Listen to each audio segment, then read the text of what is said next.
Hello. Hi, I like the hi, this is Mickey Loomis. Is this Shador Sanders? Yeah, I like to sign you. Wait, never mind. If you know, you know.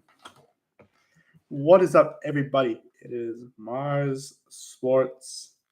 Your boy Marshall's back, baby. And we are so back. All right, just checking the audio. All right. How y'all doing? NFL draft just wrapped up yesterday. This light is very bright, so if it's too bright, just let me know. Or not, actually, honestly, I think this is too bright. Oh no, I think this is too bright here. Where the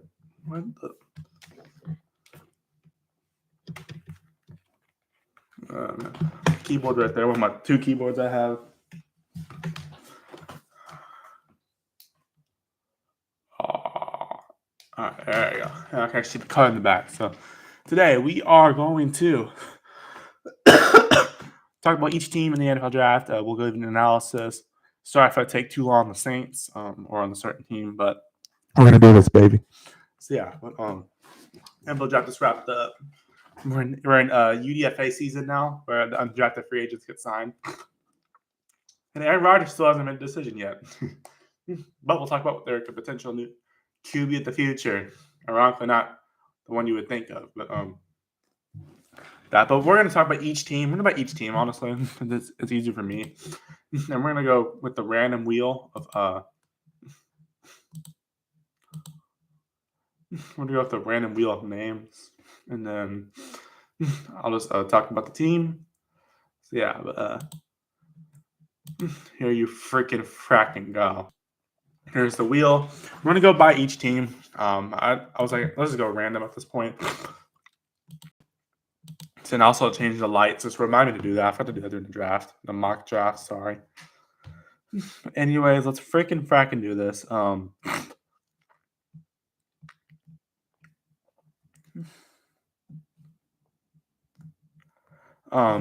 we have 32 teams to talk about. Let's do this. I don't know if we'll get to all of them today, but we'll see. We move efficiently. Here's our first one up. First team is none other than the Jets. I think. No, the Patriots. All right, so the Patriots are up first. Winner.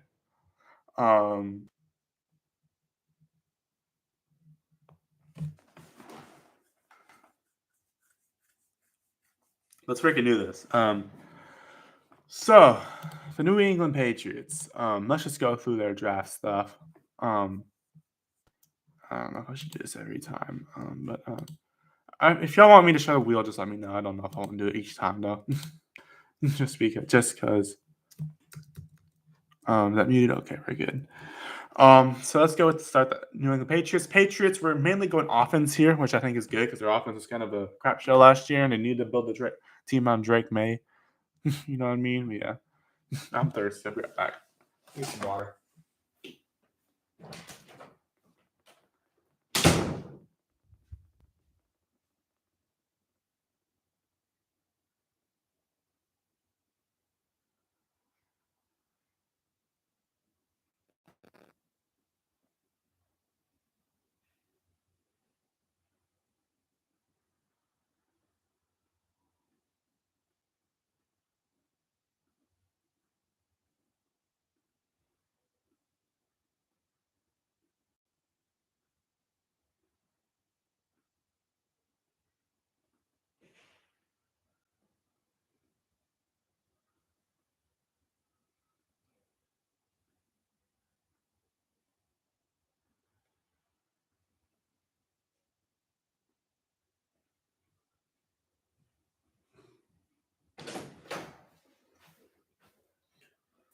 Oh, come on. I have water in here already.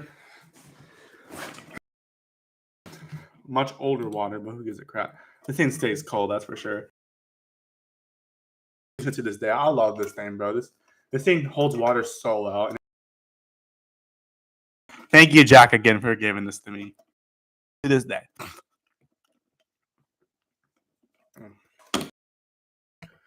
Oh, man. And I bumped the webcam. My bad.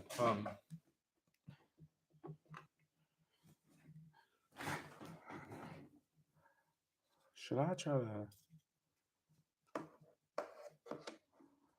By the way, Talladega's today. I'm excited. Y'all watch NASCAR. One of my favorite tracks. Not my favorite anymore because Atlanta is honestly my favorite at this point, at least for Cup.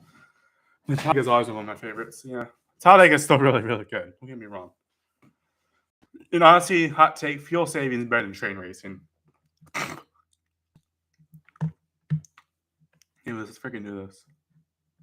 So at the website looks kind of weird, but New England Patriots. They have they got lots in the draft. So starting off, they got Will Campbell, has my boy Will Campbell from LSU. Go Tigers! As one of their offensive tackles. I think it's actually a really good pick.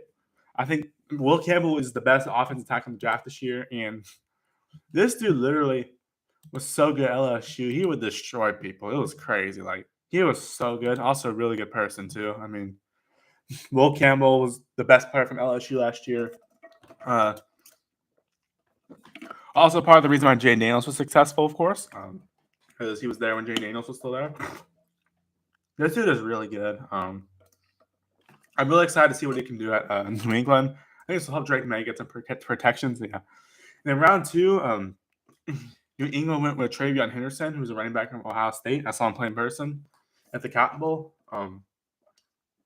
Liv saw Will Campbell play in person as well at the Florida State camp years ago.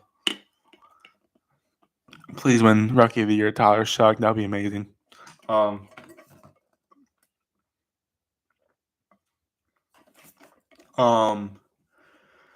Let's see. Shador's up there. But sorry if I'll see this thing. I'm not. Yeah. It's not ADD, but I think Trevor Henderson is also a really good piece to add to the offense because I don't even know who their best running back is. Like, I don't even know who their running back is. Like, Rhamondre Stevenson, whatever his name is, and he had some struggles last year, from what I can tell. I think Trevor Henderson's a good pick for them. I think this will definitely help the New England offense, which was kind of a disaster last year. So, I think that'll be. Yeah, I think that'll be. Sorry, I saw shout out Sanders Twitch. Yeah, but Travion Henderson, I think this is a really good pick for the Patriots. Patriots just need some offense. I think that's what they got. And pick number 69, nice. Last year it was Junior Colson from Michigan, I believe. And then the year before that it was Ryan Trahan. That's the pick I remember. It was Tank Dell actually was the 69th pick. So we'll see how the 69th pick fares out this year. And it's Kyle Williams from Washington State. I think this is a good pick for them too. As their wide receiver core is kind of depressing. I mean, they had Juju Smith-Schuster, I guess, but like, I don't even know if he's on that team anymore. I think he went back to the Chiefs. I think you helped that wide receiver core up a bit because you got Stephon Diggs out of the free agency, and you're going to help Drake May get some weapons. So I think this will help. I think this will help the Patriots for sure. But Washington State got left alone in the Pac-12 with Oregon State. They for sure had a good offense last year. So yeah. Kyle gained that piece of the offense there. Kyle Williams used to be under John Mateers at Oklahoma now. Yeah, I think that's a good pick for them. And then round 3, they got Jared Wilson, an interior offensive lineman. This also helps. They're going all offense here, which I can't blame them because their offense is not great last year. They're building the team around Drake May, which I really, really like.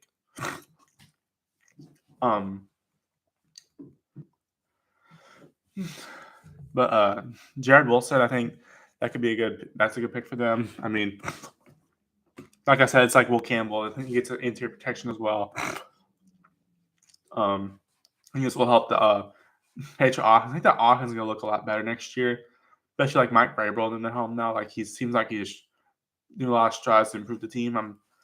Patriots. I don't think they're going to be back to Tom Brady heights anytime soon, but I think they will be back to like at least a borderline playoff team next year. We'll see how. I can see them like the Lions a few years ago before they broke out. Like they went 9-8 that one year. We'll talk about that QB room in a second for the Browns once we get to them. There's got Craig Woodson out of round 4. He's a safety from California. This will help the secondary out because the Patriots were one of the worst teams last year, so they really need all the help they can get. I think that's a good pick for them. And then they got D lineman from Florida State, which is Joshua Farmer. I love that name, the Farmer. I think this is a good pick for them too. Get that defensive line, get the line help, and I think that'll help them. And then pick 146. My boy Braden Swinson from LSU. Now he really improved last year. I know he had some penalties from what I remember, but like I feel like I remember like that saying, "Oh, here's just one penalty per game," yeah, or something like that. Because we watch LSU football a lot, of course, because we're LSU fans. But Braden Swinson was on a improving LSU, not perfect, but improving LSU defense last year after what happened in 2023 when Matt House was at the wheel. If our defense was actually good that year, we would have been in the national championship. Just saying, we had Jay Daniels, Malik Neighbors, and Brian Thomas, and heck, Will Campbell for that matter. Sorry, I'll stop ranting, but I think Braden Swinson's a good player. I think he was one of the best players on the defense last year, especially with like Harold Perkins being out the rest of the year. It was him. Xavier Jones was also good, and he also had like Whit Weeks, of course, who broke out last year. Who's going to be back to LSU this year, and Harold Perkins as well. And you also had some other good players like Major Burns, who got signed by the Bears. We'll talk about in a bit. We'll also go over UDFAs, undrafted free agents, because there's a lot of talent. There's so much talent out here. I mean,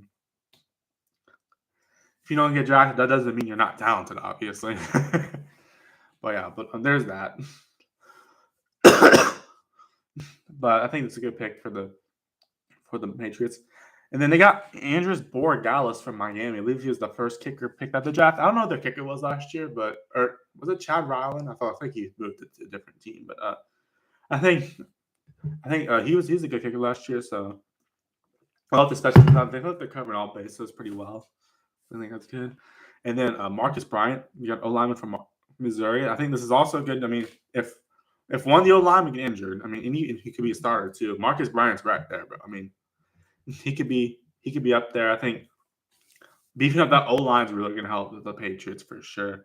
And they got Julian Ashby from left safety from the one and only Vanderbilt University. Wow, Vanderbilt actually got a draft pick this year. Why? Because they're actually relevant and actually a decent team for once.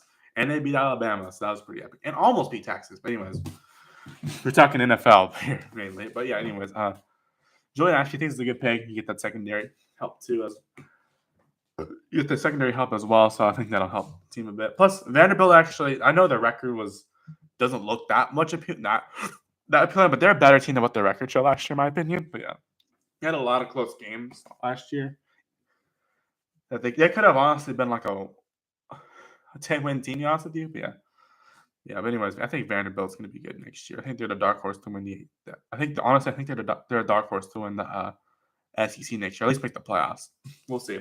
Especially with Diego Pavia coming back. Oh, dude, that team might actually be a good team next year. Which scares me because LSU has to play them in Vanderbilt in the same place they beat Alabama at last year, which is at their house, at their construction site. Anyways. And then for the last pick in the draft, Mr. Irrelevant at 257, which was originally supposed to be the Chiefs. That's why they had just the white jersey. Kind of looks like the Raiders jersey. They got Kobe Minor, a cornerback out of Memphis. First of all, at least good. I'm glad he got drafted at least because like must be like I'm going to free and say, I got drafted. Let's go. Yeah, that at least that's we'll see at least like it was like Brock Purdy a few years ago.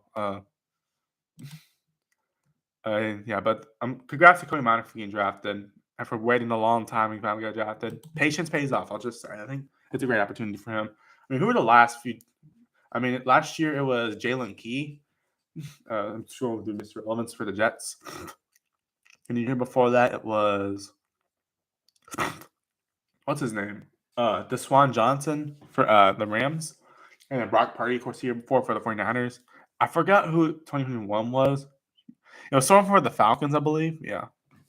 Anyway, there's that. But Kobe Minor, that'll help the secondary too.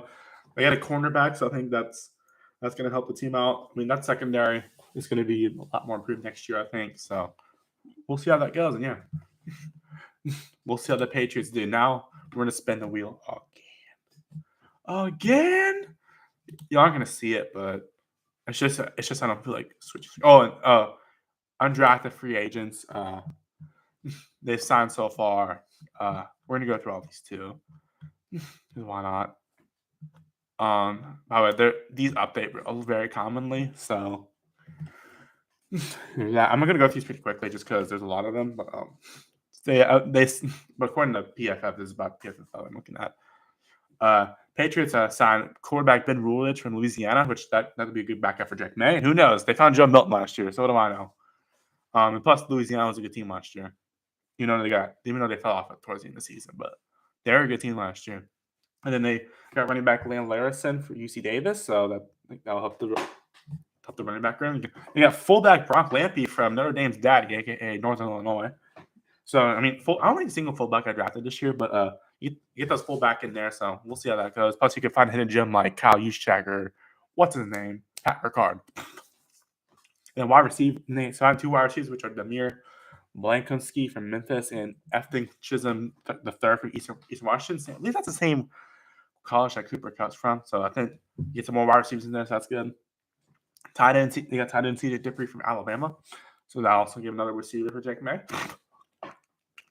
By the way, some of these players might not be the team, obviously, but yeah. But best of luck to them, obviously. And then they got guard Jack Conley from Boston College. They got more alignments. That's good. They just got a tackle from Cole Berdow from Merrimack, which that's also going to help It's also going to help them the O-line a bit. For defense, they went defense interior Wolf Pinay from Virginia Tech, so that'll help the D-line a bit. And then they got linebacker Cam Ryan from Florida State, and then cornerback Brandon Crosley from SMU, and then they got 2 safeties, which are Josh Minkins and Jordan Polk, which Minkins is from Cincinnati and Jordan Polk's from Texas State. So that's going to help out. It's going to help out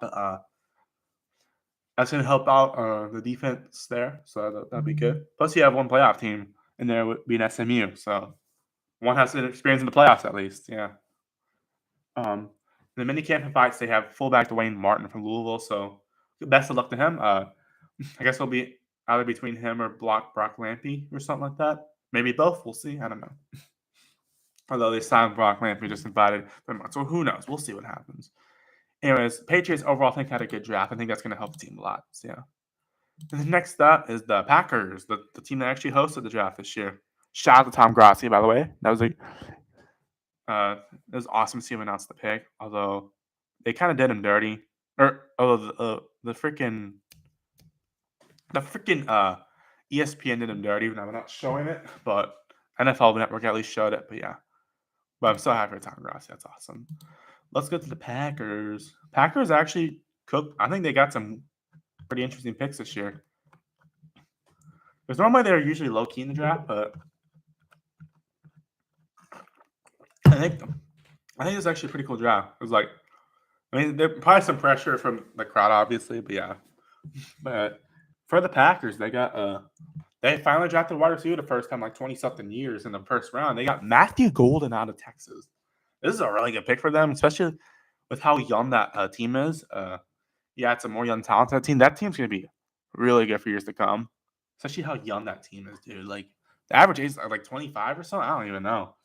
Tyler Shuck's going to be older than that when the season starts. But literally, the average age of the Packers is Tyler Shuck's age, which is crazy. But anyways, Matthew Golden from Texas is a really good pick for them.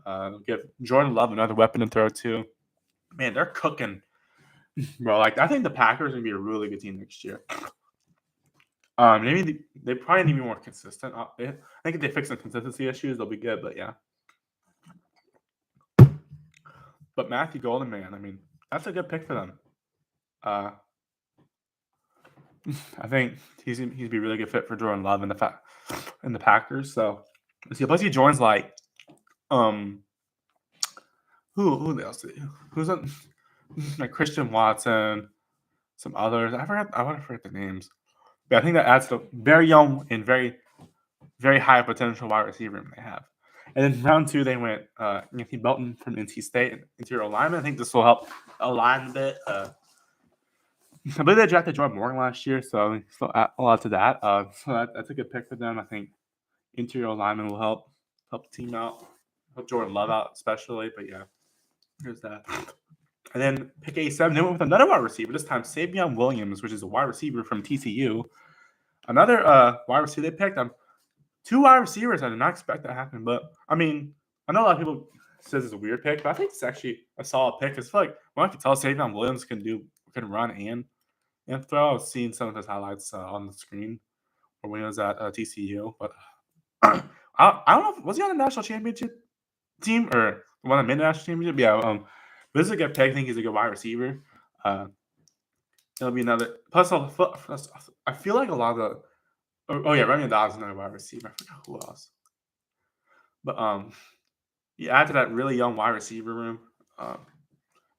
Savion Williams will be surrounded by a lot of young talent. So, and he's of course Savion's one of them. He was really good. So Savion. So I think I feel like a lot of these from what I can tell, these wide receiver contracts are about to expire. So Savion Williams. I feel like Packers like to play the long game a lot. So there's that. It seems like it's paying off. They got a young team, obviously, and once they get better and better, they're going to be. And they're already really good, dude.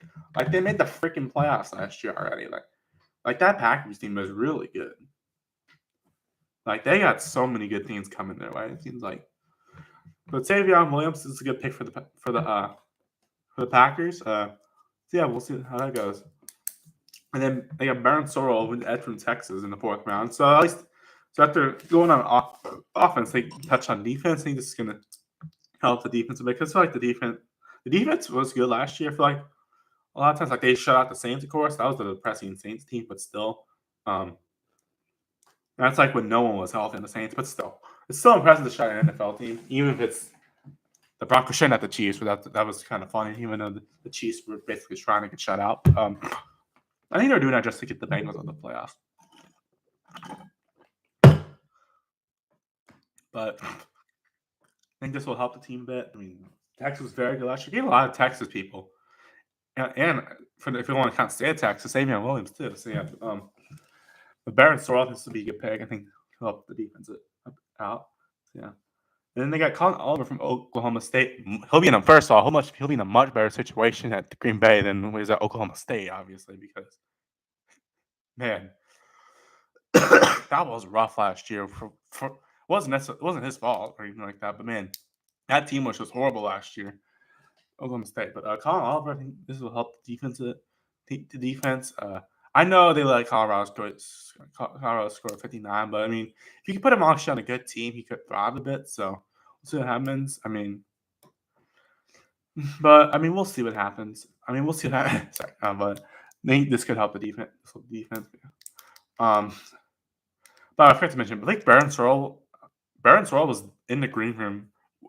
He was in the green room, I believe, still, and he came. I believe he was in the green rooms or like the room behind the stage, like at the actual draft. I believe he was in the green room for a few days there. But I'm glad he got picked, and I'm glad Green Bay's support was really good for him. Yeah. Anyways, Colin Oliver, we'll see how he does, and he'll definitely be on a better team than Oklahoma State was last year. And then at least they beat Arkansas, so that's something. And then they beat. And then in round 6 they got Warren Brinson, who's a D-line from Georgia.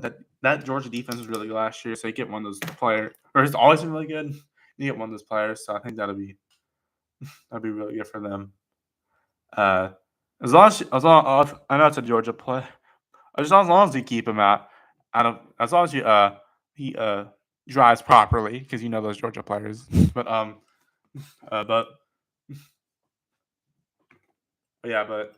good pick for them. And D lineman will help them. Yeah. And then Tom Grassi announced this pick, picked up 237, which is really cool. They got Micah Robinson, cornerback in Tulane. This will help the secondary, especially when they're playing like teams like Detroit, where like they love throwing that ball. Seems like. Sorry, that sounds so weird, but I mean, this is not the first time they drafted a Tulane player. They drafted Michael Pratt last year. Yeah. But Micah Robinson, this is a good pick for them. Yeah. And then they got John Williams, O-lineman from Cincinnati, just to help beef up the O-line a bit. So good pick, and we'll see how John Williams can do. Yeah. For undrafted free agents. By the way, they did really good hosting the draft this year. And they got Green Bay hasn't done much with free agency for undrafted free agents. They got Tyler Cooper from Minnesota and Brett Banks from Rice. Tyler Cooper is a guard and Brett Banks is a tackle, so help that get even more O-line help. So that's good. And then they got Jamon Dumas Johnson from Kentucky, who's a linebacker, so help that defense out. Then they invited Taylor Elgersma from Wilfrid Laurier. I've never heard of that university, honestly, but I mean, we'll see how he does. Maybe he'll learn some stuff from Jordan Love, so that'll be good. Yeah, we'll see what happens. Best of luck to everyone. Best of luck to everyone. By the way, I know I said it's already. Best of luck to everyone in the undrafted free agent category because you never know, they might not make the team, obviously. But yeah, best of luck. There's so much talent, bro. It's just crazy every year. Now next up. Here, I'll let y'all guess about the color. If y'all even hold up. Pull up. Okay, look. Of course, this is the one team that chooses with this color. It's technically not this color, but what on? It's the Browns. Like, why out of all teams? For color guessing, anyways. The Cleveland Browns, they had a real interesting draft. I'll just say that for some. So Cleveland was probably the most they had some good they had some interesting picks, I will say.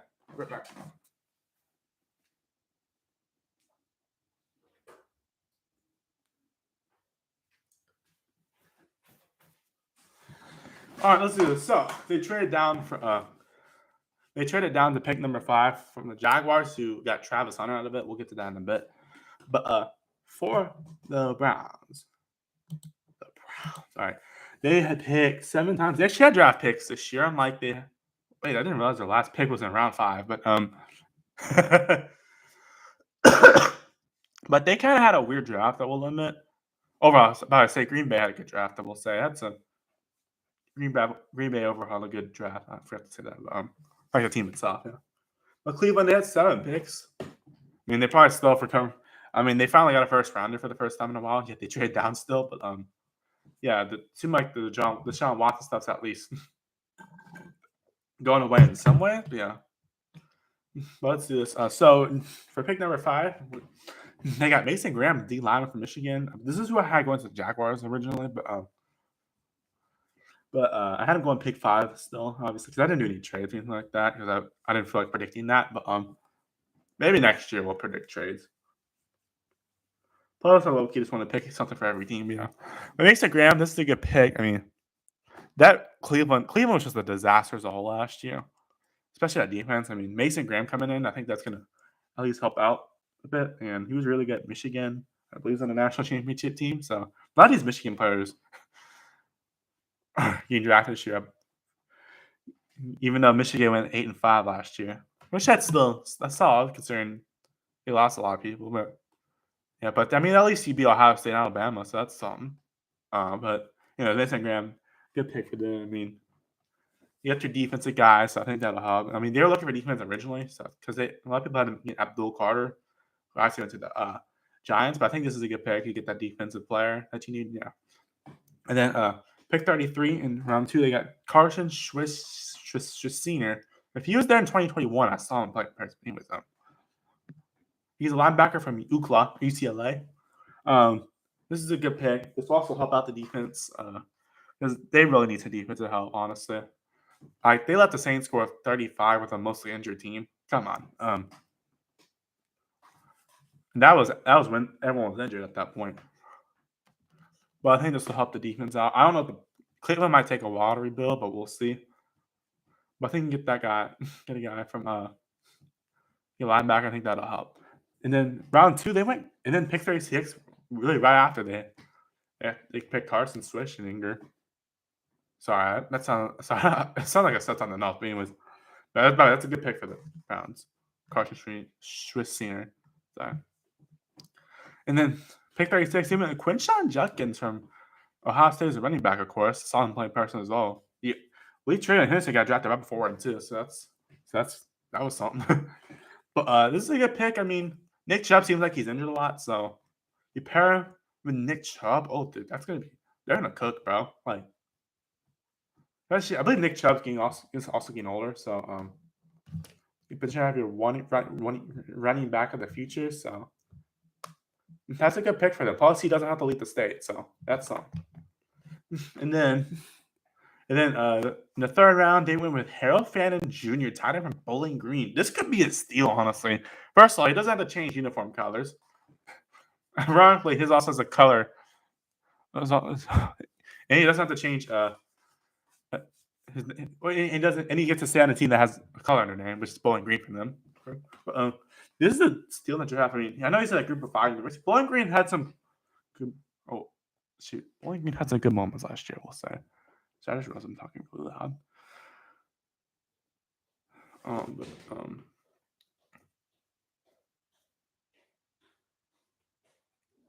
Bowling Green had some really good moments last year. I know they went 7-5, but like they gave Penn State and Texas A&M a run for their money. Yeah, which is one team that made the playoffs and one team was leading the SEC for a while until they collapsed. But I mean, this dude was part of the reason why Bowling Green was a pretty good team last year. Harold Fannon's a really good tight end. Sorry, Harold Fannin Jr. Yeah, but he's a really good tight end. I think that's going to help the team out. They'll give whoever won the quarterback, whichever one's the starting quarterback, there a chance to actually give whoever gets the chance to start, but it'll give him actually a good receiver. I think this is honestly a steal in the draft because this dude, I think if he played at a Power 4 university, if he played at a Power 4 university, like he'd be a higher draft pick. This is really good, though. I think this is a really, really good, really sneaky good pick. So, yeah. In round 3, pick 94. They went quarterback. Wasn't the one you expect, though. They went Dillon Gabriel. Wow. Interesting pick, I will say. What the heck?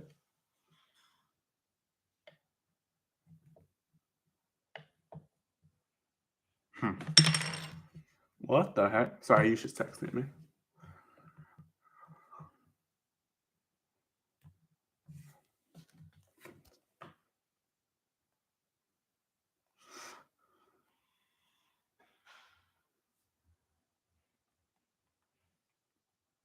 Sorry, he's texting or emailing me because he doesn't have his phone. Bro, give him his phone, bro.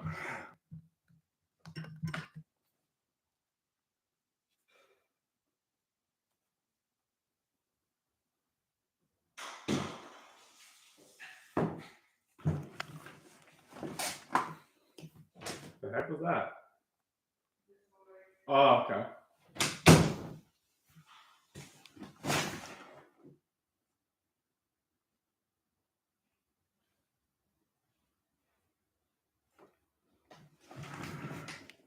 Well, Connor, we got to push through these last few weeks.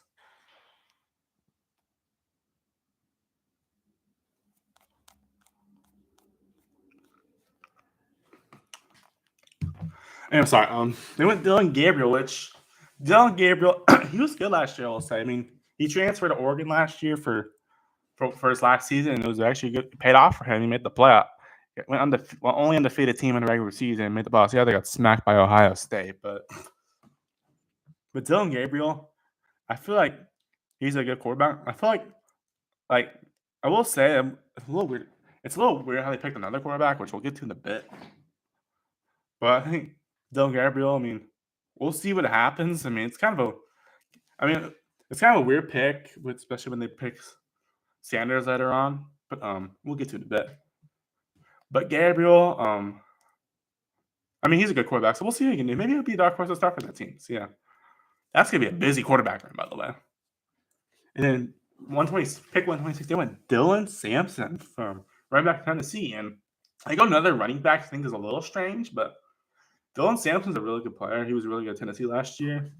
And you have him and Quinshon Judkins, ironically, which that's kind of that would be a little awkward, especially having the playoffs is what happened in the playoffs last year. But I mean that's a good pick for them. Dylan Sampson could be a steal honestly in this draft. He was really good at Tennessee last year. We'll see how he does.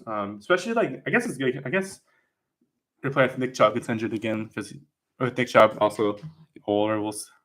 He's still really good, obviously. But we got Quinton Judkins and Dylan Sampson, so we'll see what happens. I guess they'll be finding out for who gets to be the higher position. And then the last pick 144, they went with the man, the infamous man himself.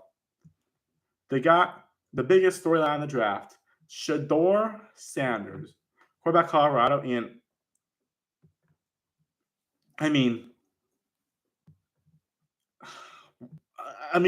it I don't know how I feel about this because you got Dylan Gabriel earlier. Like, you got Dylan Gabriel earlier. I want to say there's two former Pac-12 quarterbacks, but I realized Dylan Gabriel was never technically in the Pac-12. But Dylan Gabriel, I feel like, for instance, Dylan Gabriel, I feel like his draft stock went down because of his age, and he can argue he's a better quarterback than Shedeur. I mean, he was a Heisman finalist last year, yeah. But Shedeur, we all know what went on with him. I mean, like he was kind of like all about himself, egotistical, not good in his interviews. So I mean, I feel like he could learn from this. Obviously, we'll see. He's using his father as an excuse all the time. Yeah, but, Shedeur, I mean, it's kind of, I don't. I mean, I get. I mean, it could be honestly, it could be a steal at this point. But I just don't get why they need to go with him and Dylan Gabriel. Like one,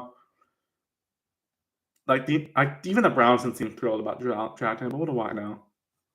But we'll see if it pays off. And yeah, I don't know. We'll see. But they're gonna have to. They're gonna have to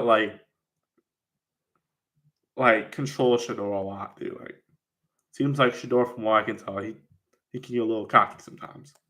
But Cleveland overall, their draft was kind of weird.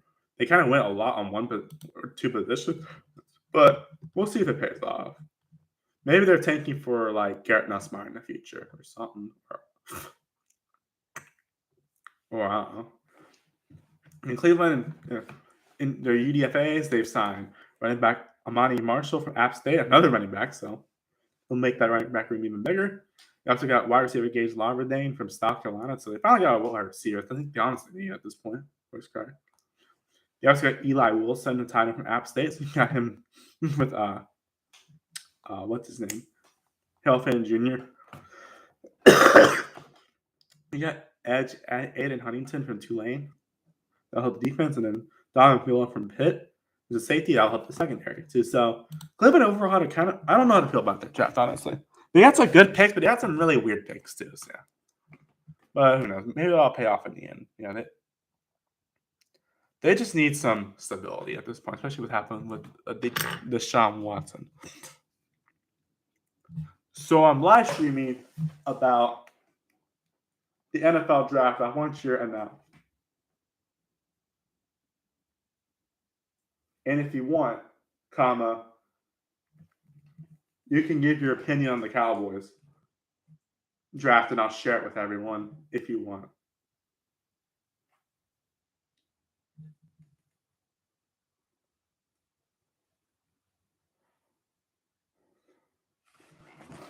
All right. Yeah, but there you go. But we'll see. Cleveland overall, their draft they kind of went heavy on a certain position. I feel like they didn't cover all their needs necessarily, but they got some good players out of it. So I'll say that for a fact. But here we go. Now we got 29 teams, by the way. I'll go a little faster through these if y'all want. Next up, we have the wide receiver team, the Texans. My fourth favorite team? I don't know. Actually, no, my fifth favorite team at this point. Yes, I have rankings. Saints, Bengals, and Commanders honestly tied at this point. Cowboys and Texans. Texans.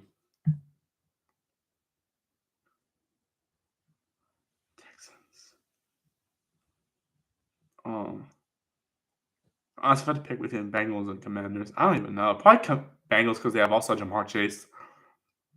Yeah. Because, LSU. I got to pull for my boy, Joe Burrow and Jay Daniels. Yeah. Go Tigers. Anyways, Texans. I messed this thing up, honestly. I skipped the Cardinals, and I went by division, and it just threw off my organization. Yeah, but Texans, I mean, it seems like they do a lot of free agency, and then they don't do as much in the draft. Like, they traded down in drafts, so yeah, but they had some good draft picks. They got 9 picks. They went heavy on Iowa State wide receivers, so that's something. But their first pick in the draft was just pick 34. They had Jaden Higgins from Iowa State. They have a lot of wide receivers, so I mean, I don't know.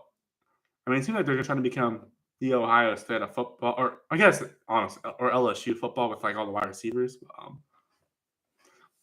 You get Jaden Higgins from Iowa State. I think this is a good pick. I think this is a good pick for them. I mean, you do lose Stephon. I guess you did lose Stephon Diggs. But you paired Jaden Higgins with some of these other quarter. I mean, are they trying to get Rocco Beck in a few years? But you get Jaden Higgins with some of these like with CJ Stroud. I think this will help CJ Stroud a bit. And plus, you get like a really. I think you're going to get a good wide receiver. So yeah, so that's on. Plus that Texans offense needs a bounce back year after what happened last year. Yeah, but I think this is a good pick for them. I mean, I know they have a lot of wide receivers, but I mean, we'll see what happens. And then pick 48, they went with Aronte Ersi from tackle Minnesota. I think it's actually a really good pick. I'm surprised they get one earlier, but I mean, they need some O-line help after they lost like Laremy Tunsil, at least some others, so they need some help on that O-line. So that's something. Oh my god, who's barking out there? I know it's barking, but this is a good. It's not live stream, man.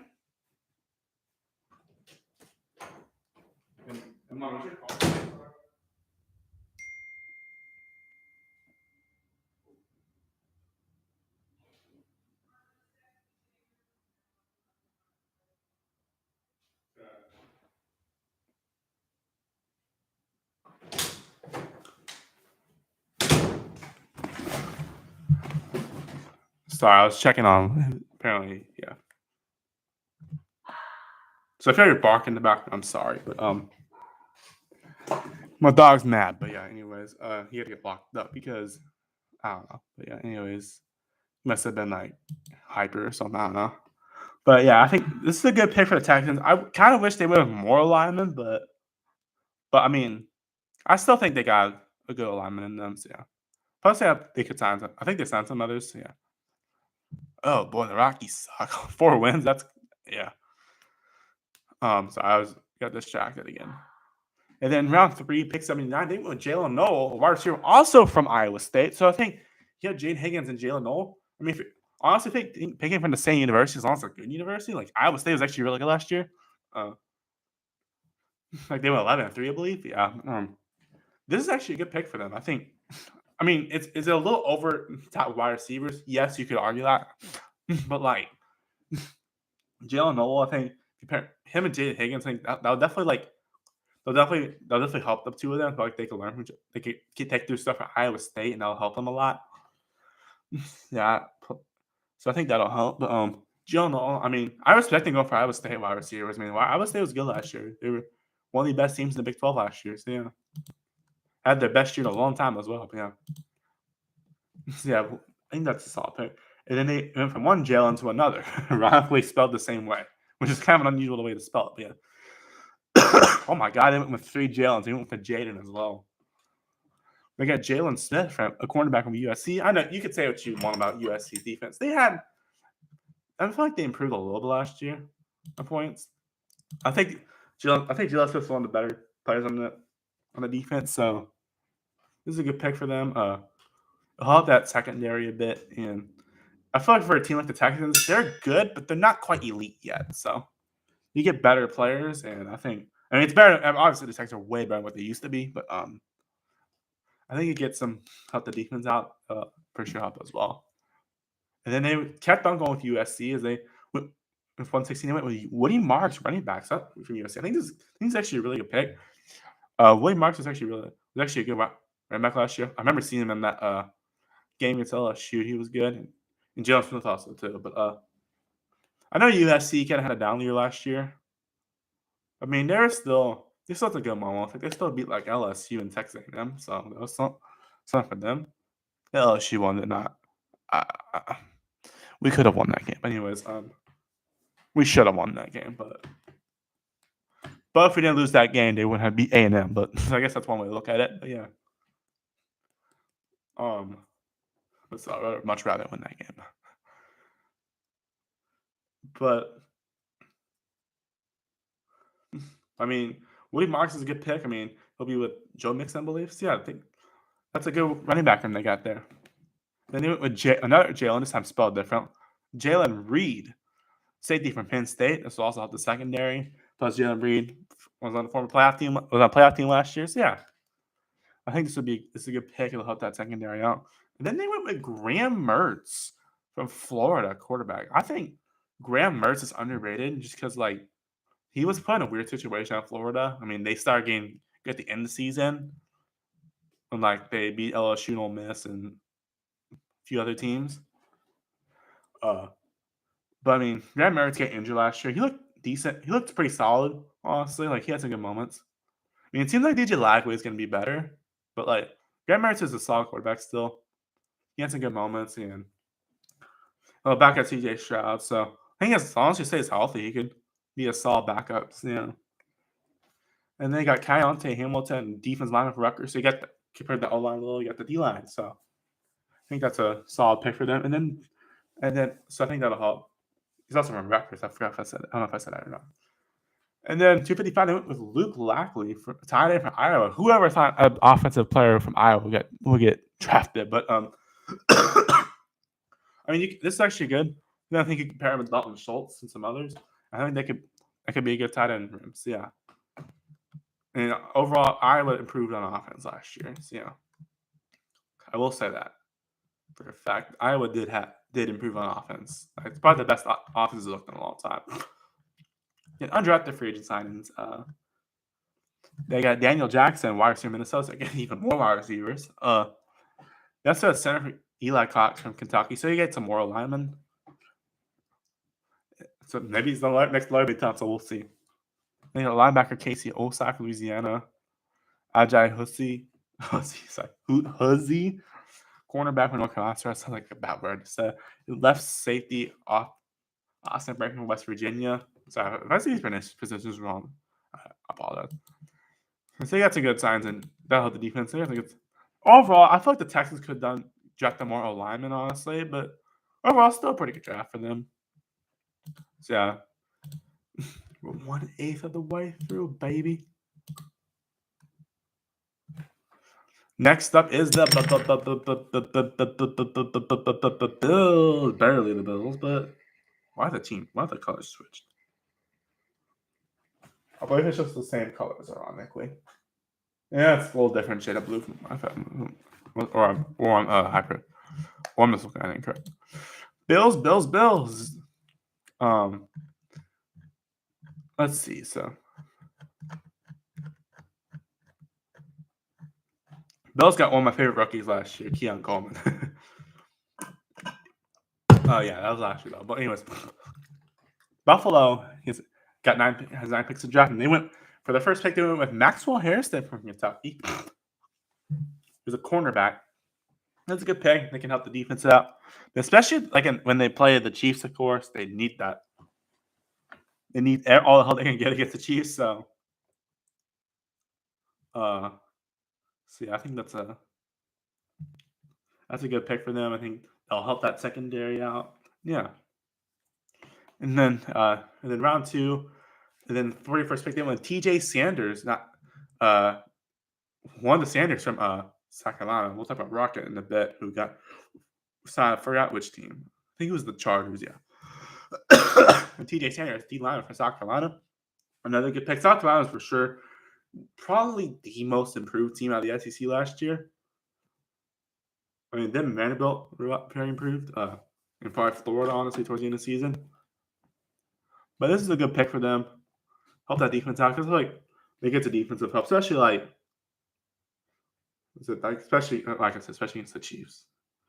But I mean, improves the defense out. It seems like they're going a lot of defensive positions here, and I respect it. So I think that'll help them a lot. Yeah. So yeah, there's that. I think that's a good pick for them. And then pick number 72, they went with Landon Jackson, who's edge from Arkansas, aka Arkansas. I think this actually could be a steal. Honestly, Landon Jackson was really good last year. He was one of the best defensive player. He's probably the best defensive player for Arkansas last year. Only best, honestly, in the SEC. So this is a really good pick. His story is inspiring too. He's also a really good guy. That's a really great person. I saw his story on when they drafted him. I'm excited to see what he does here. Obviously, he's at Arkansas. And honestly, don't really like Arkansas the team, but I think that Landon Jackson's a really good player. I think he could be. I think the Bills are a good fit for him. So yeah. And then they went with Deion Walker, D-line from Kentucky. So we're going with all the Kentucky players, which I know Kentucky wasn't great last year, but they actually had a solid defense at points. Yeah, their defense wasn't terrible. They had some good moments. They helped them. They did go against Georgia and they beat Ole Miss. That was great. That was amazing when they did that. But Deion Walker, I think this is a good pick for them too. They got a lot of SEC players here, so I respect it.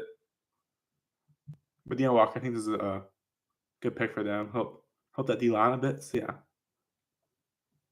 Is Von Miller still there?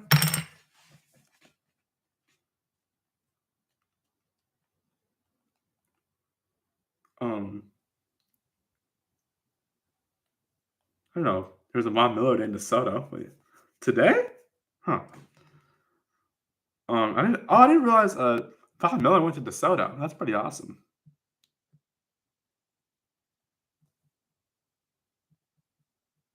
Yeah, he got released. So I mean, but let's see. So I think you're helping. I think a lot of these defense players are going to help fill that void. So yeah, and Deion Walker is a good pick. And then they went secondary here with Jordan Hancock from cornerback from Ohio, from national champions Ohio State.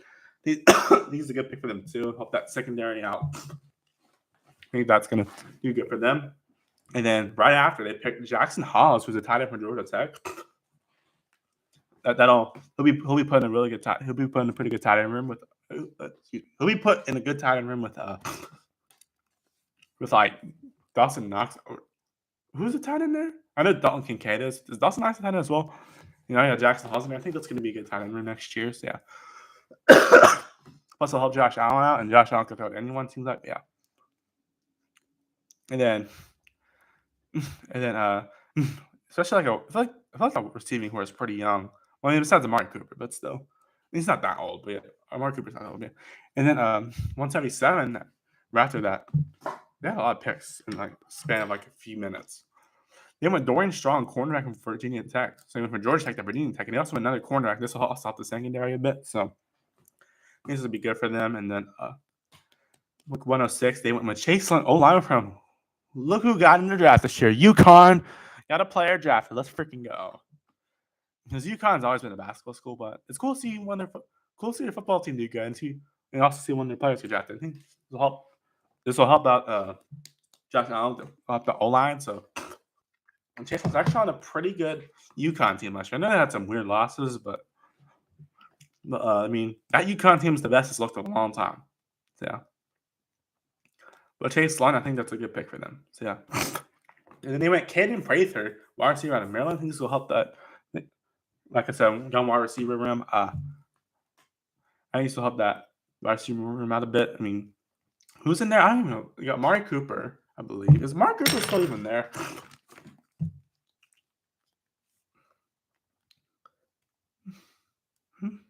Showing those Cowboys photos, ironically.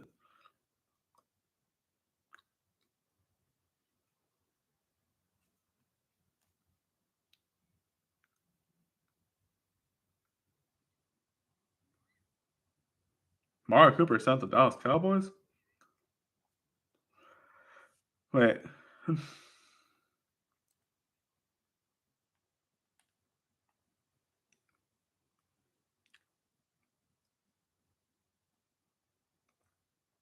I guess Amari Cooper's not there anymore. So maybe Cam Prince would be the replacement. So yeah, there's that. I didn't realize that he left the team yet.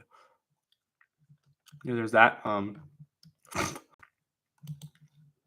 then Buffalo. And then they signed 3 wide receivers, which are Hall Presley, Kelly, Arkar, and IE from Mississippi State, and Steven Goss of Virginia Tech. So you got a lot of good wide receivers in that wide receiver room now.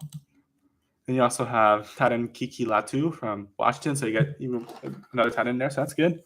You got center Jacob Bayer, Arkansas State, so that's a good pick for them. And then the defense and 2 defense interiors, which got Devin Brant Epps from New Mexico, and then my boy Paris Shand from LSU. Go Tigers! So that's a good stuff going there for the defense line. And then you got edge Hayden Harris from Montana, cornerback Dale Porter Jr. from Miami, Florida, of course. And yeah, safety Keontae Jenkins of Virginia Tech. So you got some good signings there. So yeah. Moving on to the next one.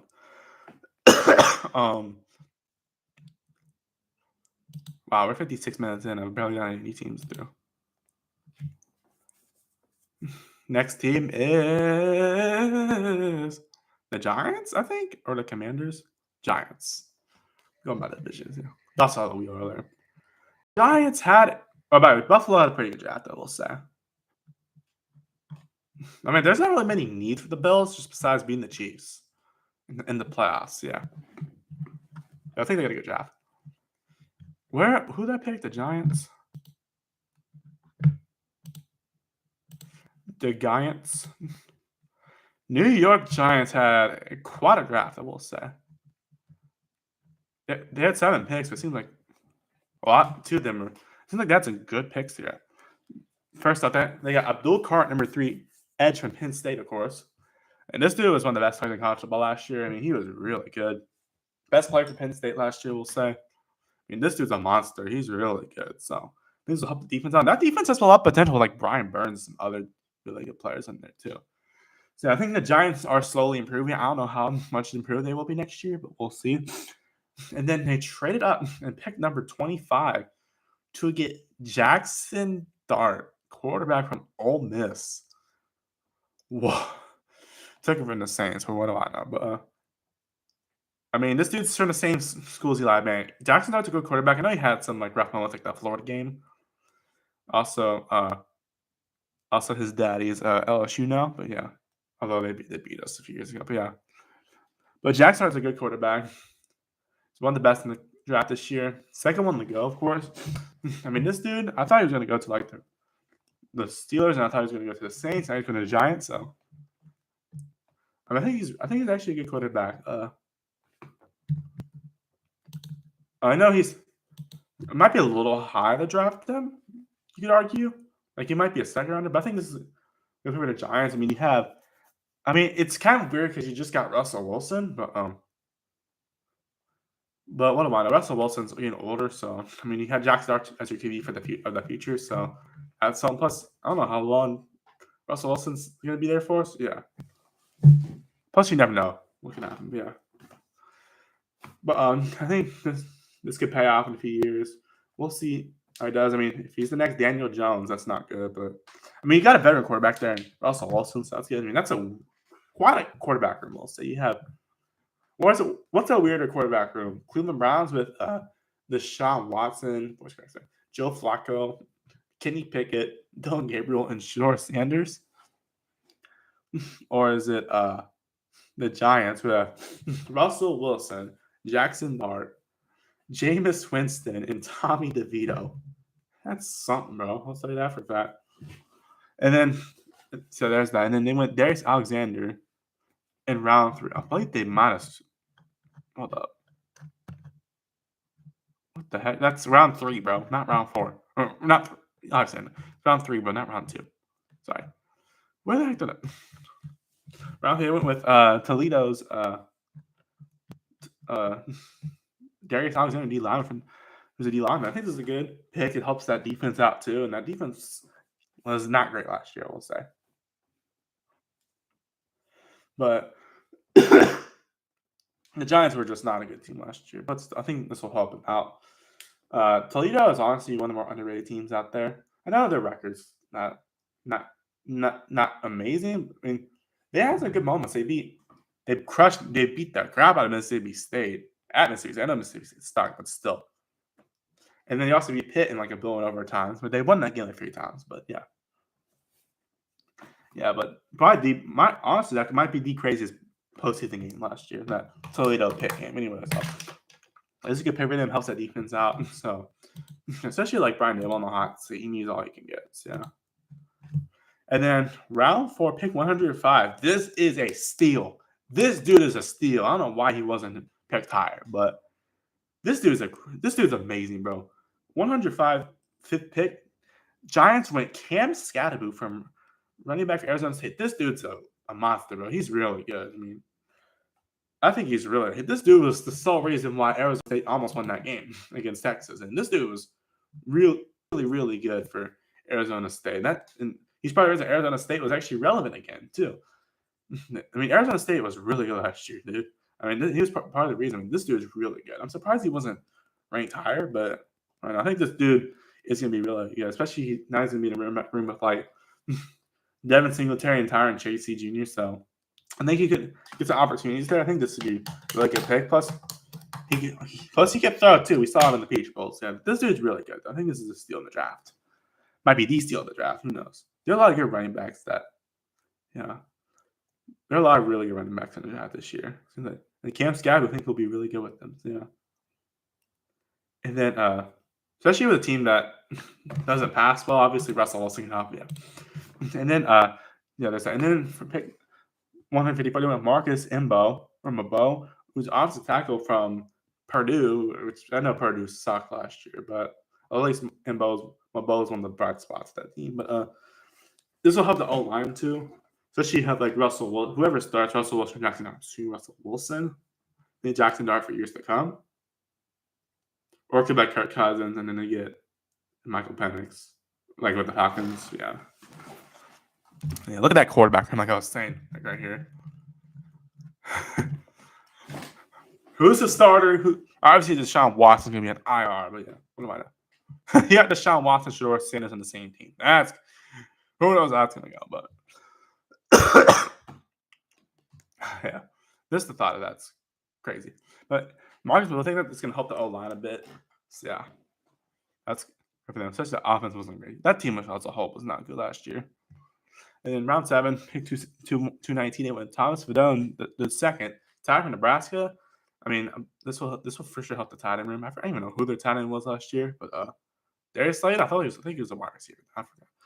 But this will help the Russell Wilson and Jackson Dart another weapon to throw to. So yeah, that'd be good for them. And then 246, they got Corey Black, cornerback from Oklahoma State. That's off the secondary. And plus, I don't know.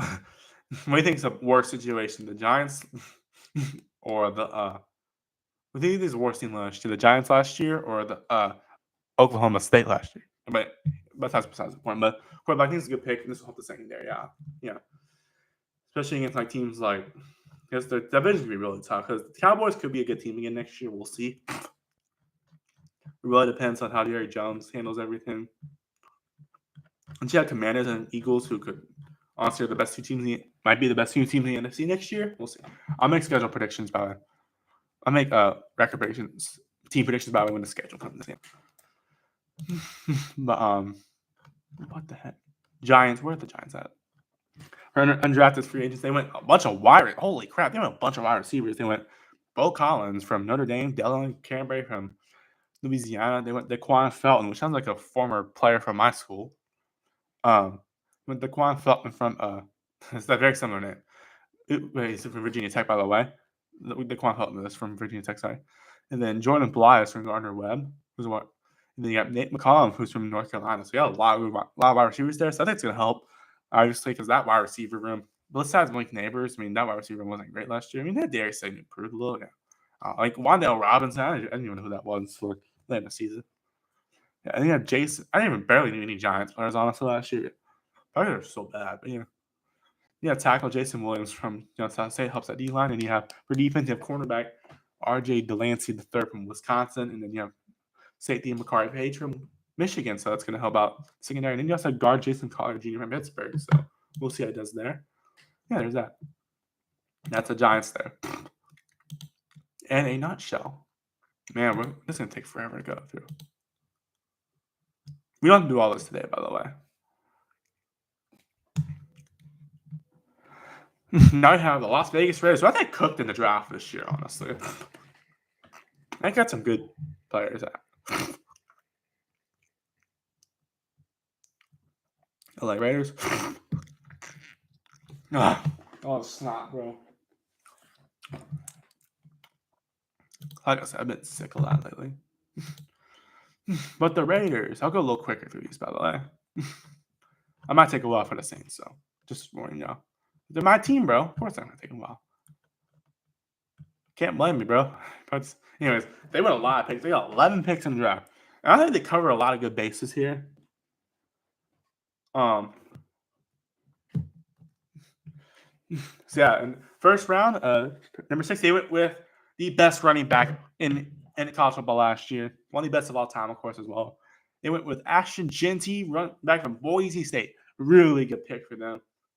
Their offense was kind of depressing last year. I mean, I didn't really know anyone. Like, there were no elite players. But you had like Max Crosby on defense, obviously, but we're talking offense here. You had Devontae Adams, so you got left. Brock Bowers is like the best player on that offense last year. I guess you have the O-line, which did okay, I guess. But yeah, over like this, like Gardner Minshew, Aiden O'Connell, Desmond Ridder, those are not your quarterbacks in the future. Come on, no disrespect. I don't even know who was wide receiver last year. And running back Alexander Madison and like Zamir White, they weren't terrible, but like, come on. Let's see. Actually, did you think he'll be really good for them? He'll be day one starter, that's for sure. So, yeah. I'm excited to see what he can do, especially on the Pete Carroll system now. So, yeah. I'm excited to see what Ashton Jeanty. This is a really good pick for them. I had them gain Ashton all this time, obviously. And then pick number 58, they went with former LSU player, and of course, former TCU player, Jack Bech, wide receiver from TCU. Obviously, his story about his brother is really sad. Rest in peace with Tiger Bech, who passed away in that terrorist attack in New Orleans. Rest in peace to Tiger, but Jack Bech, hopefully, I know he'll carry on his legacy in a great way. So yeah, but anyways, Jack Bech, he's a really good player. I mean, he started off his career at LSU. I know he had the infamous play where the ball bounced off him and then went to the Georgia player. That wasn't right. That was unlucky, but let's be real. And then he transferred to TCU after that year. After they went to the Natty. Sorry, they didn't win the Natty by any means, but he was the best wide receiver out of the Horned Frogs last year. So I think this is a really good pick for them. I think he's one of the more underrated prospects in the draft this year, and I think he was really good. I mean, that TCU team was actually pretty good last year. I mean, after not making the bowl game the year before. So yeah, but like they had the same record as like Colorado and like K-State. Yeah, but there's that. But Jack Bech, I think this is a really good pick for them. I mean, it's probably the reason why the offense was good last year. They had a lot of good wide receivers out there last year. I mean, I think Jack Bech is a good pick for them. I think he's going to thrive pretty well with Geno Smith at the helm. So, yeah. And then you have Darren Porter at cornerback for Iowa State. And the next pick, which is pick 68 in the third round. This is a good pick for them, too. This will help that secondary out, I think, for sure. But, yeah. But Raiders were overall a disaster last year. I think this will be good for them. So, yeah. And then pick 98 with Kale Rogers, O-line from Texas Tech. This will also help Geno Smith get some protection. So, that's good. They go with all the Big 12 players here, I swear. But Kale Rogers was good last year. Protecting Barrymore, I think was the quarterback last year. Yeah. But Texas Tech was actually pretty good last year, too. They went 8-5, I believe. Yeah. I mean, they beat both Iowa State and Arizona State, who both made the Big 12 championship. So that was something. Caleb Rogers, I think he's a good alignment, so I think it'll help make Geno Smith happy. So yeah, there's that. They get another alignment, the very next pick. With Charles Grant from an offensive William Mary, another alignment pick. I think it's going to really help Geno Smith out. And I believe it was one of the first FCS, one of the Yeah, he was one of the FCS players taken, obviously. So I think these FCS players are hidden gems potentially because like you get like Cooper Cup, like Joe Flacco, and like what's his name, Carson Wentz. Well, Trey Lance was supposed to be, I guess, yeah, until injuries got him. Yeah. Charles Scranton is a good pick for them. So yeah, and then pick number 108, they went with Dante Thornton, Jr. Dante Thornton Jr., wide receiver from Tennessee. Also, another wide receiver to get for the Raiders because they really need some offensive help. Their offense was not very good last year. But I think this will help. Tennessee was a playoff team last year, so I think that in their offense, they had some good moments last year. I mean, they beat the crap those FCS teams. Or got one FCS team. FCS teams. And Kent State counts, bro. Kent State play like an FCS team.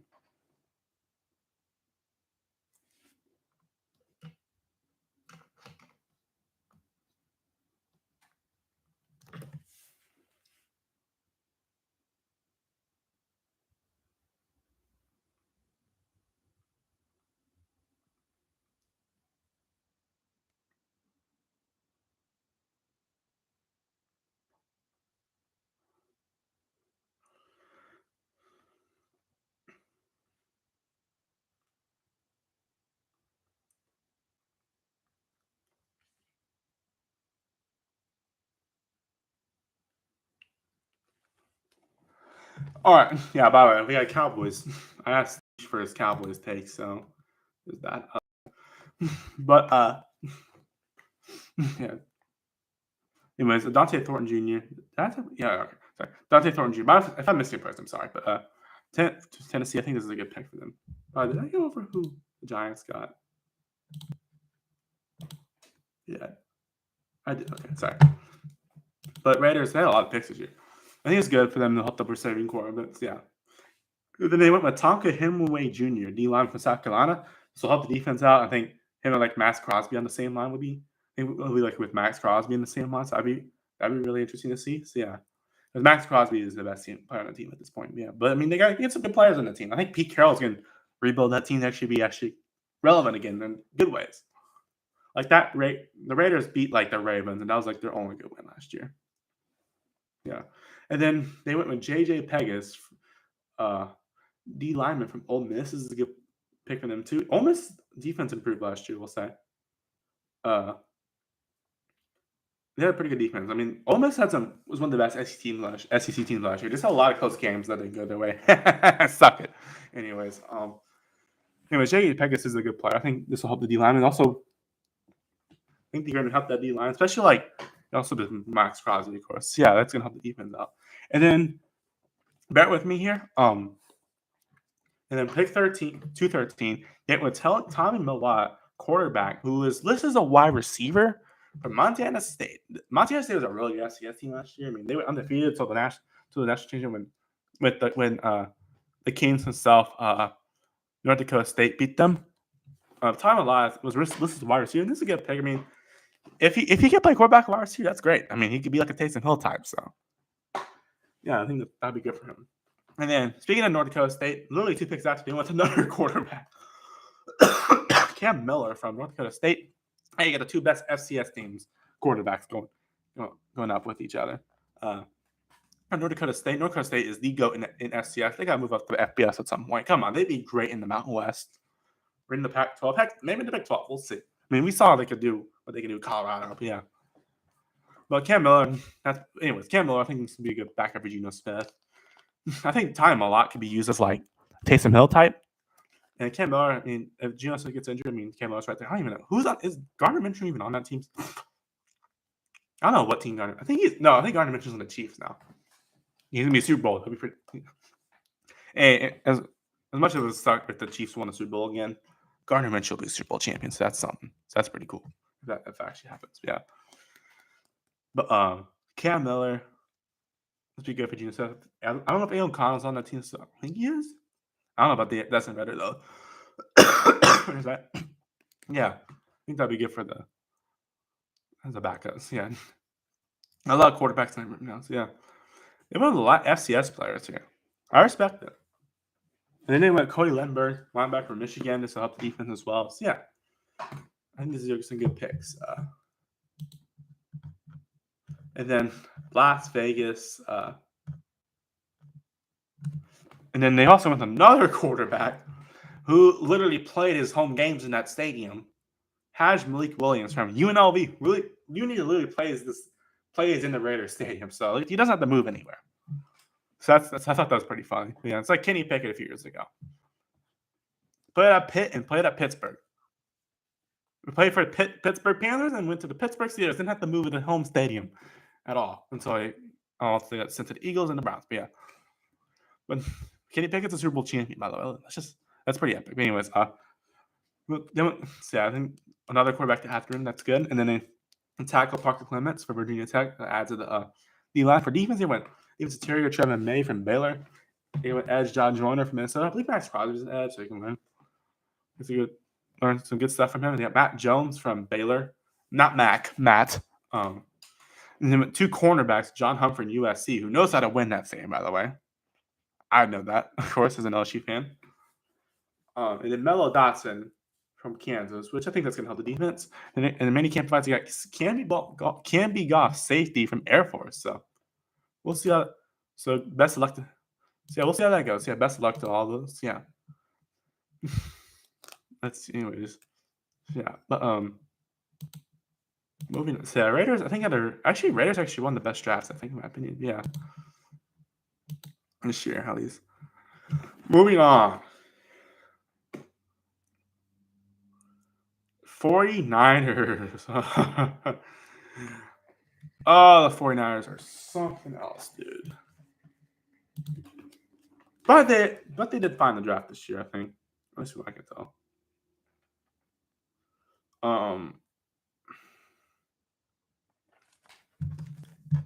I mean, will they give away all these players in a few years? Maybe. We'll see. They got 11 players. They went Micah Williams in the first round, edge in Georgia. So you got. So I think that's actually a good pick. Will help that defense out. And for a team like the 49ers, that team needs to stay healthy and stop giving away all its players. But I think this is actually a good pick for them. I think he could be a really good asset for that defense. Yeah. Plus, you get one of those defense players from Georgia, so I think that'll help too. And then pick 14 with Alfred Collins, D lineman from Texas. I think also a good pick too. Also helped that defense because it seems like they went heavy defense in this draft, which I respect. But I think that'll help out the defense as well. Also from Texas was also a very good team. Another playoff team. Yeah. And then they went Nick Martin. I'm going a little faster through these. So yeah. They went Nick Martin, linebacker from Oklahoma State. I think this will also help the defense a bit because they'll be with like Nick Bosa and all stuff. So yeah. I know they lost a lot of defense. Plus, they had to replace like Ray Greenlaw and some others. Yeah. But Nick Martin, I think, is a good pick for them. So yeah, I think he'll do good there. So yeah. And then they went with Upton Stout, which I thought the Upton stinks. Upton Sinclair for a second. Which if you've been to U.S. history, at least in high school, you'll know what I'm talking about. About Upton Sinclair. Well, this is Upton Stout, cornerback from West Kentucky. This will help the secondary, so that'll help defending people like Cooper Kupp, who's on a different team now, but still your rival. And then 113, they went with C.J. West, the D-line from Indiana. So there's one all defense, which I respect because they actually have a potential on offense. Wait, what D-line from Indiana? I think this is a good pick. It'll help the defense too. So yeah. English to Kanye. Sorry. Then 138, they went with Jordan Watkins from Ole Miss, who's a wide receiver. This could be the Deebo Samuel replacement right here. Because Deebo, of course, is on the Commanders now. But I mean, I think this could be a good replacement for him, and yeah. We'll see what happens. I think he'll be with like Brock Purdy. He'll be in a good wide receiver because they still got Brandon Ayuk, I believe. And then like Ricky Parasol and Blake Juwan James there. So that is a pretty good wide receiver they got there still. I know that's Deebo, but he could be a good replacement. So yeah. They went from one George to another this time, different position, different last name, different college, a different pick, a different round. And when Jordan James, running back from Oregon, the last time they drafted a running back named Jordan, they found a hidden gem who's in the Vikings now. But Jordan James, I think, Christian McCaffrey getting injured all the time. this could be a really good backup for him, I think. Because Christian McCaffrey, great player, cannot stay healthy. Seems like. I mean, he had a few seasons where he stayed healthy for. It seemed like, but and then he just like he was so rattled with injuries at the Panthers and last year 49ers. He kept getting injured. Maybe it's the Madden curse. Who knows? But George James, I think, would be a good backup. Maybe we'll give away to the Vikings next year. Yeah, but it seems like they always. I swear, the 49ers always find hidden gems. It seems like.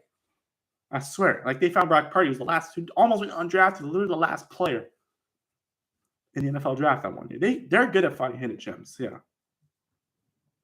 And then 160, they went with Marquis Siegel, safety from Kansas State, another defensive player, helped the secondary out too. So, yeah, some good stuff going there. And then 227, they went with none other than Curtis Rourke, quarterback for Indiana, who really popped off last year. I think Indiana went from terrible to actually a really good team. I know their schedule wasn't as hard as the other, but still, that's still a really good team. Curtis Rourke, man, but what a story for him. I mean, he was at Ohio for all these years and then transferred to Indiana with Kirk Cignetti, and they rebuilt that program so fast, dude. It was crazy. Man, Indiana was so irrelevant. Even Indiana used to be so relevant, man. And all of a sudden, it just came out of nowhere. And he's part of the reason why. I mean, it's crazy. And I think 49ers know how to find really good quarterbacks. We saw it happen with some of these other quarterbacks. Brock Purdy, bro. Whoever thought he'd be the star, bro. Curtis Rourke could be the next Brock Purdy. You never know. But I'm very happy for him. I mean, he deserves it. He was really good. He's part of the reason Indiana was so good last year. So, yeah. For Curtis Rourke, I think that's a really good pick for them. And could be a really good backup if Brock. Because if any quarterback they get, I'm just going to assume they're going to make him a really good. So, yeah. Unfortunately, Trey Lance couldn't say the same, but that's injured. That's because of injuries, to be fair. And then they went with they went Connor Colby into your offensive line for Iowa. Not one of those players that improved Iowa defense, Iowa offense last year. Their defense is still good last year. But I think this is a good pick from them. You get some more protection for Brock Purdy. So I think that's good for them. I mean, who knows? Maybe they'll we want to see because they're 2022 again when all their quarterbacks get injured and that's where all the quarterbacks came from. But yeah, not that I wished on it or anything like that, because obviously I don't want people getting hurt. But but that'd be crazy. But yeah, it's kind of cool. I think this is a good pick and it'll help the off the line out here. And then they got Junior Burgeon, wide receiver from Montana. Wait, was that in Montana State for Las Vegas? Montana State. Okay. Montana was also, I probably could tell they were pretty good last year too. But where the heck are they? There's another wide receiver that's good for them, especially especially the game away. I think this could be good for them. So yeah, overall 49ers. As long as they keep them, they had a solid draft. I mean, maybe they could have gone with wide receiver in the second round, but I still think they got more often. I think they still got some good stuff out there. I think it's good they went heavy defense because they kind of needed it. Yeah, and then they got Corey Kiner for undrafted free agents. And Corey Kiner running back from Cincinnati. Another one that could be a hidden gem. Maybe the Isaac Gordon or whatever his name is. Other teams, yeah. They got wide receiver Isaiah Nair from Nebraska. And they got Drew Moss. Isaiah Nair is a wide receiver. So another wide receiver that's good. It's got guard Drew Moss from Colorado State. That's going to help the offensive line and defense. You got defense interior Sebastian Valdez from Washington, linebacker Steve Blanton from Mississippi State, and quarterback Jacob Robinson, former name of a player from my high school. But this is from BYU, so yeah. And BYU was a good team last year. You could argue they should make the playoffs, but obviously they should have made the playoffs. But yeah, I think that San Francisco defense is going to be much more really good next year. Even if their team isn't, right? Yeah.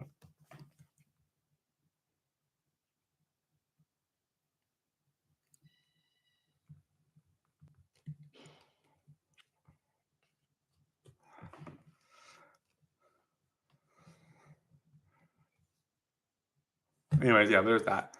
But yeah, San Fran, good pick. Anyways, good draft. Yeah, sorry. Quarter of the way through.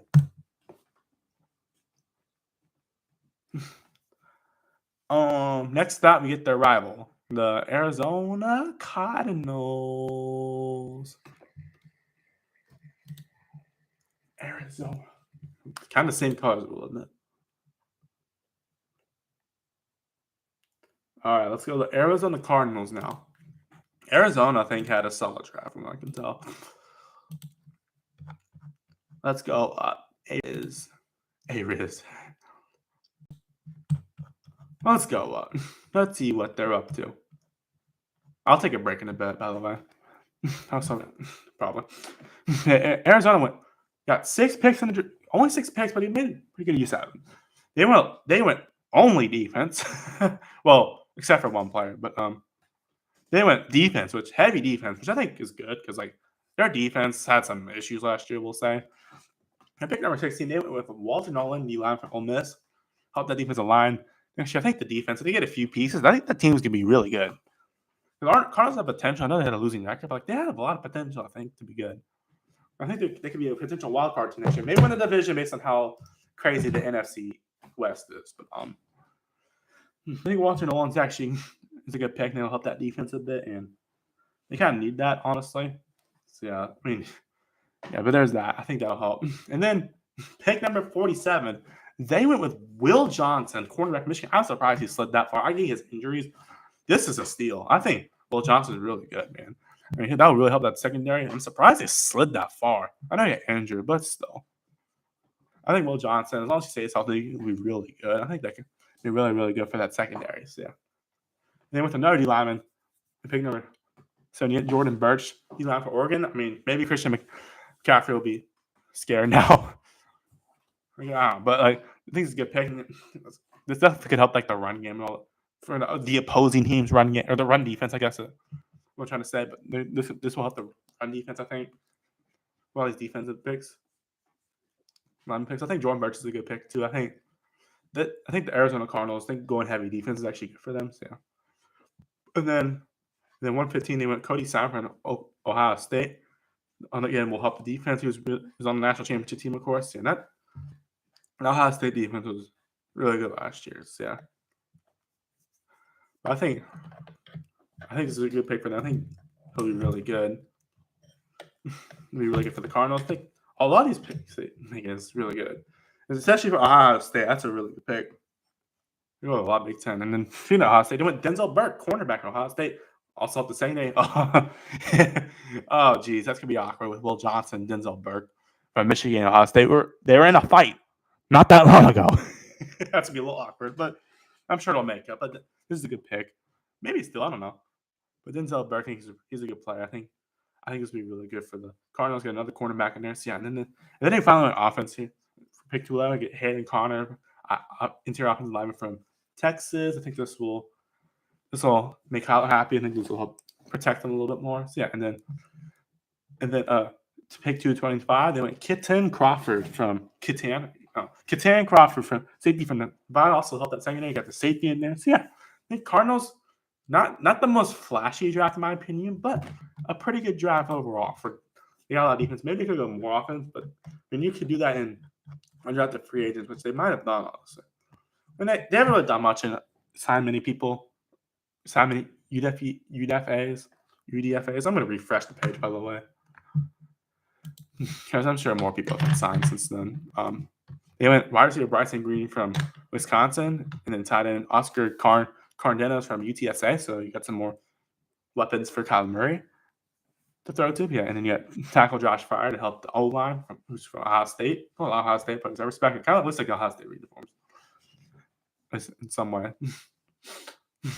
and then or at least the colors kind of. But defense interior, Elijah Simmons in Tennessee will help that defense as well. So yeah, but I think Arizona did cover the defense. So I think that's good. Maybe they could come a little more offense, but I think getting a defense help, I think is good. So yeah. Moving on. to the one team I do not like, the Falcons. I hate to say it, the Falcons did good in the draft this year. Oh boy, Wafik was really excited. I saw him on Instagram. He's like, "Let's go!" They did not draft the quarterback this year. That would be really funny thing at Shedeur Sanders though. Same colors, I guess. For Falcons, but man, I did draft the Shedeur. But man, I swear the Falcons actually did pretty good this year. I will say. Yeah, but I mean, this dude, he literally told me he's gonna. They're gonna. Wolfie literally said they're gonna win the NFC South next year. And I'm not gonna put it past them, honestly. I think they have a really good shot at winning it. I think a few missing pieces, and that Falcons team is gonna be scary, which scares me. But yeah, let's do this. So, Atlanta only had 5 picks, but they made good use of them. I feel like. Yeah. Anyways, pick number 15. They went with Jalen Walker, edge from Georgia. Like, I thought it was a different position. I don't know. But what a pick! Holy crap! That's a totally different. Wolfie loves his pick, dude. He's a Georgia fan and a Falcons fan. It's a Falcons. The Falcons Falcons getting a Georgia player. Oh, that's a match made in heaven. As long as you can, as long as he doesn't speed on the road. But yeah. Jalen Walker is a really good pick for them. Help that defense out. I think that Falcons team is going to be good next year. And then they also got James Pierce Jr. from Tennessee. They're just getting all the good defensive players, I swear. And that scares me because, man, the Falcons are going to be good next year. I mean, they made use of what they had, I feel like. James Pierce is also a really good player as well. I mean, I think him and Jalen Walker could be really good. I mean, I know they're rivals. Rival teams like Georgia and Tennessee, obviously rival, but still. It's not like Michigan, obviously. But James Pierce Jr., that's a really good pick. He was the best player out of Tennessee last year. I mean, that's a really good pick. And they got him the Rams. I mean, it was a little weird with 2 edge rushers in the same round, but I mean, they have 2 really good players out of it. So yeah. And they picked 96 with Xavier Watts, safety out of Notre Dame. This will help the secondary out. I don't know if Justin Simmons will be there next year. I forget. I don't know. I think this will definitely help the secondary. Is Matthew Judon still there? I don't know. I think this will help. Yeah, Xavier Watts and Notre Dame. That's a good pick for them. So you got a lot of playoff teams in there. Georgia, Tennessee, Notre Dame, but a good pick for them. And then 118, they went with Billy Bowman Jr. as another safety. I think this is actually a really good pick. I think he's actually a really good player. You can argue it's a steal. He's really good for Oklahoma last year. Oklahoma, their one bright spot besides being Alabama was having actually a pretty good defense, I will say. Billy Bowman was a big part of that. Billy Bowman, I think, will be good for them. Isn't there another guy with the last name? I know it's Alan Bowman.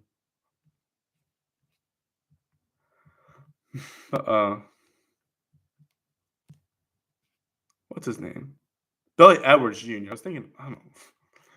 Yeah, but yeah, not to get confused with Alex Bowman or Alan Bowman for that matter. I think Billy Bowman is a really good player. I mean, yeah, but I think that's a good pick. I think that secondary. Oh my god, I can't. My dog's been barking way too much today. And then they went offensive line, Jack Nelson. Wrong, I know a guy named Jackson Nelson, but it was offensive tackle in Wisconsin to help Michael Penix have protection. We'll see if they trade Kirk away. Well, I mean, they could have done a little diverse the positions a little more, but like they could have done more positions, but even a little position. I think still got the players out of it, though. We'll say. Yeah, they made a lot of free UDFA signings. They went Nate Carter, running back, Michigan State. Nick Nash from San Jose State. That could be a steal, honestly. Quincy Skinner Jr. from Vandy, and then tight end Joshua Simon from Sacramento. You got a lot of good. So that's some good players on the offense. So making splashes there, I think. So that's good at least. I mean, it makes sense to sign a lot of UDFAs because they didn't have any draft picks. Yeah. And then they got guard Joshua Gray and who's from Oregon State, and Jordan Williams, who's a tackle from Georgia Tech, and he's helping that O-line out. And he went to Terry Simon Barrow from Miami or Florida. Yeah, linebacker Nick Kubitz from North Dakota State. You got two cornerbacks. You got Kobe Bryant from Kansas. who that could be a steal, honestly. Yeah, Dante Manning from Oregon, and who's also a cornerback. And you have safety Malik Verdon from Iowa State, another safety there. I think that's gonna help the defense out. So, over Falcons didn't have much picks. They made good use of what they had, and they got some good. Got what they needed on UDFA. So I think they made pretty good use of it. So yeah, which scares me. But what do I know? As a Saints fan, it scares me. 10, 22 players. We got the Seahawks. Sorry.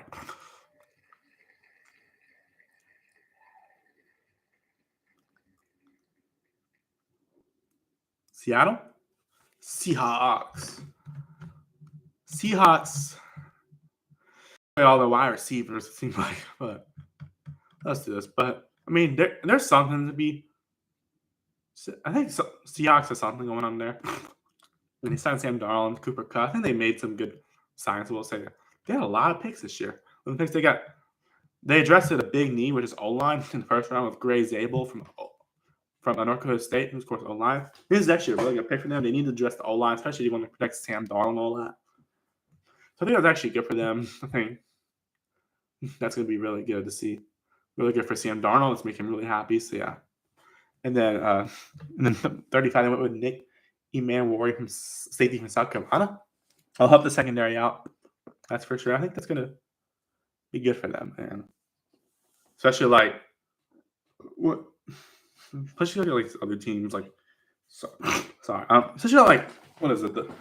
I feel like the Rams have a good offense next year.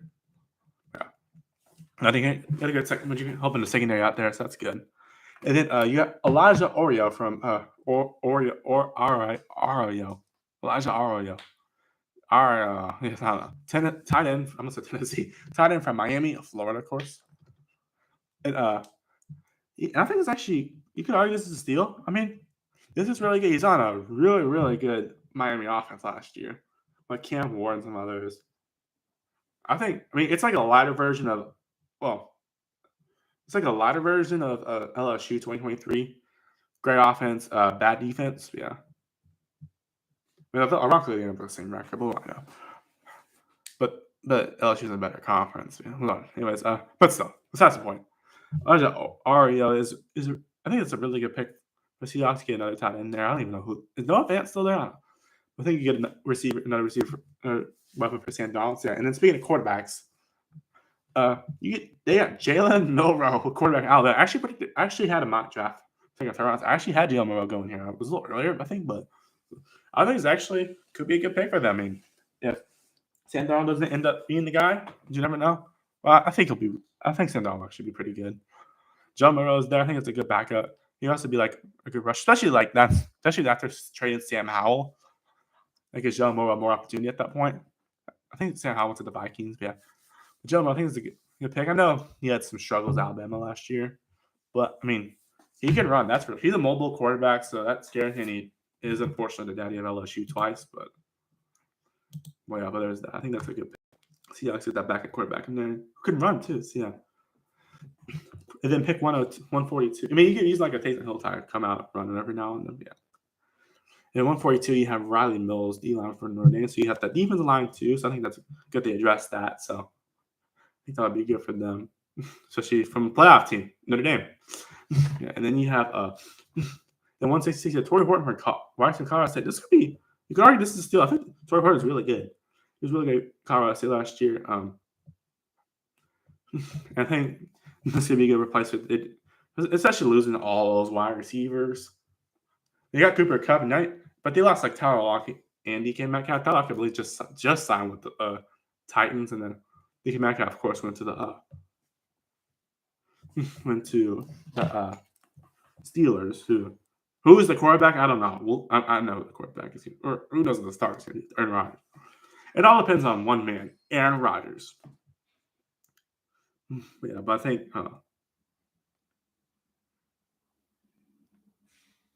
love how I have his picture. The picture of DK Metcalf is him with a mask on.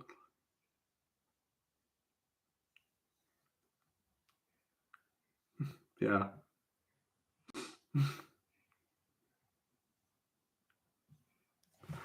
Yeah, DK Metcalf. Sorry, anyways, Torrey Horton could be another replacement. So yeah, for one of those 2 archers or less. I think that'll be good for Sam Darnold as well. Also being right through room with Cooper Kupp. So, yeah. And then you have Robbie Ouse from tight end from Alabama. So another tight end there. So you're making that tight end room pretty good. So yeah, that's a good pick. I mean, maybe it's you got arguably lower-born tight ends, but still, I think it's a good pick. And then pick 192 and Bryce Cabeldue from an offensive tackle in Kansas, and the O-lineman, so that's going to be good for the O-line, so that's good. And then you have in pick 223, you have Damian Martinez, running back from Miami, Florida. They're going for all the Miami players, and I respect that. And it's on the offense. This could be a steal. Damian Martinez was actually really good last year. He was on that really, really good Miami offense last year, like with Cam Ward. So I think he could be really good for them. So he'll be good. Paired with like Kenneth Walker. I don't even know who the other wide receiver, the running back is. Is Chris Carson still? That's probably a dumb question, but I think he retired. I don't know, but Daniel Martinez. So I think it's a good pick for them. So I think he'll be with Kenneth Walker. So yeah, and then it's Chris. I don't know. I played Chris Carson left a long time ago.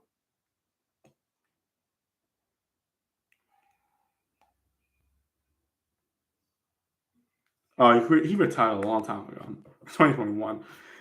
Yeah, unfortunately, it's due to a lingering neck injury, which kind of sucks. Yeah, it kind of sucks. But yeah, there's a 235 with Mason Richmond.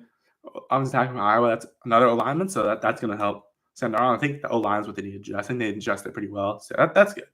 And then pick 238, they went Ricky White III, wide receiver from UNLV. UNLV was actually one of the best group of 5 teams last year. He also has experience playing in NFL stadiums. Yeah. But I think it's actually a good pick. Could be, maybe still, I don't know. But Ricky White, I think it's going to be really good for the wide receiver core, considering they need a lot of replacements, like who were left. But yeah, there's that. Yeah, I think that's actually a pretty good pick. Yeah. Seahawks overall, that draft went pretty well for them, I'd say. And they needed some, and especially they lost some people. And then they signed a decent amount of UDFAs. They signed running back Jakarta Wright from Missouri State, not Mississippi State, Missouri State, the team that's entering FBS this year. Wide receiver Tyron Broughton from Arkansas, tight end Marshall Lane from Northwestern, so you get some more weapons for Sam Darnold. You got tight end Amari Knight from UCF, so it helps the O-line again. That's good. You got 3 edge rushers. You got Connor O'Toole from Utah and Jalen Gaines from Illinois State and South Coleman from Illinois. So that's some good edge rushers there. So that's good. That'd be good for them. You got linebacker Jackson Woodard from UNLV and then my boy cornerback Zy Alexander from LSU. Go Tigers! I'm so happy that he finds it. I'm so happy he got signed by someone. Yeah, he's really good. I think that that'll help the defense. Yeah, Zy Alexander will help the secondary. That's for sure. Go Tigers! And then many camp advice, they had Thor Griffith, who's a defense here from Louisville. You have Michael Batten and Tevin Shipp, who are from Houston and Tennessee Martin, and they're linebackers. And then Cam Stone, who's a cornerback from Hawaii. So we'll see how that goes. Yeah. Moving on.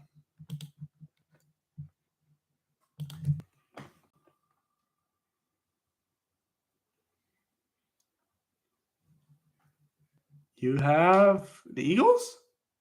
Commanders. Oh, yes, the Commanders. Commanders. Who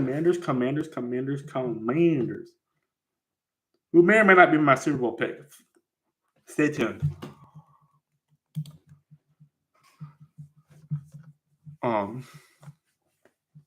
They only had 5 picks, but did I really need that many picks though? Well, they could use some, obviously, but yeah. But like that team is already on an upward path, and they get some more players. I think that'd be good. I mean, they don't really need that many picks, honestly. Because they probably need some. They do need some replacements, I think. But yeah, but the 29th pick, they went Josh Connolly Jr. offensive tackle from Oregon. This will help Jay Daniels, and for sure that O line. That's a good pick. I think they lost one of their linemen for like the different teams. Yeah, but Josh Connolly Jr. I think that could be good. Could be really good O lineman for them. So that made Jay Daniels really happy. We got Trey Amos from Ole Miss in the second round. I think that's actually a really good pick for them. Especially fell that far. I think I had them in the first round around it. I had the Commanders game. I think it was in the first round though. Trey Amos, I think, is actually a really good pick. And I think Jeremy Chin. I believe he's a cornerback. Jeremy Chin went to the Raiders, so this could be a good replacement for him. I think Trey Amos could be the guy, so that'd be good. And then the fourth round, they went with Jalen Lane, wide receiver from Virginia. You give another weapon Virginia Daniels throw to. Oh, that's gonna be deadly to the rest of the league. Like, man, that's gonna be epic. But Jalen, that's gonna be really good for him. And then round 6, they went with Kane Madrano, linebacker from UCLA. This will help the defense out. I think that'd be good for them. Yeah, especially the defense. The defense could improve, honestly, for sure. They had some stuff else. I think they're on a good path, that's for sure. And then 245, they went with Jakari Krosky-Merritt, running back from Arizona. I think that add to the right backer, especially Austin Eckler. I feel like he gets injured a lot.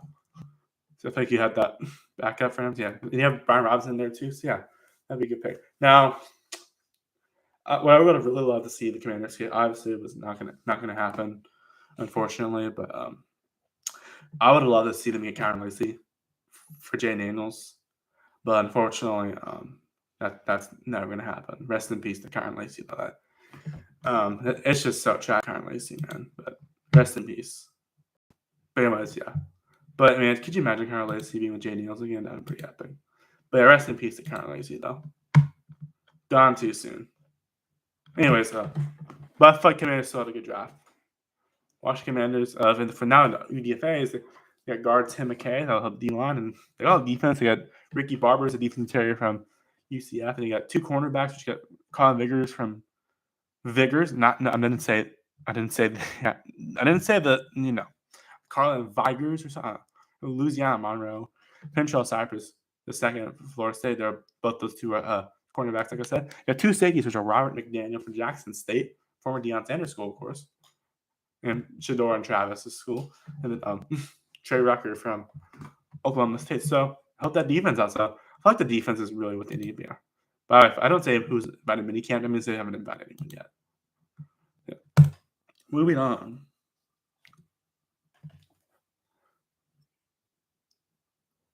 Ravens. Baltimore Ravens. Ravens had a good draft, I will say.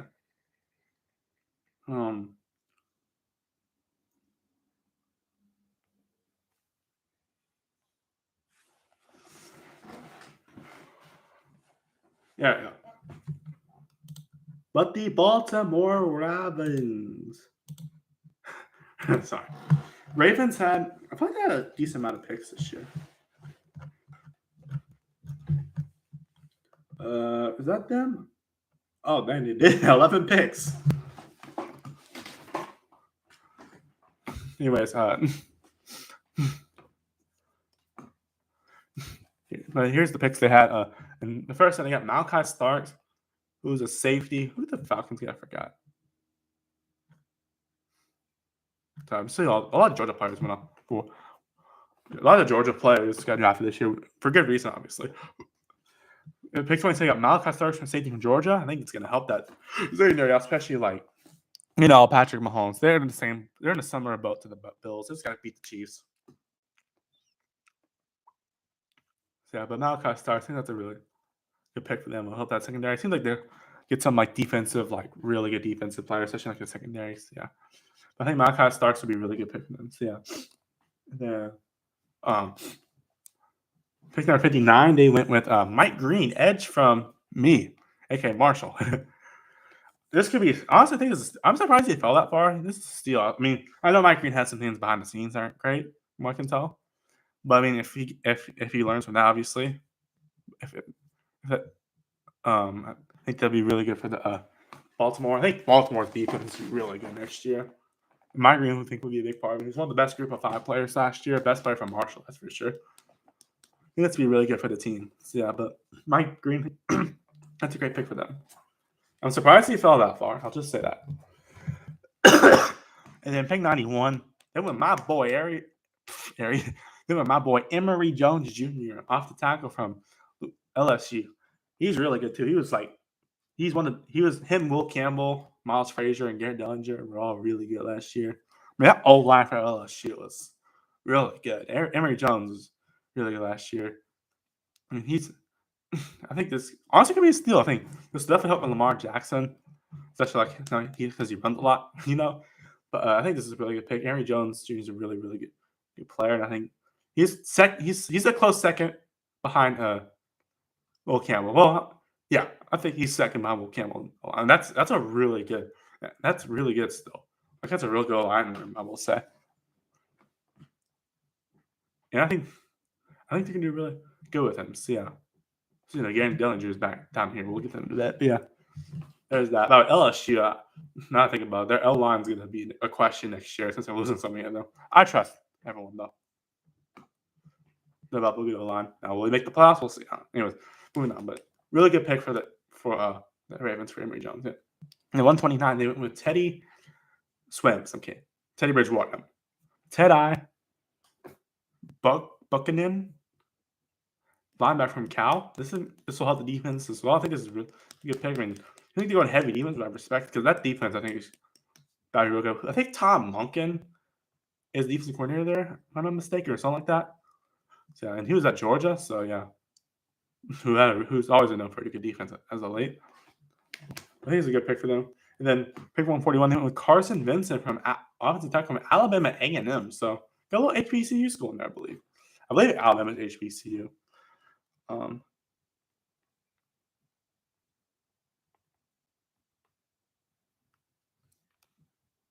Yeah, they are an HBCU. Nice. So they got Carson Vincent, offensive tackle. They'll help another alignment help Lamar Jackson. So that's going to be really good for them. So yeah, it's cool to see what is it? HBCU school get a player drafted. That's pretty cool because I think they're honestly really underrated. It's like their bands are amazing. Like Southern's band, dude. Oh my god, they're so good, bro. I love Southern's band. A lot of these HBCU bands are so good. Anyways, there's that. And their football teams. And I know that usually don't do great against FBS teams, but still, they still got some good teams in there. And it's pretty cool to see. But yeah, anyways, it's that. But anyways, moving on. Pick one city. You got Bill Halcone, cornerback from Western Michigan.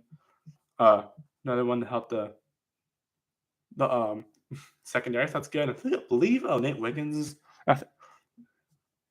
Nate Wiggins is there, I believe, if I'm not mistaken. Yeah, that's who they drafted last year, I believe. They'll be with him. So that's a good pick for them. I think they'll make good use out of him. It'll be good for a second. And then pick 186. I find this kind of strange. They went Tyler Loop, kicker, Arizona. Justin Tucker's cooked. But clearly that means they're suspicious of Justin Tucker's allegations. So, I mean, I think it's good that they get another kicker in case Justin Tucker gets in trouble, gets suspended or something like that. You get Tyler Lue. I think that's he'll learn from Justin Tucker if he stays on the team. And I think he's a really good kicker, one of the best kickers in FBS in college football last year. So I think that's a really good pick for them. So yeah, we'll see how Tyler Lue can do. Maybe he'll be the next Justin Tucker. We'll see. Maybe without all the allegations, of course. Yeah. Anyways, they had a lot of picks in one span. But they went with LaJohntay Western, Marshall of Colorado. He was under Shedeur Sanders last year, though. You know, this could be a steal. I don't know, but I think this is a good pick for them. Frick. Sorry, I pitched it with a lot. I think this is a good pick for them. I mean, it gives another weapon for Lamar to throw to, and that's scary for the rest of the AFC East or AFC North. So yeah, I think that's and the rest of but I think Lamar can make good use out of them. So yeah, that'd be really good. And pick 210, you have Anus Pebbles. That's what I saw yesterday. Aeneas Peebles, D-line from Virginia Tech. I think this is a good pick. He's a good player last year. I think he's really good on defense. So yeah, I think that'll be really good for the defensive line, especially if they play the Chiefs. Then I don't keep it to the Chiefs, but I think they are. From what I can tell. But I think that's a good pick for them. I think they'll make good use out of him. So yeah. And then they got Robert Longerbean, cornerback. Rutgers get another player in that secondary. That's gonna be really good for them. And then with their last pick, not the last pick, their last pick, they got my boy Garrett Dellinger. I talked about earlier. Interior offensive line for LSU. Once again, from that LSU offensive line that was really good last year. Will Campbell, Emory Jones, Miles Frazier, and Gary Dellinger. That was a really good line, bro. That was a really good line, man. That was awesome. I think that's going to really also help Lamar Jackson as well. And plus, you get him with Emory Jones, and that'd be really good for them. So yeah, I know he has injuries, I believe, but yeah. So we'll see what happens.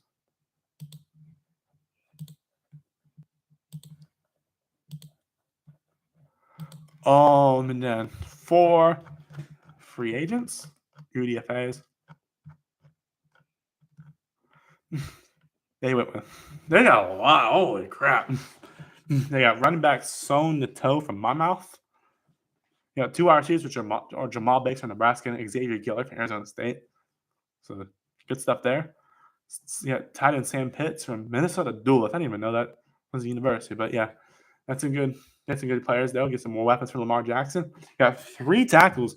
Draw Christian Lichtenhand from Oregon State. Ozzie Hutchinson. Please tell me his middle name is Osborne from Albany. And then Reed Holsky from Miami of Ohio. So, yeah. Finally got Miami Ohio there. That'll help the O-line. And defense at Jason Jones from Auburn.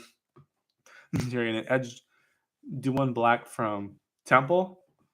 They went 2 linebackers with Chandler Martin from Memphis and then Jay Higgins from Iowa. Someone from Iowa defense, that'd be interesting. And then cornerback Marquise Robinson from Arkansas. You got 2 safeties, which are Desmond Igbino's son from Rutgers and safety Kendra Jackson from Illinois State. So you got some good defense stuff there as well. You got a lot of bases. You get a lot of players. Like they're getting the most out of this to the Ravens. The minicamp invites. Kitchen Jackson Jr., wide receiver from Baylor. Then you got guard Isaac Bunyan from Maryland. IOL. If you're offensive lineman, Thomas Perry from Middlebury. Edge Nicham Benu Ford. Sorry if I pronounced some of these names incorrect. Linebacker Jacob Dobbs from James Madison. Cornerback from Keon Martin from Louisiana. It says Louisiana Lafayette here for some reason. What do I know? And then kicker John Horland from Wyoming. So you got a kicker there too. Nice. There's a lot of kickers. I must really think Tristan Tucker's in trouble. But Rams are making the most use out of this year, and I respect it. So yeah. I'll go one more and might take a break.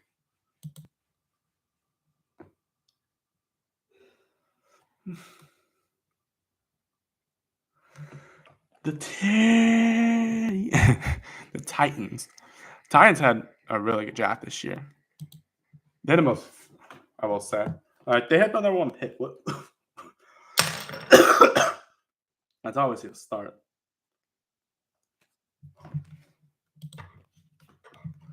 Let's see what the Titans are up to.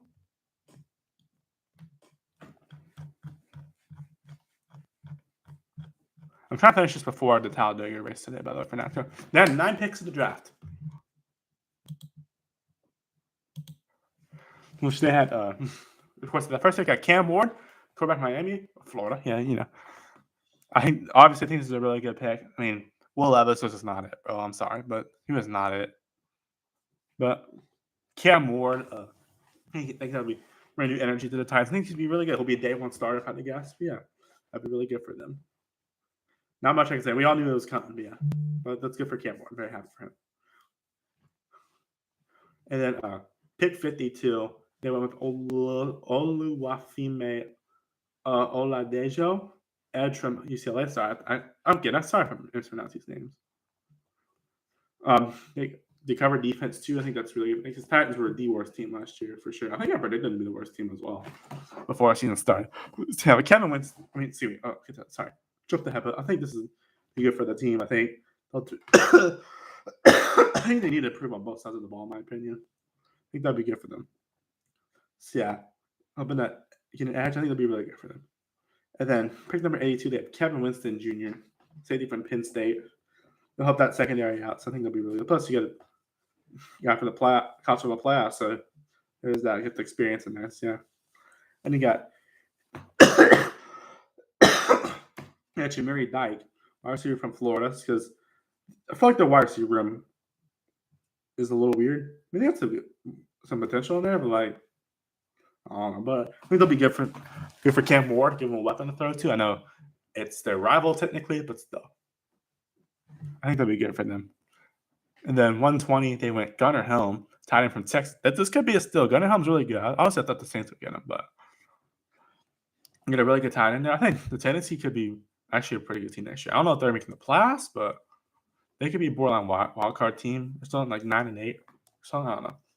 I think they got something cooking up there.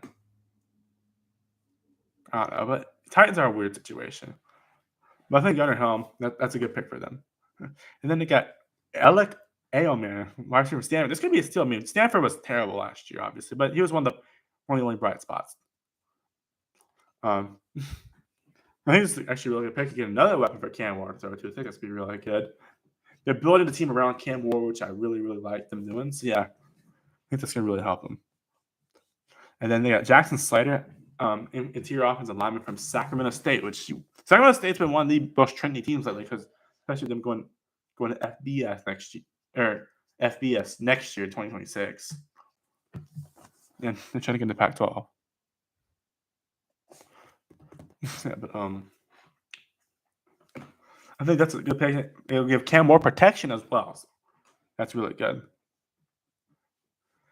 And then you have Marcus Harris, safety from California. Well, no one calls it that. No one calls it Cal. Well, people call it Cal, but still. I think this is a good pick. You also get another player in the secondary. I think this could be really good for them. And you got Kaleo Mullins, running back from Michigan. Surprise! Never thought he'd get drafted over Donovan Edwards. Never thought he would get drafted, and Donovan Edwards would not at the game this season. But hey, here we are. That's a good pick, I think, for them. I think that's going to help. Also, Cam Ward get another weapon. So yeah, they're building a team around Cam Ward, so I really, really respect. They're going to be building a team around Cam Ward. They made some good signings so far in the UDFA. And so they have Xavier Restrepo is a wide receiver from Miami, Florida, which literally Cam Ward played with. That's actually a really good move, honestly. That's a steal. Especially like Cam. He's already used to Cam Ward. That's gonna be really good for them. Got tackle Brandon Crenshaw Dickinson for Florida, helped O-line. And for defense, got linebacker David Gabenda from Texas. They also got two cornerbacks. Davian Ross from Memphis and Jalen Kimber from Penn State. You got edge Isaiah Rakes from Auburn. So that's a good defense. I think tidy up to something. I will say that they had a good draft this year. Now, one more, and I'm gonna get dressed.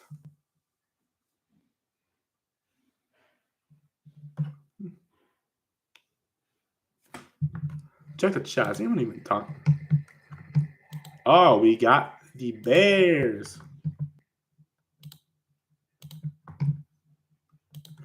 Bears, they always call themselves off-season champions, but at least come across, he says. That's hilarious. Chicago.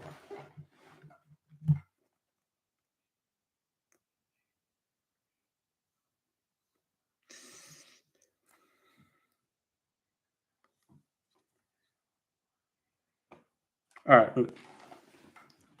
right. So Chicago, that's a good players, I will say.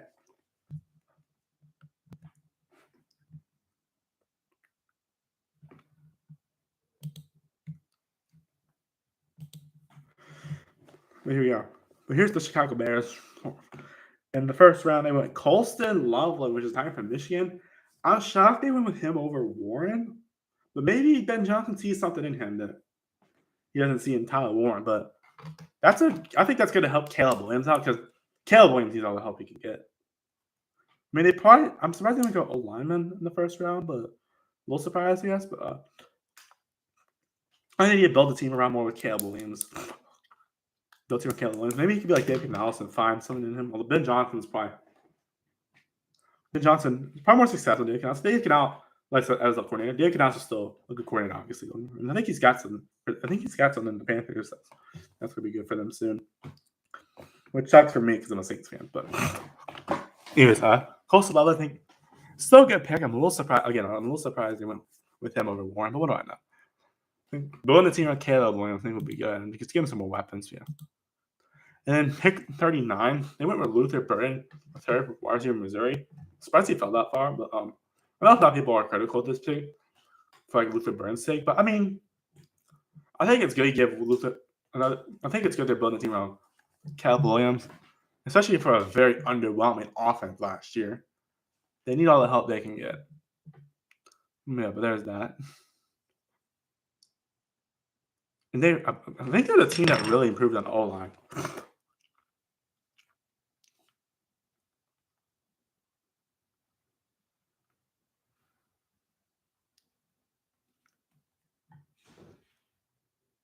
Yeah, they really improved the O line over free agency. So I think getting the weapons, Luther Bard, I think would be good for Caleb Williams. Yeah, and then Ozzy Trapello win the second round was offensive tackle from Boston College, just to help Caleb Williams, of course, get the protection.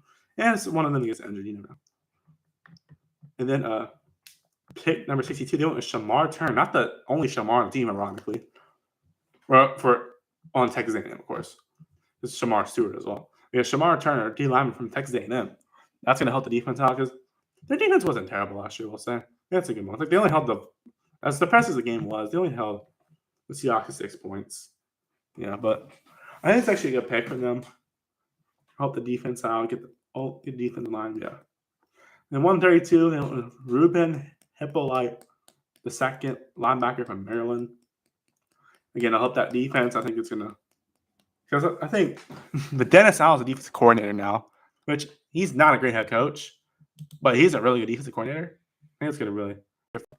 So I think it's a better position for him in general. So yeah, Dennis Allen, yeah. I think it's gonna be good for and yeah, Ruben Hippolyte the second, yeah. That's gonna be good for him. And then they went Za Frazier. What a name. Za Frazier. Sounds like Zach Frazier. Cornerback from UTSA. I think it's gonna help out their secondary too, especially with a really competitive NFC North. Man, that NFC North is gonna be crazy next year. It was crazy last year. It's gonna be even crazier this year. But I think it's gonna help defend, players like Justin Jefferson and all that. But yeah. And then they went Luke Newman off stack from Michigan State. Another one. I think that's good, especially Caleb Williams. So I think it's gonna be really good for them. They went Kyle Monaghay, running back from Rutgers, which a little shocked they think of running back earlier, but it's good they got a running back from Rutgers. I don't know who the running back is. Like Khalil Herbert, I think. I don't know. I don't know. Is he even on that team anymore? I don't know. But it's good they got a running back. A little surprised they went a little late for running back, but still think that's good they got one. Plus, who they sign out of UDFAs? They signed a wide receiver. Yes, UDFAs they signed wide receivers Jade Walker from Texas A&M and J.P. Richardson from TCU, all from Texas schools. You have two edges, which are Jerome Robinson from Kansas, Isaiah Carlton from California. I jumped ahead there. Oh, I think those wide receivers will help Caleb Williams, of course. A lot about Power Echols from North Carolina. You got two safeties. My boy Major Burns from LSU. Go Tigers. I'm so happy he found somewhere to sign. Then Tyshee Johnson from Oregon. And then you have left safety Luke Elkin from Iowa. And you get kicker Jonathan Kim from Michigan State. So cover all sides of the ball there. And then minicamp invites provides Sebastian Paris from Eastern Illinois. That's just from Paris.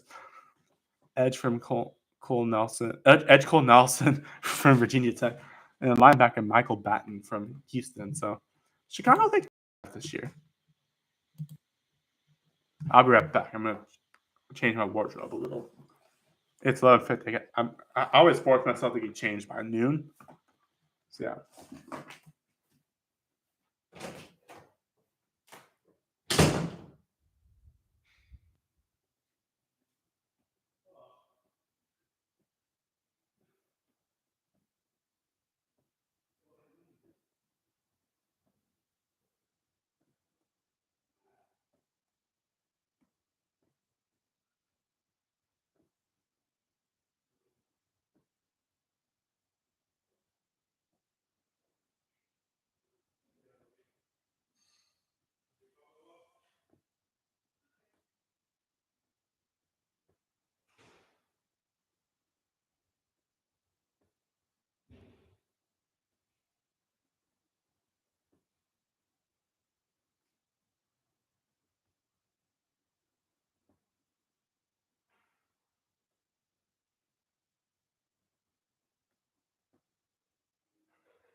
I'm back.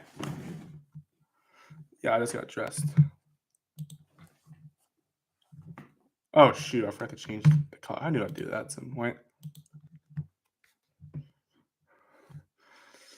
Yeah, I wore my NASCAR shirt today because, they're at one of my favorite tracks. Yeah, there you go.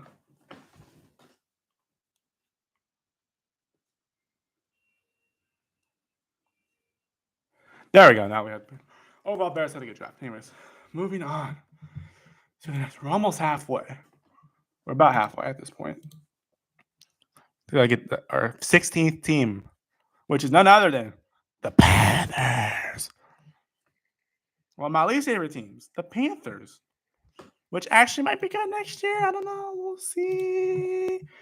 All right, let's see. Carolina. Now, in the first round, they had 8 picks, obviously, in the whole draft. But first round, they went with Ted Terrell and McMillan. Arizona, I'm a little shocked they went wide receiver and not defense, but man, he's a really good wide receiver. That's going to really make Bryce Young happy. So, especially for a quarterback Bryce Young that needs all the help he can get at this point, which I think Dan Canales is doing good at. So, it's doing good so far. I know it might take a while. Obviously, it's taking a while, but still. Hey, take your time, bro. But Terrell McMillan, probably the best wide receiver in the draft this year. And that's a really good pick for them. And then they went Nick Scourton, edge from Texas A&M, which they got their defense covered at that point. So that's going to help the defense, especially the defense was not that good last year. So there's that. And then you got an edge rush. I think is good, especially from a defense like A&M. A&M's defense was actually really good last year. Yeah. And then pick 77, they went with Princely Umanmielen, edge from Ole Miss. That's a good pick for them too. You get another edge rusher in there. I think Ole Miss. I think he's good. Ole Miss. As long as he doesn't fake the injuries, he'll be a good fit. Yeah. But I think that'll be good for the defense too because they need all the help they can get at this point on both sides, really.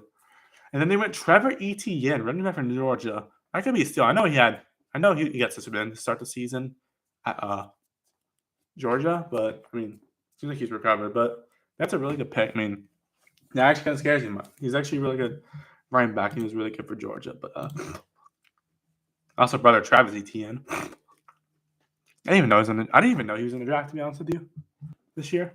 But that's a good pick. Could be a steal. As long as he maintains speed on the road. But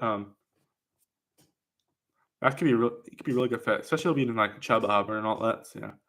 Could be Miles. I guess it was Miles Sanders replacing. Yeah. Then they went with Lathan Ransom, safety from Ohio State. That's going to help the secondary out, especially a team that really needs the help. Yeah.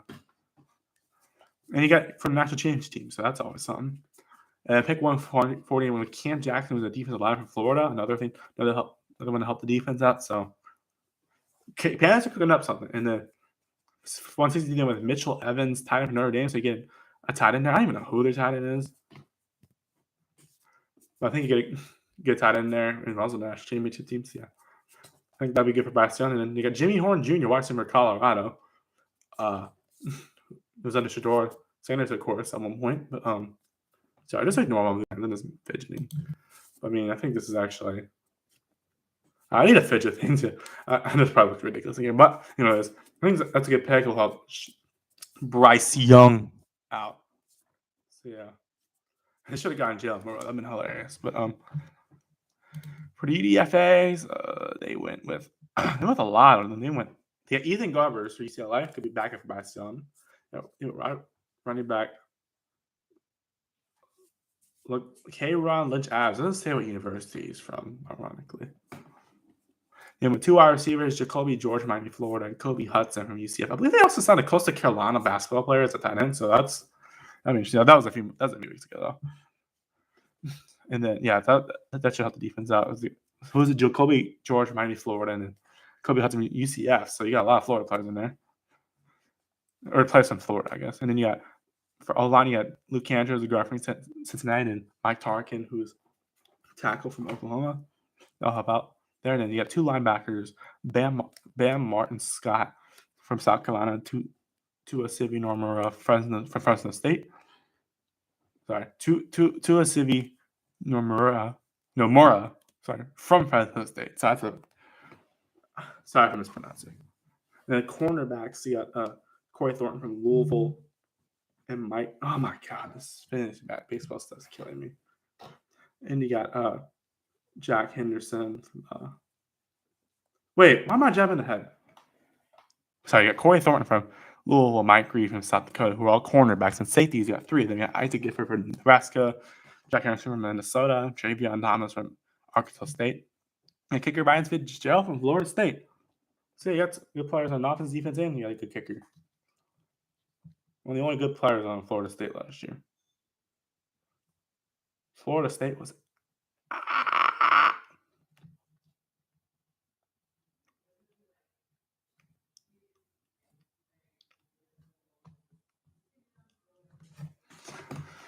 Yeah, there's that. Carolina, I think, had a pretty good draft. They got some good needs out of it. Yeah. They got to make Bryce Young work. Well, if they don't, that'd be great for the Saints. But from a team point, they got to make Bryce Young work. They kind of have to stick with him for a while. Moving on, is it the Saints? Is it the Saints? Is it the Saints? No, it's the Chargers. Never mind. Los Angeles Chargers.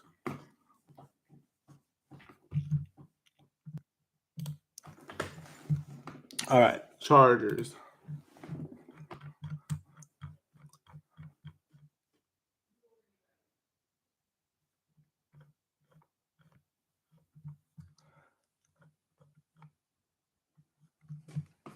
All right, Chargers. I feel like they got 9 picks. They had a good amount of picks. And pick with the 22nd pick, they went Omar Hampton, running back from North Carolina, which I was a little shocked they went running back in the first round. But I mean, they got someone who could catch a ball, so that's something. I think that's a good pick. And they'll help the offense out. And no shock seeing them. Surprised Jim Harbaugh didn't get any Michigan players, but yeah, there's that. Oh Jesus, this is getting hacked again. No. I need to block this guy. He's sending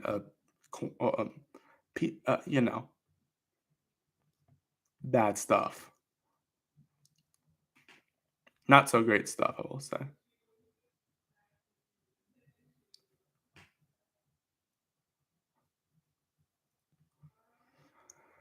Oh geez, hopefully I don't see this because it's someone got hacked. I swear this is the third time it's happened. All right. Anyways, so everyone keeps getting hacked. Anyways, might be me next. I don't know. Hopefully I didn't say it to become true. I don't want that to happen. Anyway, but Omar Hampton, I think still a good pick. I mean, they got running back. I think that one of the best running backs in the draft this year too. And they went Trey Harrison, who was a wide receiver from Ole Miss. So at least they got a wide receiver in there. So that's good. I know they probably want to Colston Loveland because they're in the Michigan with also Michigan connection as well. Yeah, but anyways, but he had taken off a little early though.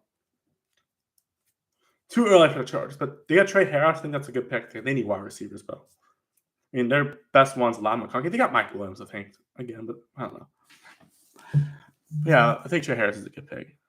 And then they have Jamari Caldwell, defensive line, Oregon, pick number 86. They'll have the defense out a bit. I think that'll be good for them. And yeah, I think that's going to be. I think the Chargers are bound to be really good next year. Make some improvements. I think they'll be like 18 next year. We'll see what happens. Yeah. By the way, but if I want to see the link for all the undrafted free agents, I'll put it in the chat. So they update a lot. So there you go. But yeah, I think Jamar Caldwell will help the defense out a bit. So yeah, that would be good. And then pick 125, they went Cal Kennard, edge from South Carolina. So another one to help the defense. That's going to be good for them. Yeah. I feel like some minor improvements, they'll be really good next year. Then 158, they got Keandre Lambert-Smith, wide receiver from Auburn. So they got another wide receiver that's going to be really good for Justin Herbert. So yeah, going to be good. And then 165, they went with Oronde Gadsden II, who's a tight end from Syracuse. So they got their tight end like they needed. It wasn't Colston Loveland, but they got a good one from Syracuse. They got a good one in Oronde Gadsden II from Syracuse. I thought Syracuse was one of the more underrated teams last year. But yeah. And then they got Branson Taylor, offensive tackle from Pittsburgh. So you got some protection for Justin Herbert. So that's good. You got RJ Mickens, safety from Clemson. Will help the secondary. I'm going a little quicker than these picks. I'm sorry. I think it's going to help the secondary out. That'd be good. And you got Traquise Bridges, cornerback from Florida. I think that's good. It was right before Mr. Irrelevant. Yeah, but that'll help the secondary out. So yeah. Plus, Florida is one of those teams that trended. LA has been a lot of free agent UDFA signings. The Chargers have, at least. Yeah, even the Rams too. The Chargers, they signed. They got none other than DJ Uiagalelei, quarterback from Florida State. Maybe that's a way better situation than when he was at Florida State, I will say. You also got Raheem Sanders from South Carolina, who's a running back, who's also really good. He was also named Rocket Sanders. That could be a steal. You never know. You got Luke Graham from Kansas, who's a wide receiver. And you got tight end Stebo Klotz from Iowa State. So you got some stuff for the offense. That's good. And then in offensive line, you have center Josh Kaltenberger from Maryland. You also guard Nash Jones from Texas State. And you got three tackles, which are Corey Stewart from Purdue, Jimmy Bell Jr. from Mississippi State, and Savion Washington from Syracuse. So you got some good stuff on offense going. And defense interior is Joshua Fuga. Sorry. I was thinking the police say from the Saints. Joshua Fuga from Virginia Tech and Tara Edwards from Illinois, who are all defense interiors. You got edges, Garmin Randolph from Baylor, and Kylan Guidry from Western Kentucky. Yeah. Jesus. Sorry. Linebacker Marlo Wax from Syracuse. Yeah, 4 cornerbacks. Eric Rogers from Rutgers. Jordan. Aladu Gukan from Bowling Green. You got Miles Purchase from Iowa State. You got Nico Reed from Oregon. And then you got safety Jalen Jones from Virginia Tech. And Isaac Bunyan from Maryland, who's a guy. Look at that. Was it just? Sorry, I don't think I saw that other thing. So it must have just been added. Yeah. There's that. Sorry, my dog's getting scared the crap out of me. Should I scratch my door? I'm not. I'll let him in later.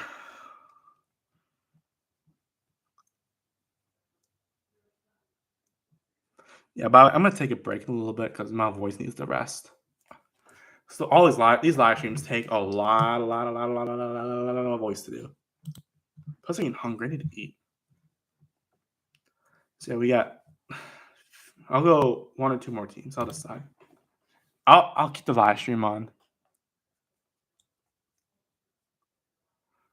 Next up, we have the Steelers, or who knows if the quarterback's going to be there.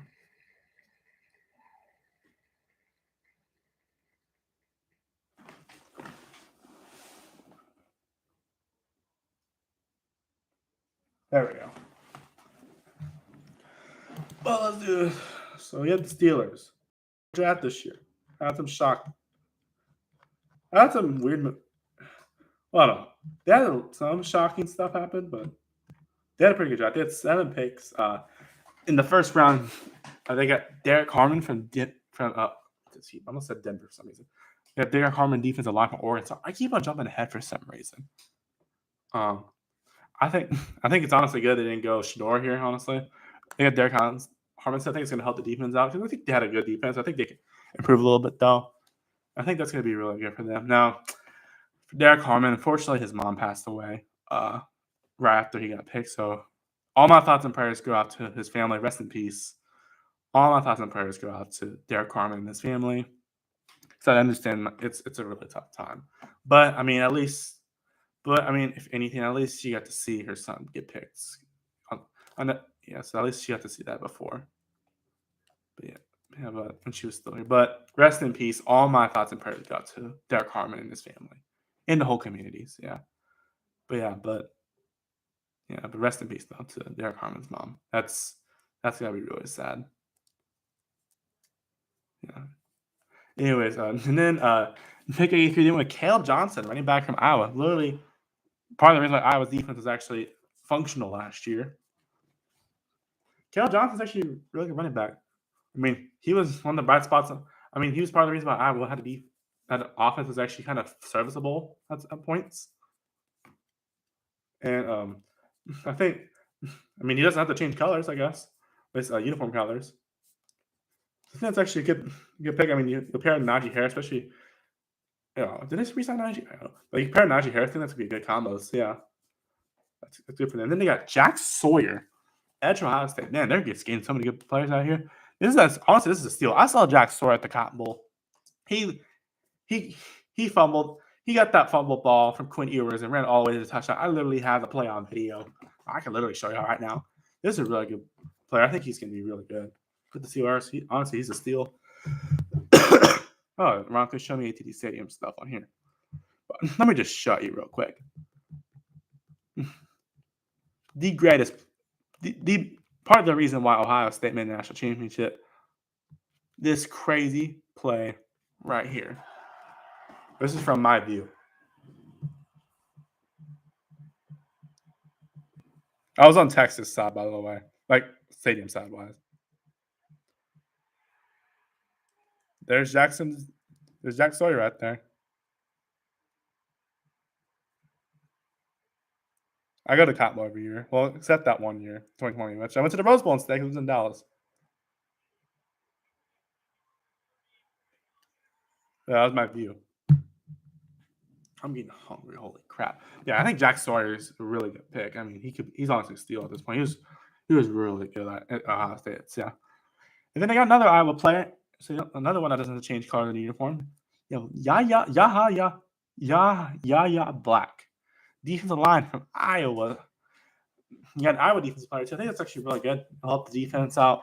Also, like the defensive line, so maybe you'll have a better chance of sacking Joe Burrow or what's his name, Lamar Jackson, or one of the 50 billion quarterbacks on the Browns. But yeah, that's a good pick. And then speaking of quarterbacks, they went with Will Howard from Ohio State, who's a quarterback, obviously. He might end up being quarterback. He might end up being QB1 at this rate because Aaron Rodgers still hasn't made a decision yet. This dude's gonna literally not make a decision until the day before the season starts. I swear to God, this dude cannot make any decisions. But so Will Howard might end up being their quarter. Might end up being their QB1. Like literally right here, it says Jeff Curry. Jeff, will we actually still get the QB1? Like at this rate, it wouldn't shock me. I mean, I would imagine he's going to beat whoever's Mason. I don't even know who's on the team. Mason Rudolph? I don't know. But Will Howard's a good quarterback. I mean, he seems like a genuinely nice guy. I mean, he seems like he just. I mean, he was really he took that Oregon loss, that Michigan State loss, and he put the chip on his shoulder along with the other Ohio State players, the whole Ohio State team, and did really good in the playoffs and won the national championship. So, yeah, Will Howard's really good. So I think that's a good pick for them. And then 226, they went Carson Bruner, linebacker from Washington, so he helped that defense out a bit. So that's going to be good. And then 229, you had Dante Kent, not from Kent State. Probably for the better because Kent State sucks at football. Cornerback from Central Michigan, a different MAC teams, yeah. But that's going to help the secondary out. So that's good. Pittsburgh overall a good draft, I will say. Now for UDFAs. I think they signed a Pitt player, ironically. Not Kenny Pickett, but yeah, they got Ben Sauls, who's a kicker from Pittsburgh. So I keep forgetting y'all can't see this. They got Rock Taylor, who's a wide receiver from Memphis, and then they got tight ends. They got two tight ends, which are DJ Thomas Jones from South Alabama and JJ Galbraith from South Dakota. And you got guard Aiden Williams from Minnesota Duluth, and then Sebastian Castro from Iowa, who's a safety. He all these Iowa players, so I respect it. And then, of course, kicker Ben Sauls from Pitt. Yeah, from Pittsburgh. He doesn't have to move home state. He doesn't have to move anywhere. So yeah, he can just stay in his dorm if he wants. I thought they'll do that, but he doesn't have to move home stadiums. That's something. Overall, Steelers had a good draft. Yeah.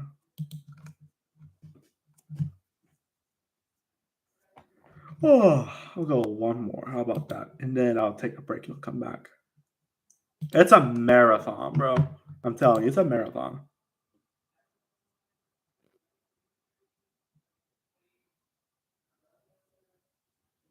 Next up, we have the Chiefs. America's least favorite team, the Chiefs. You either love them or hate them. Seems like Chiefs. I don't like the Chiefs, but I like the players on there. I just don't. It's just I don't like it for competitive reasons because they're so good every year.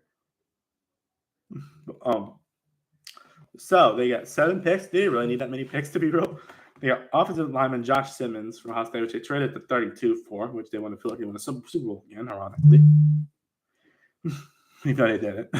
But Josh Simmons, I think that's a good pick. He'll protect Mahomes a bit. I feel like that O line did have to slip ups last year. I think honestly, Chiefs remind me of like Miami last year, like not the Dolphins, the Hurricanes. Like they won games in the most outrageous ways. Just not go all the way. Yeah, but, Josh Simmons, I think that's a good pick, and will help Patrick Mahomes. So I think that's going to be good for them. And then they got defensive lineman Omar Norman Lott from Tennessee, who's defensive lineman, of course. That's a good pick for them, I think. Help the defense out, and especially a defense that let the Eagles play like 40 up on them in the Super Bowl. I think it's going to be good for them. And then right after that, they picked Ashton Gillette, edge from Louisville. I think it's actually a good pick too. I mean, that KC defense is going to be is always really good. It seems like. I know I just said they let Eagles score 40. There's improvement, but I think it's still a good defense. But yeah, I think I think that's a good pick for them. For Ashton Gillette, so I think it's going to be good for them. And then they got Noel Williams, who's a cornerback from Cal. I think that's going to be that's going to be good for the secondary. So yeah, there's that. And they got Jalen Broyles, wide receiver from Utah State, who might end up being the next Rashee Rice at this rate. Well, with actually knowing how to drive, but who's ironically Rashee Rice is not from Georgia, it's from SMU. But Jalen Broyles, that's gonna be great for Mahomes. He could pretty much throw to anyone. Yeah. Even if his wide receivers aren't good, he'll win the Super Bowl. I think Jalen Broyles is a good wide receiver. I think that'd be good for him. I think Jalen Broyles would be good. He might be a star at this rate. I mean, he's good, so yeah. And then 156, they went with Jeffrey Bassa, linebacker from Oregon. Well, I think that's going to be good for the defense, of course. And that defense is going to be really good. And then pick 228, they went with, speaking of SMU, they went Brashard Smith, who's a running back from SMU. That's playoff experience, too, like Omar, like some of the other players, of course. But because a lot of these playoff teams from the college football, which that tracks. I mean, it seems like it's working for them. But man, Brashard Smith, I think that's a good pick. He'll be good. He'll be with Isaiah Pacheco and some others. Yeah. And I think Kareem Hunt's still there. Yeah, I think that running back room. I think with Brashard Smith there, I think he'll be a really good situation, especially out in Kansas City. Yeah, and he'll be. Will he be? What's it? And he'll be with Rashee Rice. I don't know if they were on the same team. I don't know if we're on SMU at the same time, but that'd be interesting to see.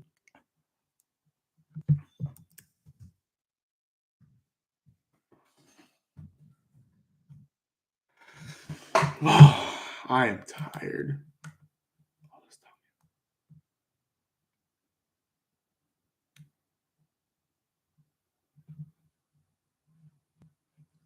Yeah, what we have left is what do we have left? Eagles, Cowboys, Bucks, Saints, Broncos, Bengals, Jets, Dolphins, Jags, Colts, Rams, Lions, Vikings, and Eagles. I said Cowboys. Yeah, that's what we have left. So I'm gonna go eat some lunch and then we'll get right back at it.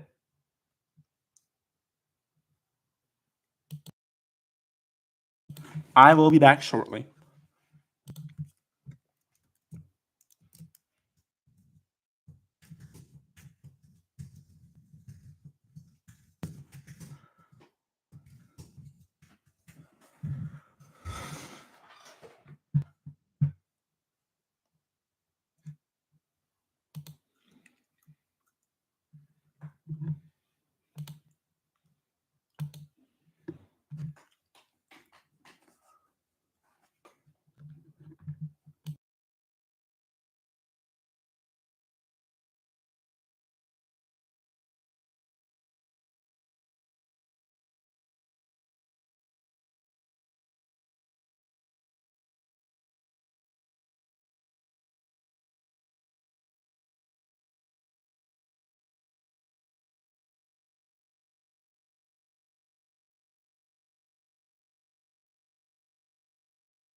Just realized we're going to turn the Chiefs color. Golly, I forget what we're going to do that. Anyways, let's keep out Chiefs color while we're done.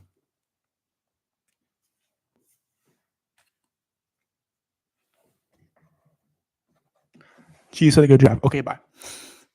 We'll be back shortly.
What up? What's up? What's up? I got some food. Because got some Indian chicken right here I got from an Indian restaurant the other day. Got some chips on the side. So yeah, but anyways, Chiefs had a good draft. I'm sorry for the change to color. Anyways, we're back. I was not expecting to be back this quickly, but here we are. Because I was just originally eat lunch, then come back, but my mom isn't here, so I don't have anyone to talk to. So I was just talk to y'all. Even though no one shows up to the streams. Because, I only have 2 subscribers.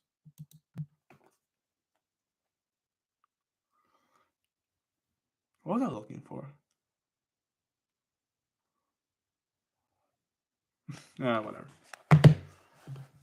I got some chicken here. I'll be eating while doing this. It's a spicy chicken, so.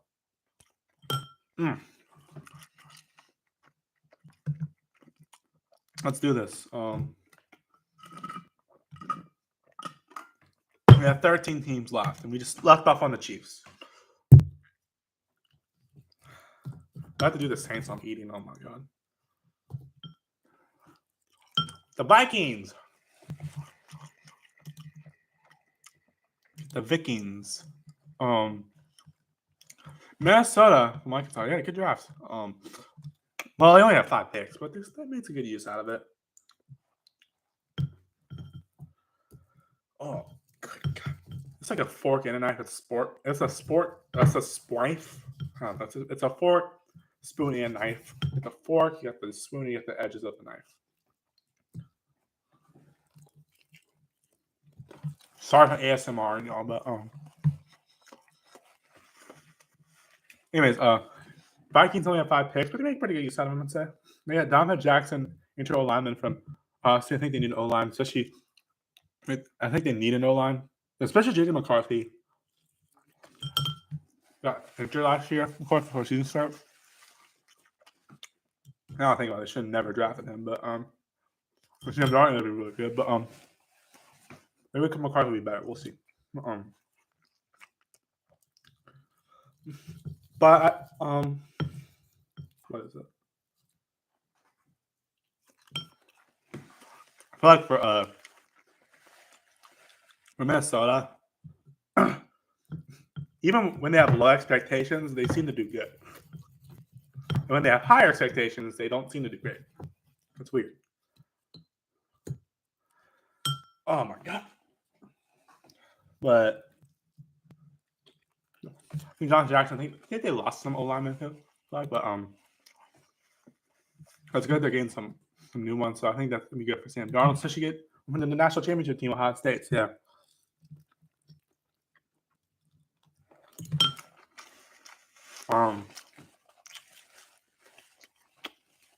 And then at 1 2, they got Ty Felton, wide receiver from Maryland. I'll tell you what, wide receivers thrive in Minnesota. Just ask Justin Jefferson. I think you give a weapon for JJ McCarthy. That's gonna be, dude. I think that's gonna be deadly. I think that's a good pick for them. Ty Felton's he's good. So one of the only good players in Maryland. One of the only good things about Maryland last year, like the team. Like the most memorable moment from Maryland was actually Eric Collins, the announcer. Oh no! Disaster! Oh jeez. Disaster! What a bad idea! Oh my god! I use that meme so I love that meme so much. Yeah.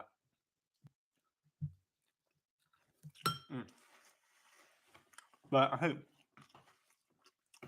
you pick for the Vikings to get another wide receiver. I think that's good. And you got Tyrion Ingram Dawkins, D line from Georgia. Another good pick. I think it's going to help the defense out. But fuck the lots of new linemen. They also have a decent amount of people like Sandar and some others. But,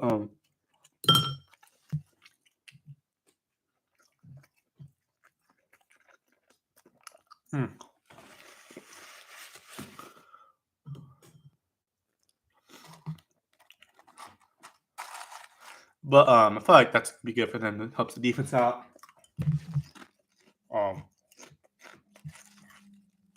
change the color.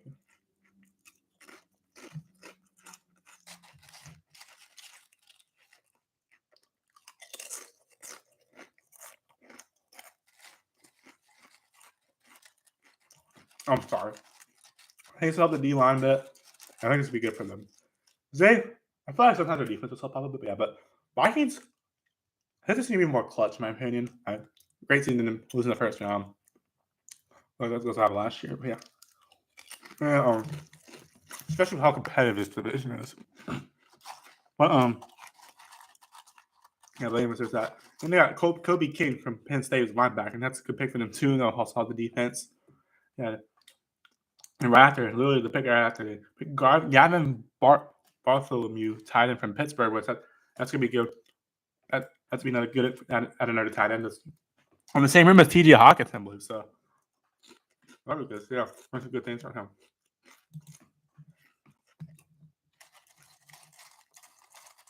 Minnesota. Well, Minnesota. Hold on.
So my dad called, so I had to answer. For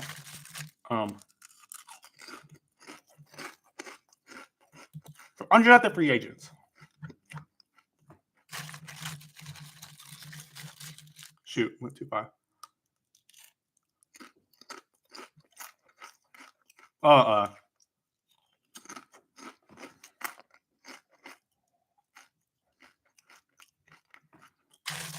Did I say who KC got?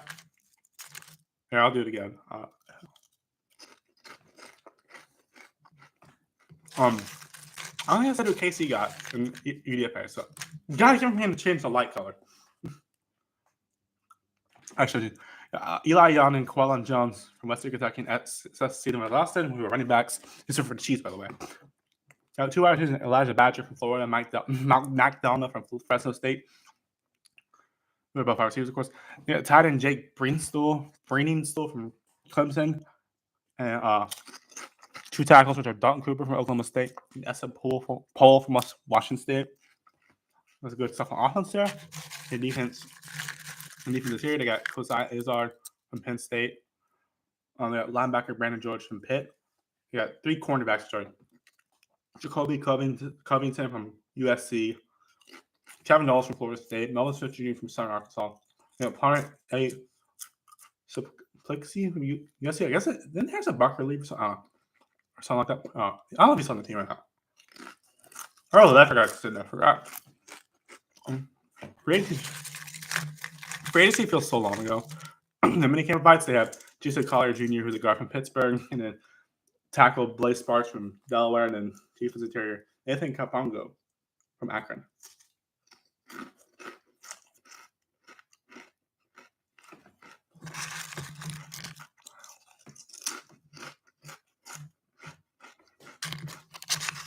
And Minnesota's signed a lot of people for DFA.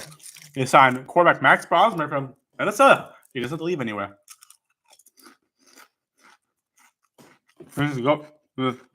Yeah, he gets to stay in the same place, basically. Running back Trey Stewart from Jacksonville State. Then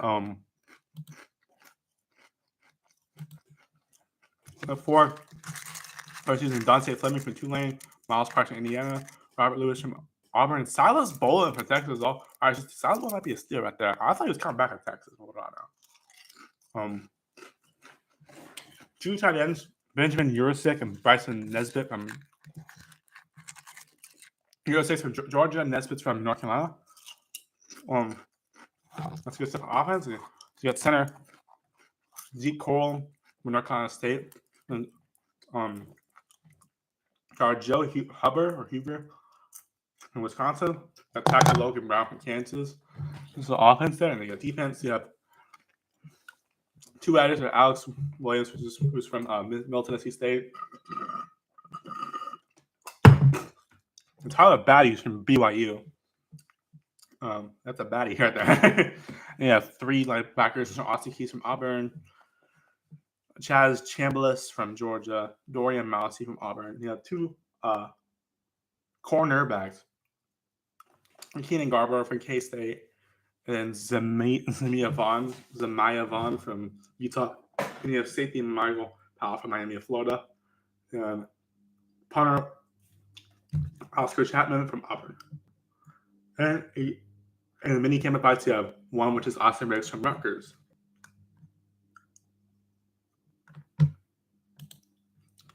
Yeah, it's Minnesota for you, baby. I'm going to put this back. I'll be back.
I'm back. I'm going to get some dessert because, I'm hungry. I got some Easter candy also to eat. There's a Hershey marshmallow egg. I'll do food review on camera. I know it's going to taste good, but might as well. Might try this before. Yeah, it looks a little cracked. That's okay. Let's try it. Approve. I like it. 8.8 out of 10. I like it.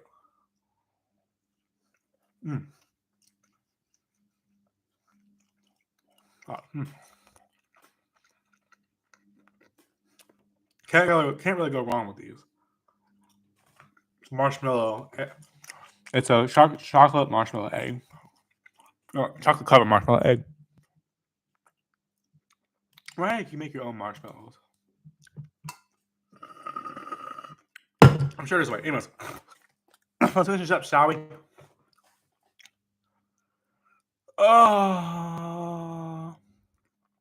Broncos country, let's ride. We're about to talk about your team, baby. Change it to the Broncos. Broncos are pretty good this year.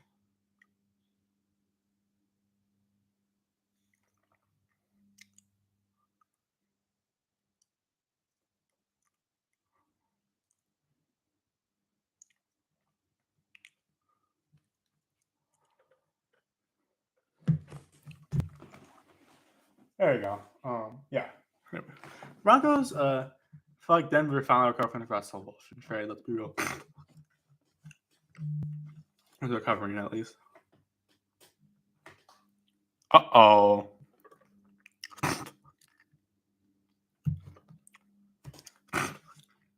The NFL is investigating prank call made to Shedeur Sanders during 2025 draft. Someone's claiming to be Mickey Loomis, the GM of the Saints, and called him. That was something, bro. I'll tell you that for a fact. Anyways, Denver, there's 7. I mean, it's funny on paper, but it's funny to think about. It's kind of funny on the spot, but like, it is a little weird. I mean, it might be a little over the line. What do I know? I mean, this dude's future's on the line, but what do I know? My question is, how do they even get this number, anyways? Denver, they got Jahdae Barron, cornerback for Texas, in the first round. This will help out their secondary. I feel like Denver's definitely one of those teams that were underrated last year. They made the playoffs, so yeah. But I think this is a good pick for them. I think that's going to help. I think it's going to help the secondary out, and yeah, especially like they didn't lose Justin Simmons. Yeah, I mean, they seem like they recovered, but yeah, maybe it's the next Justin Simmons. You never know. And then in pick 60, they got RJ Harvey, running back from UCF. This could be a steal. He was really good. One of the only good things about UCF last year, because their UCF kind of sucked last year, because the Gus Malzahn show didn't go so well. But RJ Harvey is a really good running back. He was one. I looked on Cost for 25. Literally the 3 highest rated players on UCF are all running backs. Bro, that's crazy. But RJ Harvey's a really good running back. I think he's really good for a team like Denver that lost their running back. So he's a new one. So I think RJ Harvey could be the next great running back for them. So yeah, that'd be good. And then pick 7.1, Pat Bryant, who's a wide receiver from Illinois. This will definitely help Bo Nix have some more wide receiver.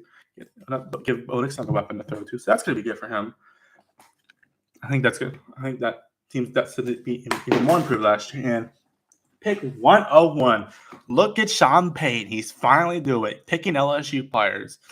Go Tigers. Of course, he had to do it after he left New Orleans. But what do I know? We got my boy Savion Jones, the D lineman for LSU. Go Tigers.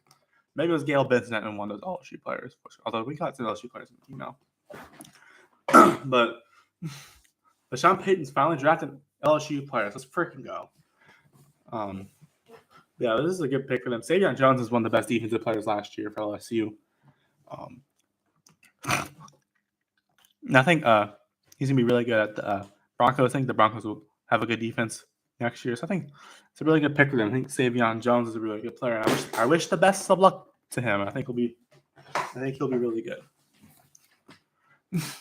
And then pick number 134, we have Q Robinson, edge rusher from Alabama. Help the defense out. Get the defensive help there. I think that's good, especially for a team like Alabama, that's a good defense last year, we'll say. Besides some game like that Vanderbilt game, but they had good defense last year, we'll say. So I think Q Robinson will be really good for the Broncos. I think it's going to improve the defense. Yeah. And then pick 216 with Jeremy Crawshaw, punter from Florida. I think that might have been the only punter draft. I think definitely good. I mean, punters are always the more underrated positions, obviously, because they set up where the drives are going to be. So I think that'd be good for them. And then they got Caleb Lohner, tight end from Utah. I think Sean Payton knows how to work tight ends really well, so I think that would be good for them. And then the Denver for their UDFAs. They have 3 wide receivers for Courtney Jackson from Arkansas State, Jerwan Newton from Toledo, and Joaquin Davis from North Carolina Central. And then they got Joe Michalowski from Oklahoma State. They got Clay Webb, who's a guard from Jacksonville State. I almost say Gardner Webb there. And tackle Marcus. We got 2 tackles from Marquis Cox from Kentucky, Xavier Truss from Georgia. That's the offense there. And they got defense, interior Christian Dowell from Tennessee Martin. edge Johnny Walker Jr. from Missouri. 2 linebackers, which are J.D. Brown from Kansas and Curran Reed from Utah. 2 cornerbacks are Jaden Robinson from Oregon State and Kendall Baller from Florida A&M. So yeah, good stuff there going. Good signings there for both sides of the ball. And minicamp provides the O-lineman Clark from Central Missouri, and then cornerback Chris Chuck Winnicke from James Madison, and kicker John Hoyland from Wyoming. So let's sit there. Hey, Will Lutz gets injured. He's right there. He'll let some good stuff from Will Lutz. I will say that. Will Lutz I miss Will Lutz, bro. I mean, like Rupee's decent, but I miss Will Lutz.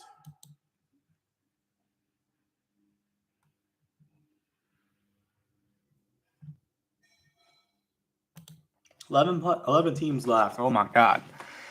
I enjoyed this. Oh, here we go. Here's my favorite team on the earth, the New Orleans Saints. Who that can second beat them? All right, anyways. New Orleans. New Orleans Saints are up next. My favorite team in the land, so I can guess them. So if this takes longer than expected, I'm sorry. But I know my team. I love my team, so I gotta make a pick for them. I might have to open the door in a second. My dog's gonna come here like, I'm my bone.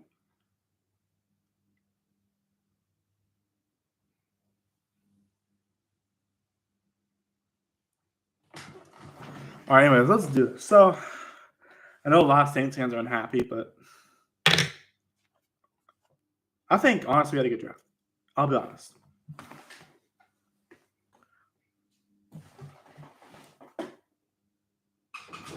Wow.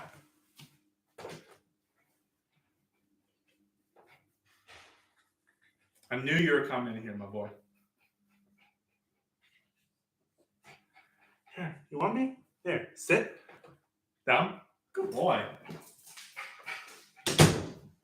All right. Okay, sorry, I had to do that. He loves hiding his bones somewhere. You know, he loves it every day. Anyways, the Saints. Okay, I'm one of the more optimistic Saints fans, I will say. So I think we did pretty good. I'll be honest. Kellen Moore is cooking up something. So we had 9 picks in the draft. We had. I feel like I could get the more in-depth analysis here, yeah, because I'm a Saints fan. But yeah,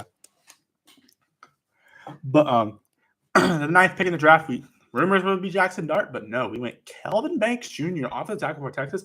It's not a flashy pick by any means. I think it's actually a really good pick for the Saints because Ryan Ramczyk just retired, and we need a replacement, man. I mean, and we need a younger replacement, obviously. I think Kelvin Banks will be the guy to do it. I mean, we drafted a lot of linemen, so we gotta keep everyone healthy because that's the reason why we sucked last year because no one could stay healthy. Kelvin Banks is a really good pick. He's one of the best O-linemen in the draft this year. I think he'll be really good for the Saints. I think that's a really good pick. I think he'll be the next. He'll be a Ryan Ramczyk's replacement. Really good one to pick. So yeah. In round 2, pick 40. I know a lot of controversy came with this pick, but Saints got Tyler Shuck from quarterback from Louisville. So a lot of people are not very happy about this pick. I've seen it on social media. A lot of people are not happy. Why is my dog still crying out there? Like, eat it already. Eat your bone already, man. Anyways, Tyler Shuck. I get I get people aren't wanting Shedeur. I get it, but people were like, because I saw a lot of people were just not happy about the pick. Like, people were crashing out like crazy, and people were saying he's not the guy. He's too old. He can't throw. He had that one combine throw that wasn't good. He choked against Stanford. Blah blah blah blah blah. I get it. I get there's downsides to the pick. I get it. I totally get it. And I will say we could have drafted him in a later round. I think if we drafted him later round, it would paid off better for us. I'm just gonna say that. I think some of the criticism is valid, but a lot of it's not. Like Tyler, I think there's a lot of good things about this pick. Like, if you're gonna compare Shedeur Sanders up, in point. Well, not just compared to shorter season. I think Tyler Shuck's a good quarterback. I think this dude has. I know people say his age is a big fact. His age is kind of old, but he's not terribly old. He's got like 15 years at least, or 10 years at least. I mean, he's still got a. I mean, yeah. I would probably like that quarterback a little younger, but I mean, Bo Nix. I mean, and I get this guy's older than Bo Nix, but like, Bo Nix is working out for the Broncos, and he was old. Tyler Shuck, I think, actually is a good quarterback. I mean, he was. I know he's in college football for a long time, like since I was in 5th grade. I'm in junior high school now. Like he was that backup for Justin Herbert. He's been everywhere. He went from Oregon to Texas Tech to Louisville. Might have been some other places. I don't know. I think honestly, we might have got a hidden gem. I know my son to lose, and I will say we could have drafted him in the later round. I will say. I think Tyler Shuck, he genuinely seems like a really good guy too. Like that reaction was just so wholesome when his dog jumped on him. That was pretty awesome. I mean, this dude, if he can like Shedeur, like Shedeur doesn't have like Tyler shows a lot of experience in college football, which I think could help him. I know I've heard he's had some injuries, but hasn't happened in a while. But come on, the bar is really low when Derek Carr's your quarterback. I mean, he's literally a walking hospital. But, Tyler Shuck, I think he could. I think he's a good quarterback. I'm hoping it works out for the Saints. Kellen Moore sees something in him, I think, and I feel like, and he's a lot better than Shedeur, like personality wise. Like I think Tyler Shuck, honestly, the reason why his draft stock wasn't as high is because his age. I mean, he's 25. I get it. He's going to be 22 when the season starts, but like.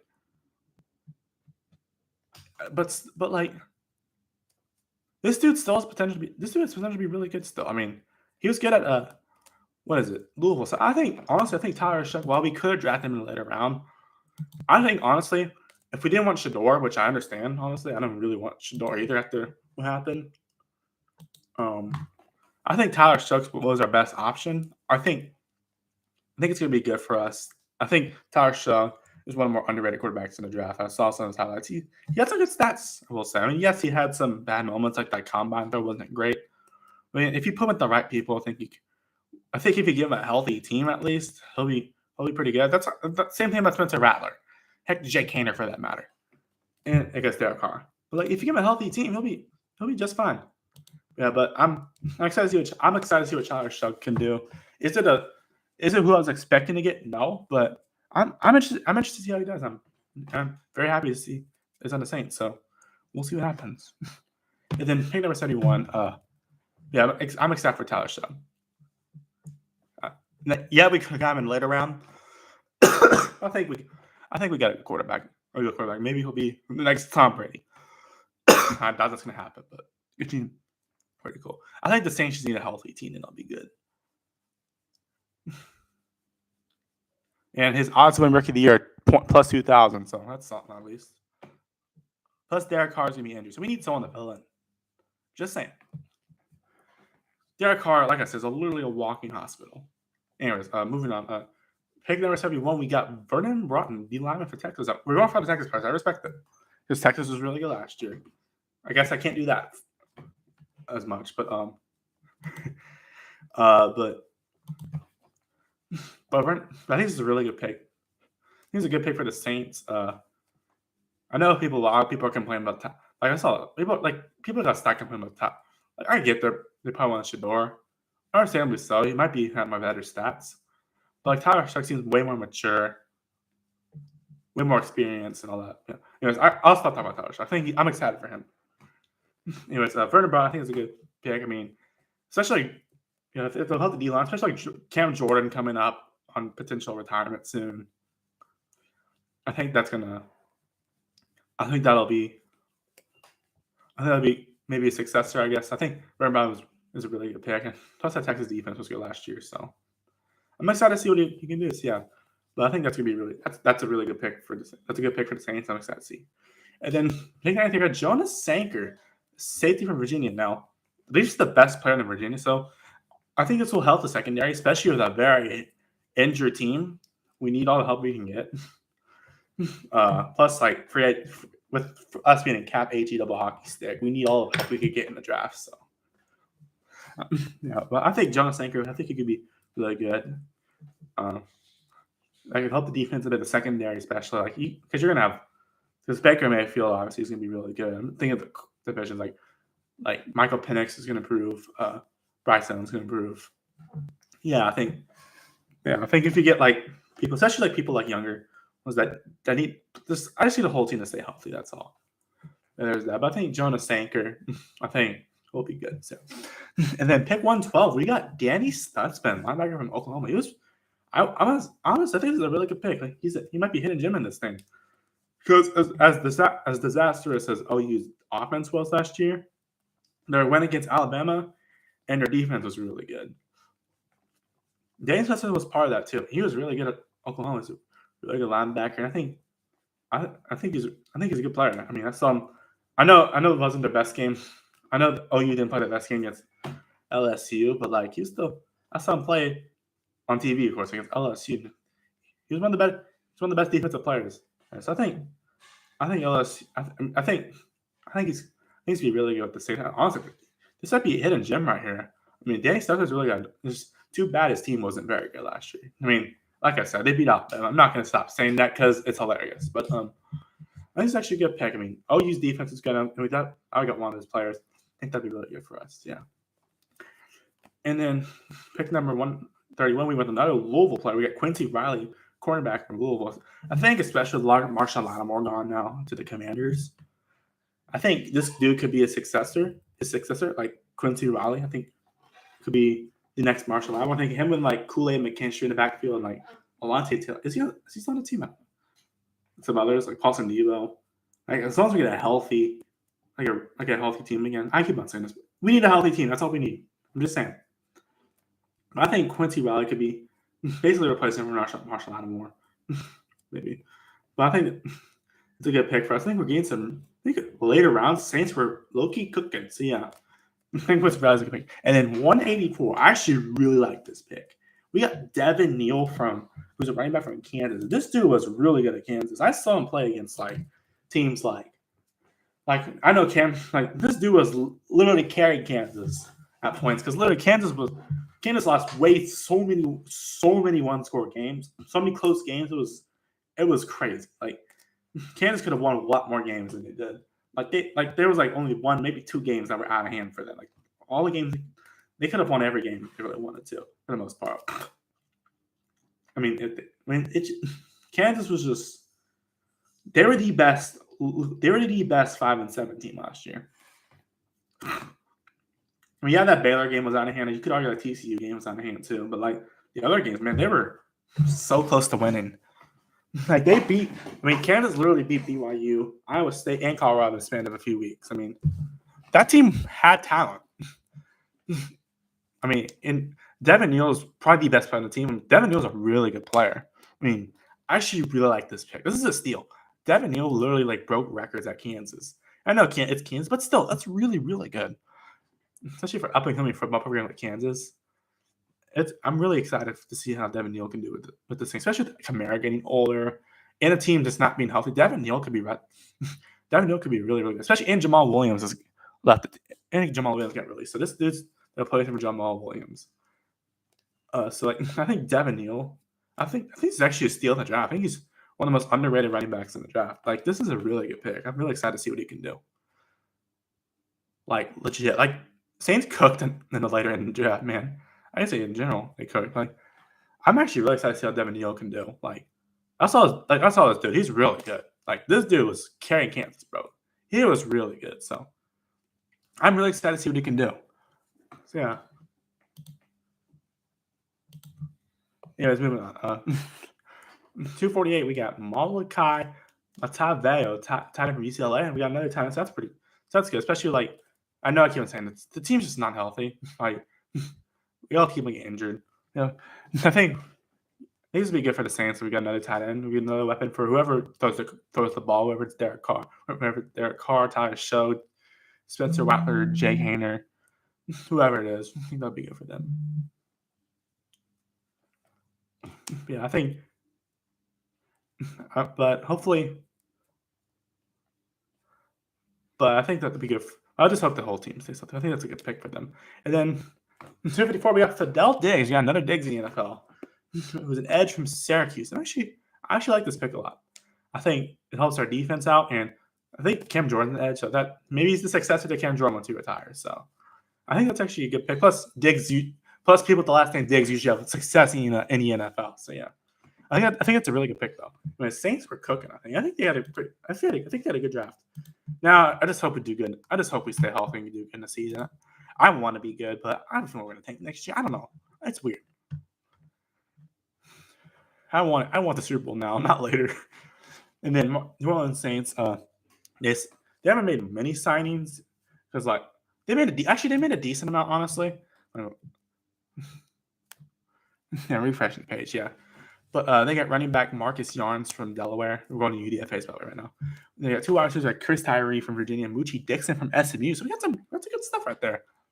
We got guard Torselli Simpkins III from South Carolina, and Easton Kilty, who's from Kansas State. We need to tackle, so that's a good stuff in O line. And we got. I'm glad we're finally getting wide receivers. Because like as good as I thought the Saints draft was good, but I thought we should have got wide receiver. But I'm glad we got some 2 wide receivers out of UDFA, especially like ones that maybe hit especially like one that was on Virginia, which has potential to be really good. And then you have Moochie Dixon, who was on the playoff team last year, SMU. So I'm glad we got wide receivers now. But defensive interior, Amari Thomas is who we got also for Tennessee. And then edge Jasheen Davis from Wake Forest. And we got linebacker Tyrone Powell from Rutgers. And then cornerback Daly's Beaner from South Carolina State. And then safety Elliot Davidson from UTSA. And then we got punter James Burnett from Alabama. So we got another punter in there. I don't know what the situation is, Matthew Haywell, if you haven't released that, but yeah. Overall, I wish the Saints got a wide receiver, honestly. But overall, I'm glad we got some wide receivers in UDFAs. But man, I think the Saints low key had a good draft this year. I mean, I know people are complaining about Tyler Shough. I will say we probably should have drafted him later round, but I'm excited to see what he can do. So I'm excited to see what this whole team can do. So yeah, just gotta stay healthy. That's number one goal. Anyways, there's that. I just want to win, man. I just want to be healthy, so we'll be good. That's all. All right, moving on. Yeah, sorry it took so long. The Saints. Now we get our rival, the Bucks. I swear to God, if they win a division again this year, I'm gonna lose it. Like someone's got to compete with the Bucks. Bucks, bro. I mean, they had quite an interesting draft, I will say. Tampa Bay, the first round, they got 6 picks, by the way. In the first round, they went surprisingly with wide receiver Emeka Egbuka from Ohio State. Which I know they needed defense, but I mean, but that's kind of scary because Emeka Egbuka, bro. Like, you're giving, like, I know people are complaining that they didn't get defense in the first half, but the fact of giving Baker another weapon scares me. Like, you got Mike Evans already, who's always been really good. You also have like some other good wide receivers. I forgot the names. Yeah, like Trey Palmer, I think is on it. I don't know. Now you got Emeka Egbuka. Dude, the Buccaneers are gonna be the most. I thought Buccaneers were underrated last year. Dude, this team's gonna be so good. This team's gonna be good next year. I swear to God. I hate to say it, but the Bucs are gonna be good next year. I hope they're not, but man, they're gonna be good next year. I swear. And then they picked Benjamin Morrison, cornerback Notre Dame. So they got the defensive player they needed. I think it's a good pick. It helps the secondary out. And I think for a team like the Bucs, they're on the edge of breaking through to elite, I think, honestly, which kind of scares me. But yeah. And then you have Jacob Parrish, who's a cornerback from Kansas State. One of my friends has the same last name. But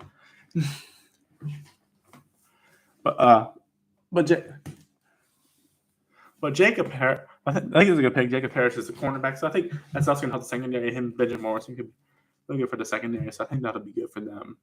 And yeah, because I feel like the defense was, because I feel like that offense is they've always had a really good offense. It seems like scoring 50 something on the Saints was crazy. Yeah.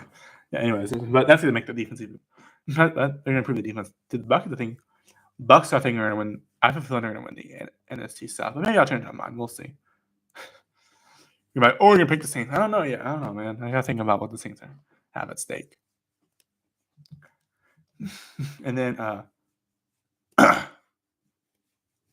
and then they got David Walker, edge from Central Arkansas. So that's gonna help the that's gonna help the defense as well.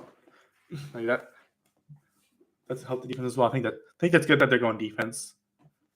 I know they didn't go defense first round, but they went defense for most of the draft, so I think that's actually a good move. And then they also got Elijah Roberts, who's also an edge. He's from SMU, who was in the playoffs last year. No, I could say Ohio State and Notre Dame in it too, and Oregon, which is the second. But Elijah Roberts, I think that's a good pick for them. I think they'll also improve the defense and another edge rusher. So yeah, that scares me. And then you got Tez Johnson, wide receiver from Oregon. This might be a steal because he got held back because of his height, I believe. But this dude can ball, bro. I mean, he's really good. I mean, him and Emek Egbuka might be a little awkward, but at first, because what happened to Rose Bowl. But still, I think this honestly. Honestly, I think this is that's gonna be great for Baker. I swear to God, y'all just trying to make the Bucks win the NFC South. I swear to God. And then they made some UDFA signings, a decent amount, good amount of them. They got Connor Bazelak, who's from Bowling Green, who's a quarterback, which he was with Harold Fannin, so that's something. We were talking about Harold Fannin earlier. So my boy Josh Williams from LSU, who's a running back. I'm so glad he found a place to go. Unfortunately, with the Bucks, but I'm very happy for him, and I wish the best for him. I know it's the Bucks, but still. And then they got Garrett Green, wide receiver from West. Wait, what? This one was Garrett Green, a wide receiver. Hold up. I got 2 wide receivers, Garrett Green from West Virginia. Will Shepard from Colorado. Yeah, not the only Colorado player to sign. Garrett Green's a wide receiver? Since when?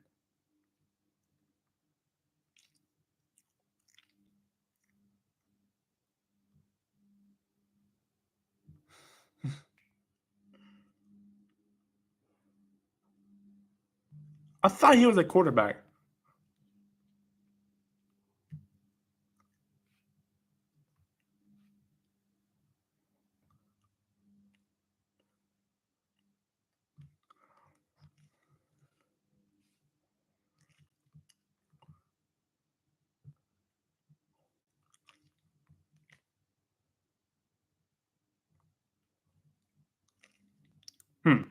Interesting. Well, Garrett Green, I guess, will be the Taysom Hill of the team now. So that scares me. And also Will Shepard from Colorado. So yeah, I didn't know Garrett Green played wide receiver at first. And you got Anthony Lansford from Memphis. So just giving Baker more Bibles to throw to. You have center Jake Majors from Texas.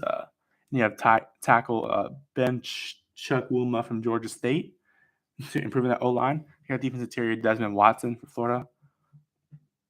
Wasn't he that really big guy? Or am I thinking of a different one?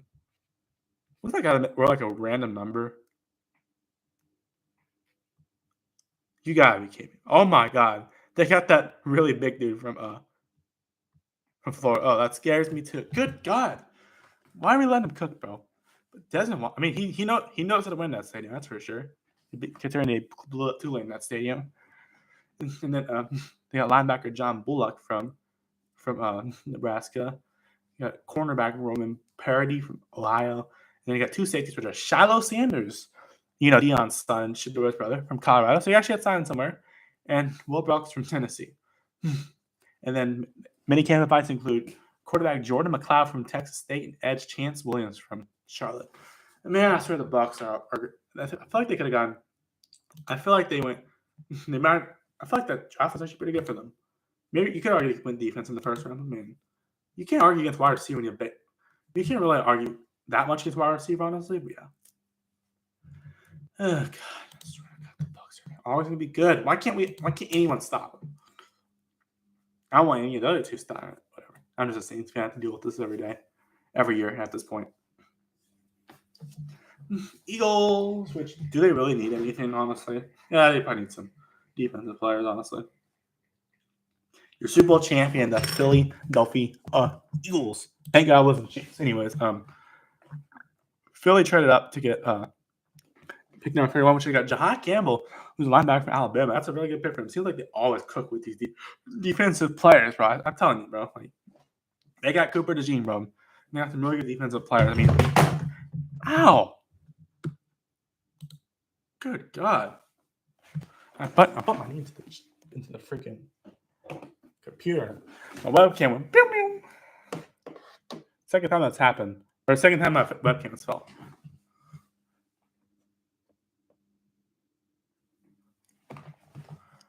Oh my God, dude. Anyways, yeah, but that's good for the Philly actually making it even stronger. They had 10 picks, by the way. Is it pick number 6 with Andrew Makaba. Sorry. Andrew Makaba. It was a safety from Texas. Again, that's improving that second. That's making a secondary even better. Like, that secondaries are good enough, man. But like, oh my God, dude, that team's gonna be really good again next year. And then they went Ty Robinson, defensive lineman from Nebraska. You're just making the Philly better, brother. With all those picks, man, I swear to God. That's a really good pick for them. I mean, that's improved the defense as well. Yeah. And then they went McWilliams, who's a cornerback in UCF, so he'll be the same camp like Quinn Mitchell. I guess Cooper DeJean for that. But man, that's good. He'll also improve that secondary. And then they went with Smail Mondin Jr., who's a linebacker from Georgia. I swear they love these Georgia players, and I can't blame them, bro. They're really good. I got Jalen Carter, Nolan Smith years ago.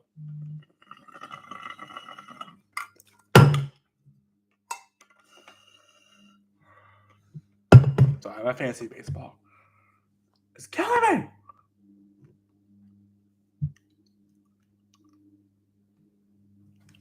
Who's doing better? Mookie Betts or Josh Naylor? I'll put in Betts.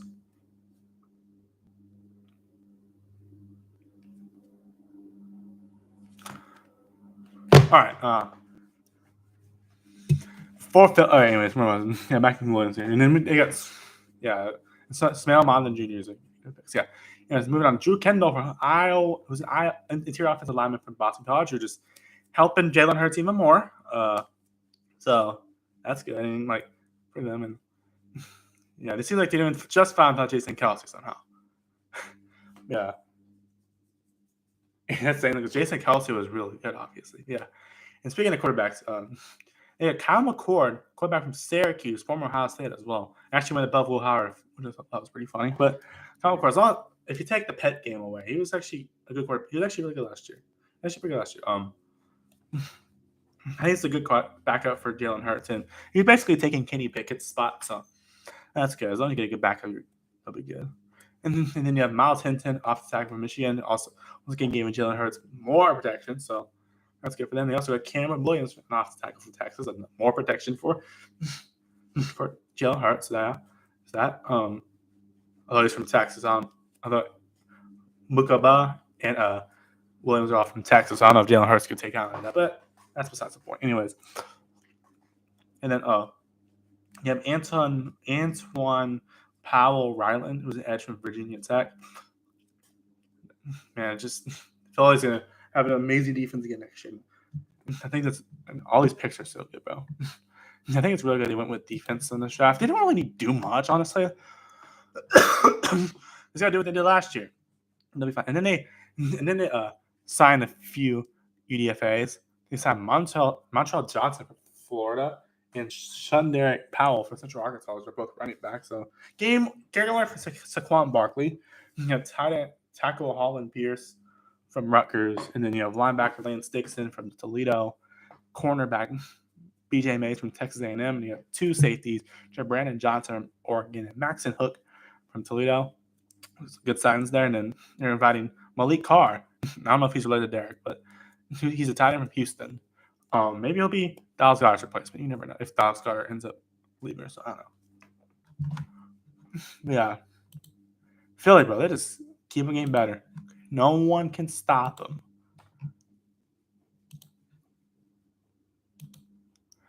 All right, 3/4. Only 8 more teams. I'm going to try to go a little faster through these because I have to get out of here by 2. It's NASCAR. My friend the Eagles fan is really happy about the first pick, so I assume he's happy about the rest of the draft too. Dolphins, speaking of friends with teams, this is Jack's favorite team. Miami Dolphins.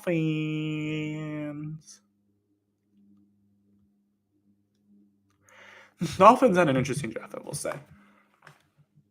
There you go.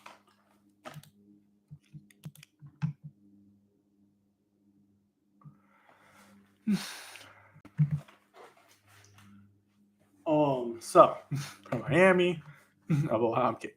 Did you imagine they picked the Miami player? What if they sign one? Did they sign a Miami player? I'm just curious.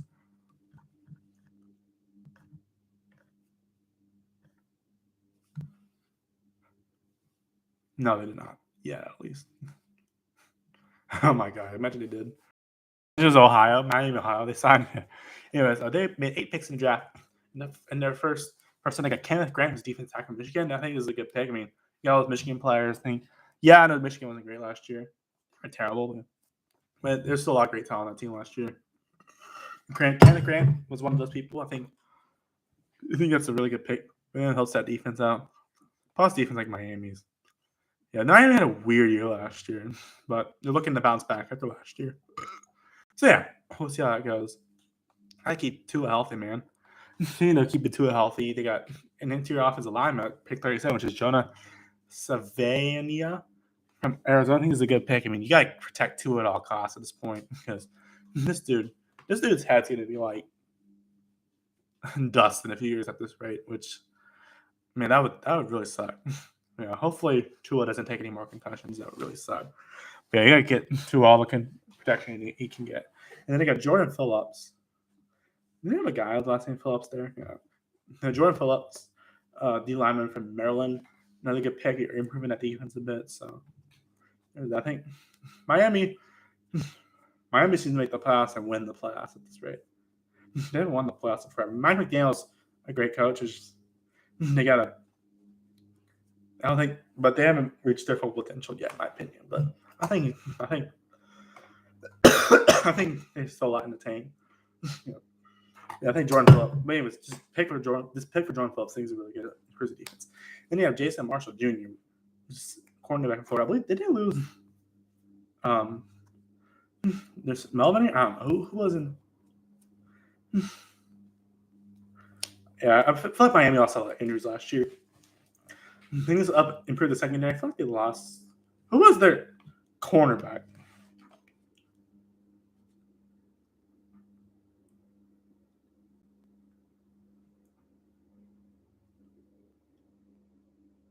Jalen Ramsey. Didn't Jalen Ramsey move to a team?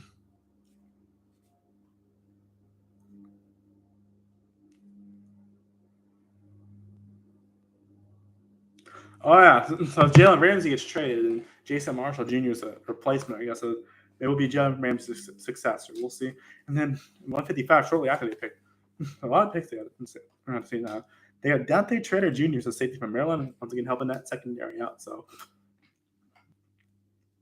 yeah, picking a lot of Maryland players, which there's some good Maryland players. I know the record wasn't very good. I know they weren't very good last year. Well, Maryland wasn't as a team wasn't very good, but I mean, put in the right situation to begin.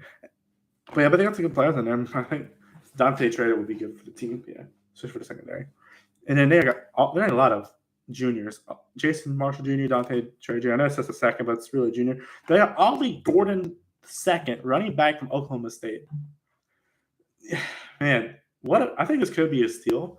Just because how bad Oklahoma State was last year, but Ollie Gordon's one of the only bright spots for the team at points. Yeah, he fell off a little bit last year compared to 2023, but this dude has so much potential still. I know, this dude was so good for Oklahoma State in 2023. I know 2024 wasn't as great this year, but to be fair, the team was sucked last year. I think if you put Ollie Gordon with actually a good team, he could throw. I think this honestly could be a steal because Ollie Gordon was literally he was one of the highest overall players in college football, 25 before the season started. But man, I think this is actually a steal. I think put Ollie Gordon in actually a good situation. He'll be really good. So, yeah. And then at pick 231, you have Quinn Ewers, the quarterback from Texas, and he's somehow the last quarterback drafted. So, but I think this is a good backup for Tua Tagovailoa because you have two players that were really good in college football. They're backing up each other, and then you have Zach Wilson on the team too, who was pretty good, I guess. Yeah, not that anyone remembers it because it was 2020. But still, Zach Wilson's really good at BYU still. But Quinn Ewers, I mean, I don't know if he's ever going to be a starter in the NFL, but I think he'll be a good backup. So I think it's a good pick for the Dolphins, especially how injury prone Tua is. I think that, and I know a lot of people weren't crazy about the pick, but Quinn Ewers knows how to win. That's for sure. Yeah. And then 253, they got Zeke Biggers, which could you imagine it's actually big? Defensive lineman from Georgia Tech.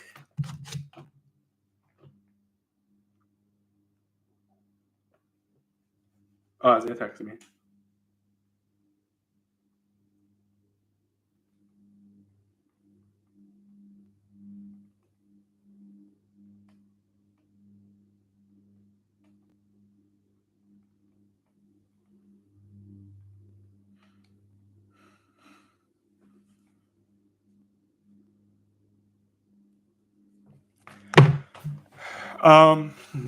Yeah, Isaiah was texting me. Yeah, but they got good. They got a good D lineman out of yeah. But I think Georgia Tech was honestly, I mean, their record. Remember what they? I mean, Georgia Tech is a big wins last year. Like that Miami. I know that Florida State one was big at the time, but yeah. And then they almost beat Georgia, so that was something.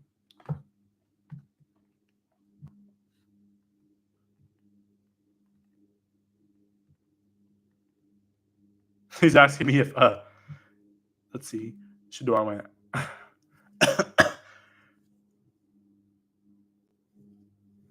Yeah, bro, that Shador stuff was just crazy, bro. I mean, how that bro fell real hard, like Shador, man. I swear. Yeah, but anyways, Dolphins. Yeah, I think that's helped the defensive line a bit. Yeah, and is he actually big? I gotta actually see this.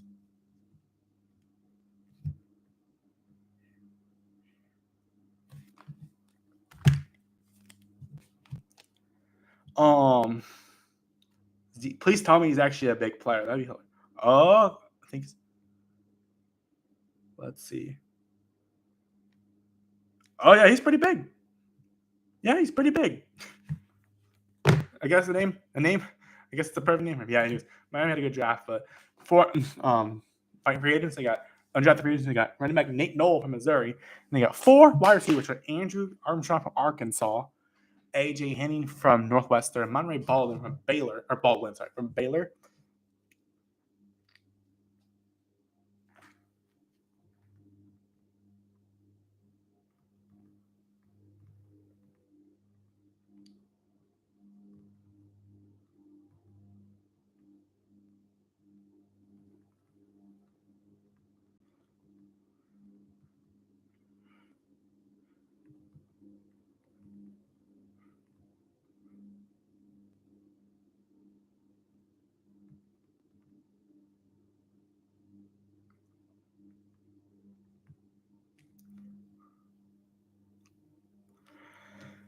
Anyways,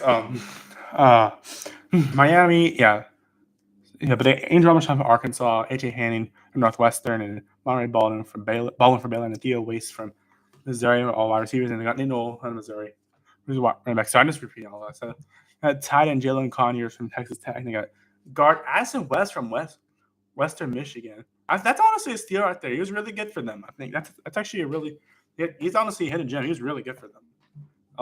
I love how his name's Addison. That's literally a girl's name, but I respect it. And they also got guard Josh Prebe from Michigan.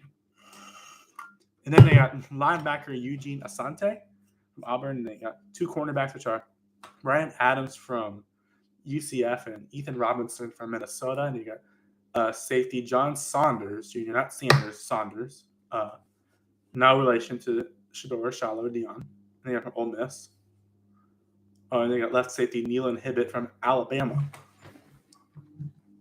So, yeah. There's that.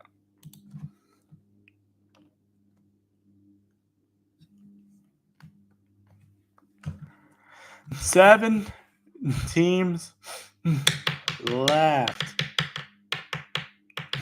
Now we have the Cowboys, which I told you should send me his take on the Cowboys. He said, let's see.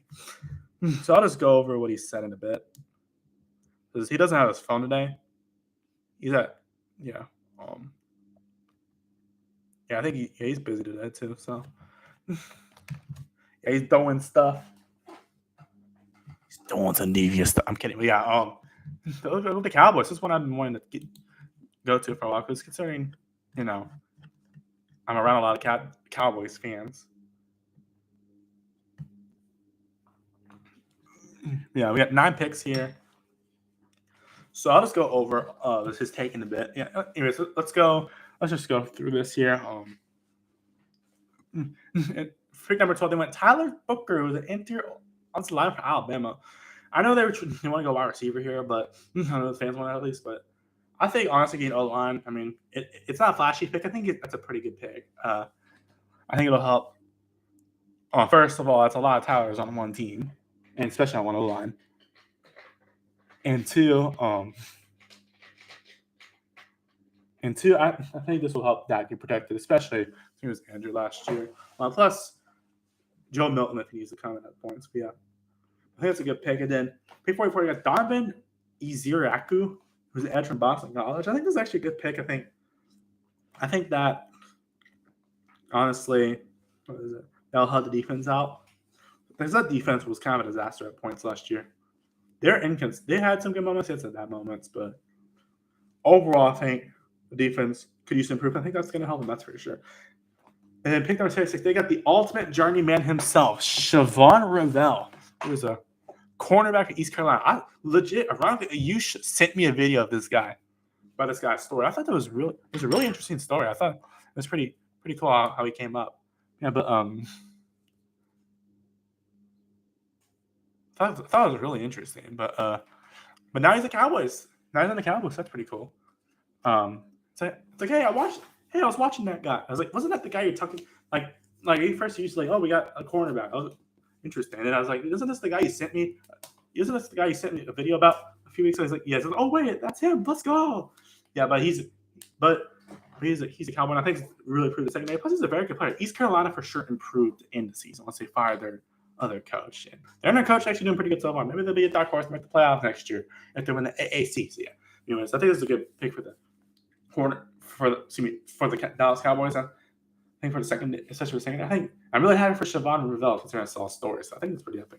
And then pick number 149, they went Jadon Blue, who's a running back from Texas. Not the first time he played in the Jerry world. But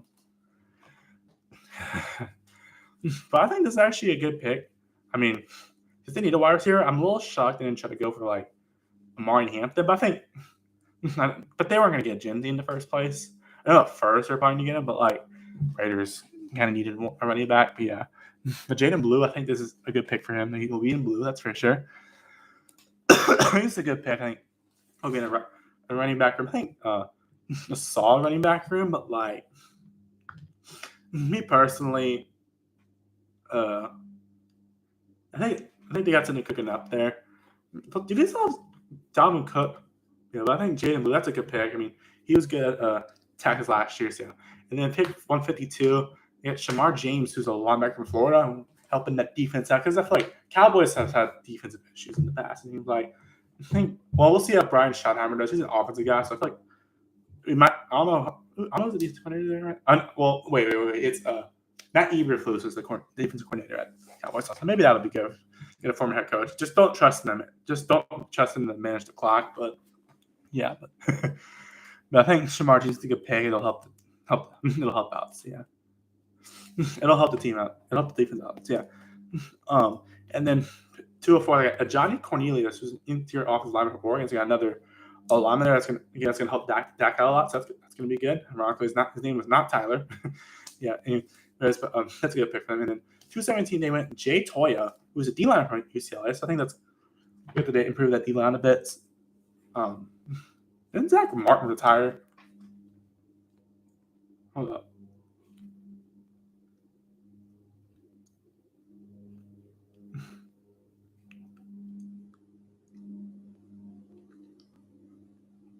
Yeah, he retired. So yeah, I think Tyler Brooker's and I guess Jenny Police are helping. Like, I think basically like the Tyler. What's his name? What was he again? God, what's his name? Zach Martin's replacing him. Yeah. Anyways, there's that. Anyways, Jay Toya, I think it's a good pick for them. I think it'll help the defense out. Yeah, deep line from UCLA. Yeah. I think that'll be really good for them.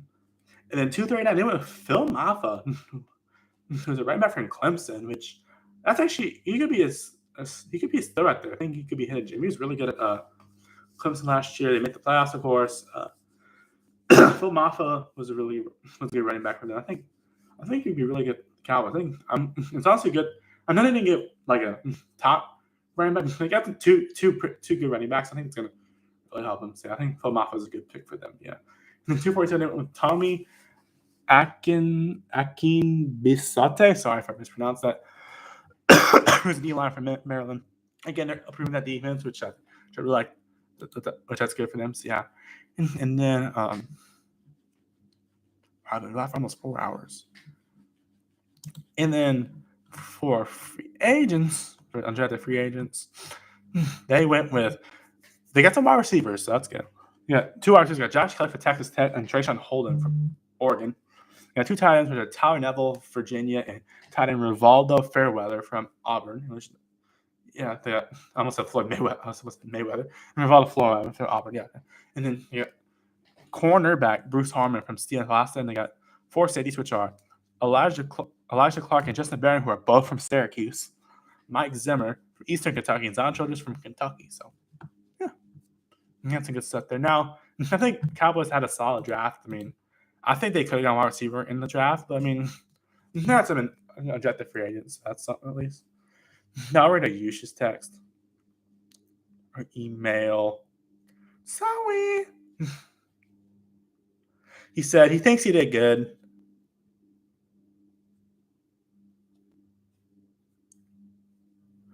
All right. He said he thinks he did good. And he does wish they could have gotten an early round running back, which is like Amari Hampton or Cam Scatteraboo for that matter. But he says he thinks he's got a lot of steals on the defensive side, like Siobhan Revel. He probably was in the first round. I didn't know that. And then he got a good edge rush in the second round, which I think that's valid because I think they got some good steals out of this draft. They addressed the offensive line well, is what he said, and which I think is valid.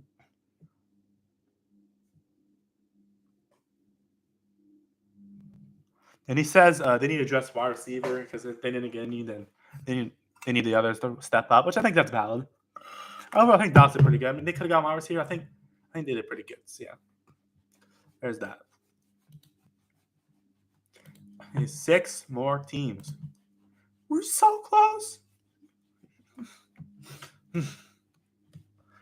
Bengals. Looks like the Post Malone Kings in here. If you know, you know.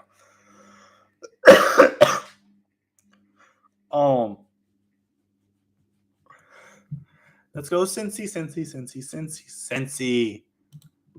Let's go.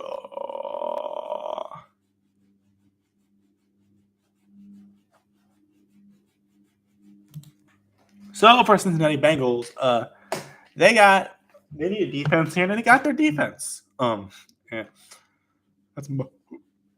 They got their edge Shamar Stewart from Texas A&M, which I know that raises concern about Trey Hendrickson, but I think that's a good pick. I mean, if Trey Hendrickson ends up leaving, Shamar Stewart's going to be there, so they still have another edge rusher. I think that's going to prove the very weird Cincinnati defense from last year. So, yeah, there's that. But we'll see how it ends up. Yeah. And then pick number 49, they went with Demetrius Knight Jr., a linebacker from South Carolina. Once again, that's going to help that defense. I think that's what they really need the most is to help the defense out. So, yeah.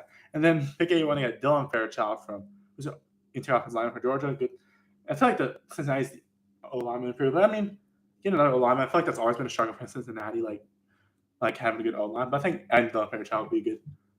That's another O-lineman like Dylan Fairchild and Jalen Rivers talking about in a bit. I think that's going to help him a lot. Especially like Joe Burrow was clearly carrying the team at points. Yeah. And then pick 119. They went with Barrett Carter, linebacker from Clemson, which I think that'll be good. I think it's going to be good for the defense, like getting the linebacker, something that's good. And then they went Jalen Rivers, who's an interior offensive lineman from Miami, Florida, I assume. Yeah, that's going to help the O-line. I think getting a more O-lineman, I think it's good. They got Marius Mims last year, who was really big. He was a really, really big dude. Yeah. I think improving the O-line even more, I think will be good. Yeah. And then they got Taj Brooks at 193, who's a running back at Texas Tech. This was really good last year. I think this honestly could be a steal considering who's the running back now? Samaje Perine. He's pretty good, but I think Taj Brooks. I think also Zach Moss, I think, is on the team. So if you go running back, I think that might be a steal, honestly. There's that. And for 23 minutes. And then for undrafted free agents, they went with quarterback Peyton Thorne from Auburn. So he'll be with Joe Burrow now. He'll learn with Joe Burrow. And they have running back Quale Conley from Arizona. You also got 3 wide receivers. Jamoy Haynes from Cincinnati, so he doesn't really have to go anywhere. Jordan Moore from Duke and Rashad Owens from Oklahoma State. So you got some good offensive science there. And you also got Cole Taylor, tight end from West Virginia. So you got some good offensive weapons there. O-line, you have Seth McLaughlin, who's a center from Ohio State. And you tackled Caleb Etienne from BYU. So you got some stuff on the O-line as well. So that's good. And then for defense interior, they went Eric Gregory from Arkansas and Howard Cross III from Notre Dame. And then you got safety Shaquan Loyal from Rutgers and left safety, I believe. Yeah. I think it says LS. Left safety from William Wagner from Michigan. So I think you got the defense stuff there. So I think they're doing pretty good so far. So they refreshed this thing. Did they get anyone else? All right. Anyway, let's reckon. All right.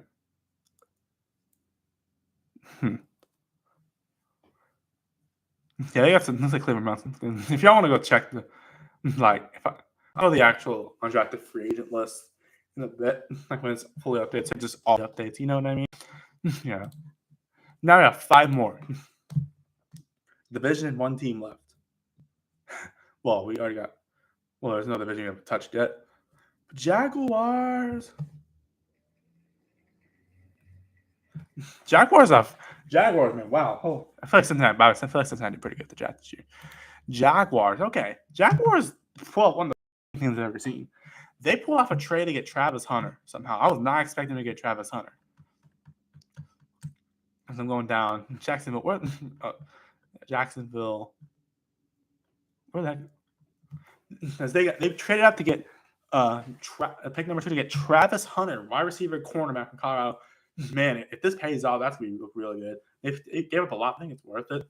If he's really good, Travis Hunter is a monster, dude. This dude could play wide receiver and cornerback. That's probably one of the highest last year. He could do all of it. It seems like this dude is really good. I think this is one of the teams they could use him on both sides for. I think it's be really good for him. I think he'll mostly go cornerback, but he'll probably go wide receiver points as well.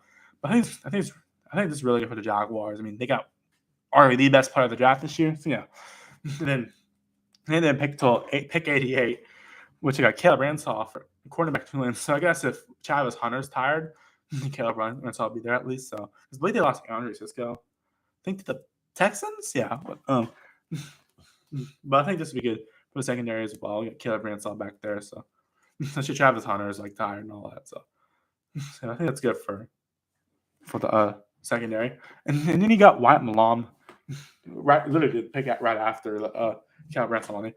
Wyatt Milam, who's or Milam, who's an offensive tackle West Virginia, so you get that O-line help there for Trevor Lawrence. So that would be good for him.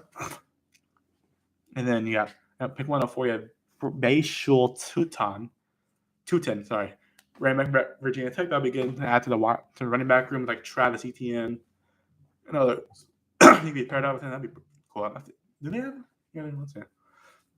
That'd be good for the wide receiver or the running back room. And then pick 107, they got Jack Kaiser, who's a linebacker from Notre Dame.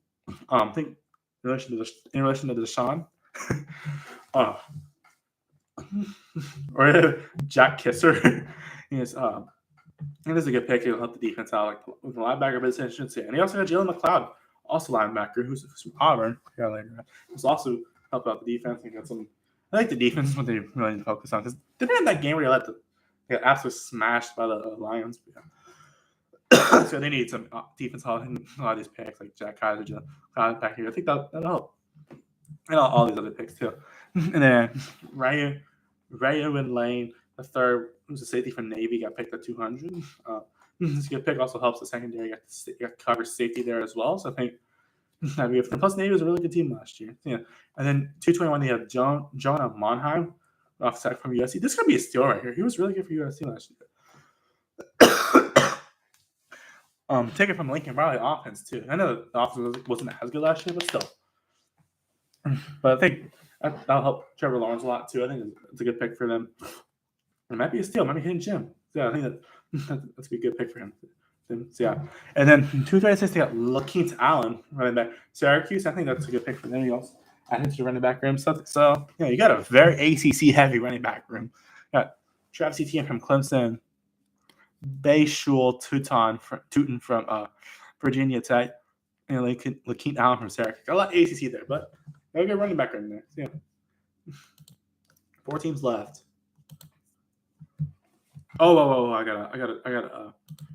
Sorry, I almost missed undrafted free agents.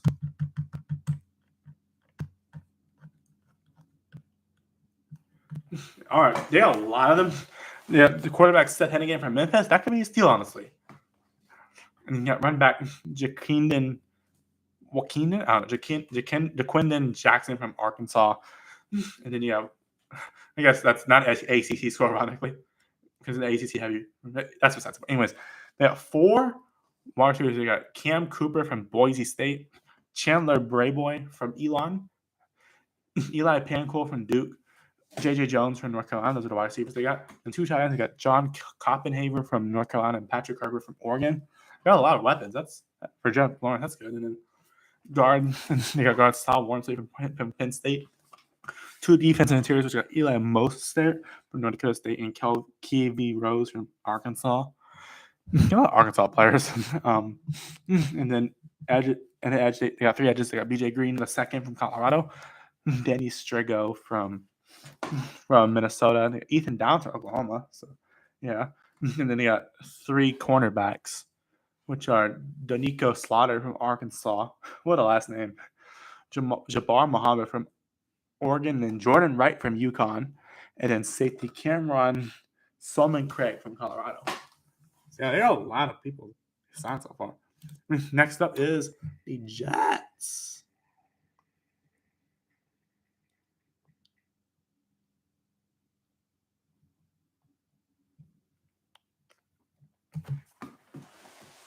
Oh, guys, this live stream has been so long. I'm just gonna sleep. I'm just gonna watch, but I'll be tired for Talladega. I'm in the media room all day. Is the Jets, the New York and the Jets, Aaron Glenn's show now. So hopefully they do good. I don't know. I'm not even a Jets fan, but they've been depressing to watch. But anyways, their draft they did pretty good. 7 picks, and they got the 7 picks, and the seventh pick of the draft, they got our man Mimbu, who's off tackle from Missouri. This will help Justin Fields actually have an O-line for once, so that's good. Considering that he does, he's not used to that. Considering where he's been, but he's a good pick. I know they got O-line a lot, but I think you beef at the O-line to at least the protection for Mason. Sorry, I got Justin Fields. So yeah, I actually predicted this to happen. I predicted them to pick them. So yeah. And then pick number 42, they went. I predicted this correctly because I made a mock draft second, third round. I'll post that later. But they went with my boy Mason Taylor, tight end for LSU. Go Tigers, baby! This dude is literally part of the reason why we beat Alabama years ago. Like him and Jay Daniels were the reason why we beat Alabama in 2022. That was amazing. That was amazing when we beat him. Mason Taylor's the one who caught the ball from Jay Daniels. Jay Daniels ran for the touchdown. Mason Taylor caught the ball in the end zone. Brian Kelly is one of those legendary calls I've ever seen from Brian Kelly. Honestly, LSU, honestly. Went going for 2, and he did it. And that was such a great moment. That was also his first year, too. He was also his freshman year, too. So yeah, I'm super excited for Mason Taylor, though. I think he's going to be really good at the Jets. That's really good for him. I really like Mason Taylor. I wish the best of luck for him. I think he's going to be really good. I mean, he was really good at LSU, so I think he could be a really good tight end for the Jets. Yeah. I wish the best of luck to him. So, yeah. And then pick number 73, they went Azaria Thomas, cornerback from Florida State. So that'll help the secondary out. Plus he's out of Florida State now. So that's good at least. Just considering Florida State, that team wasn't very good last year. But yeah. And then pick 110, they went with Arian Smith, wide receiver from Georgia. He was actually, one of the good. But that's a good pick for them. I think not on to like with Garrett Wilson. I know the offense wasn't as good for Georgia last year, but I think he was one of the better wide receivers there. So yeah, but I think that's a good pick for the Jets. Yeah, they got a lot of SEC here. I respect it. And then Malachi Moore was picked 130. It was a defensive back in Alabama. This is a really good pick. I think it's really good. This might be a steal. I remember it's really good, but yeah. But this will help the defense a lot. Especially with like Aaron Glenn as a coach now, I think that's going to really help, like especially with the defense. Yeah. And then they went Francisco Mauigua, linebacker from Miami, which I think that's going to help because I know he's at Miami. I assume it's Florida. Same thing with Tyler Barrow, which we'll get to. But he'll actually have a coach that knows how to run a defense. And then you have Tyler Barrow, who's the edge from Miami, so that'll help the defense too. I mean, but for both these Miami players, they'll actually be on a team that actually knows how to play offense, or actually knows how to play defense. Probably, at least better than what freaking Miami did.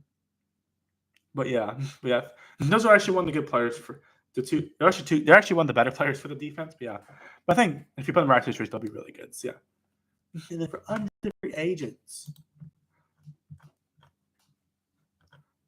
New York.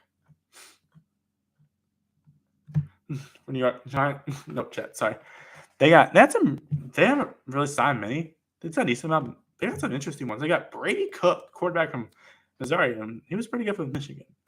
Missouri. So sorry, I was jumping. They got Donovan Edwards, running back from Michigan. This dude was literally on the freaking college football 25 cover, and he was playing. He was one of the first people to play college football 25. It's weird to think he got undrafted. He's really good. Yeah, but totally find a team. Maybe it's not. Might be a hidden gem. You never know. I don't know. But yeah, there's that with Breece Hall and all that now. And then I got wide receiver Jamal Pritchett from South Alabama.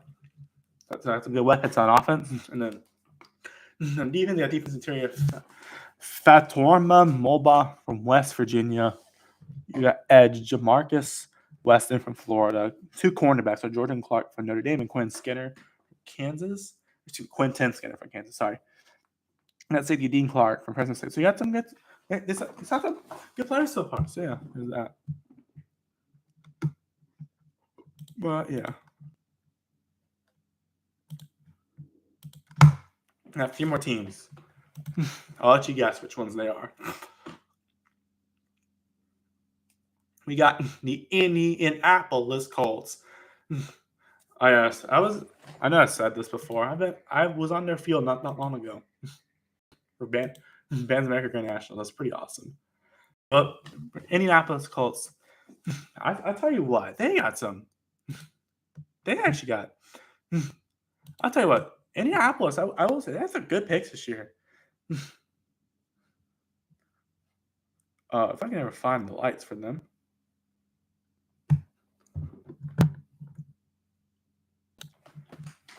Yeah, anyways, for the Colts,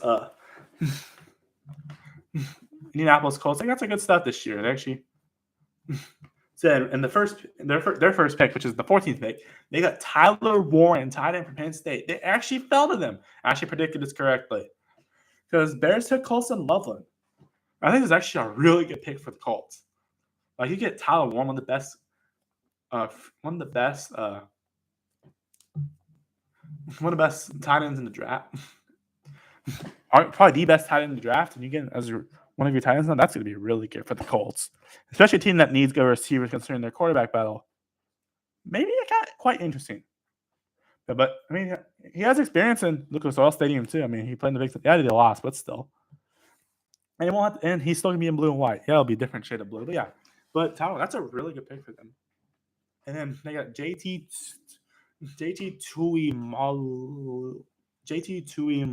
Molau.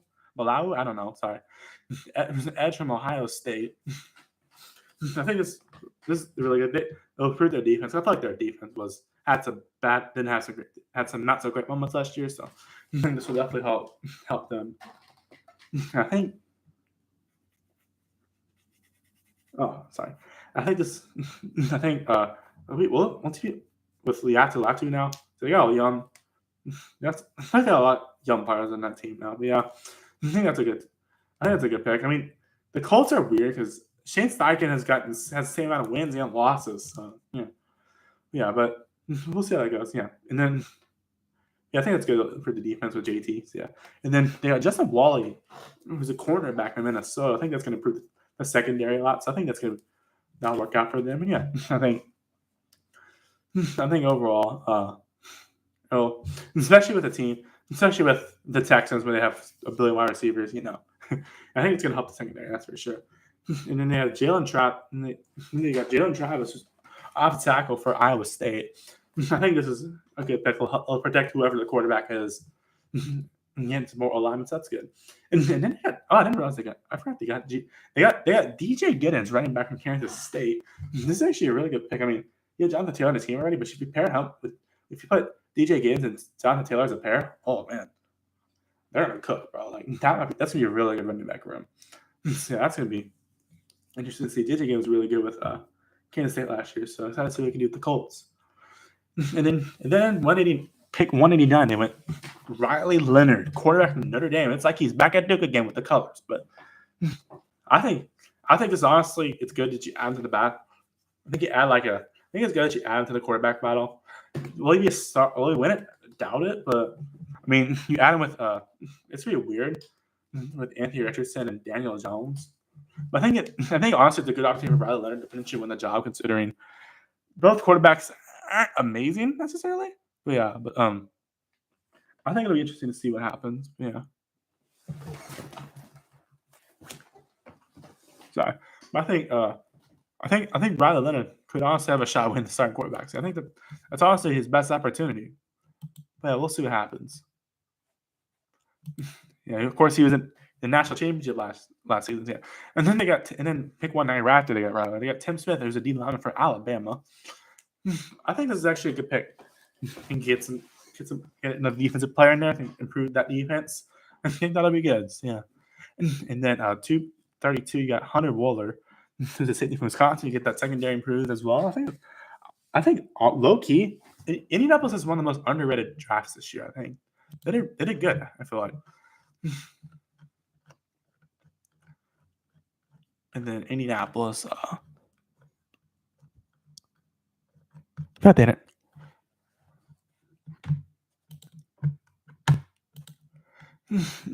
Yeah. Also, by the way, Tyler Warren just felt like a Colt. It just feels like it's right for him. I feel like it makes sense for him to go to the Colts. That's what I was thinking a few weeks ago. It just seems like he's going to be a Colt. Yeah. It worked out. Anyways, sorry, that was random. But anyways, Indianapolis for UFAs, they got running back Ulysses Bentley from the 4th from Ole Miss. So another running back in there, so that's good. And then they got 4 wide receivers for Blaine Taylor, for Allen Christian, Coleman Owen from Ohio, and then Landon Parker from Troy, and then Tyler Common from Emporia State. I didn't even know that university existed. And then they got O-lineman Marshall Forner from Minnesota State, and then they got 2 defensive interiors, which is Devonta Davis from FAU and Joe Evans from UTSA. And then they got edge rusher Desmond Little from UAB, and then linebacker Solomon DeShields from Texas A&M, and you got kicker Maddox Trullo from Temple. So covering all sides of the ball, so that's good.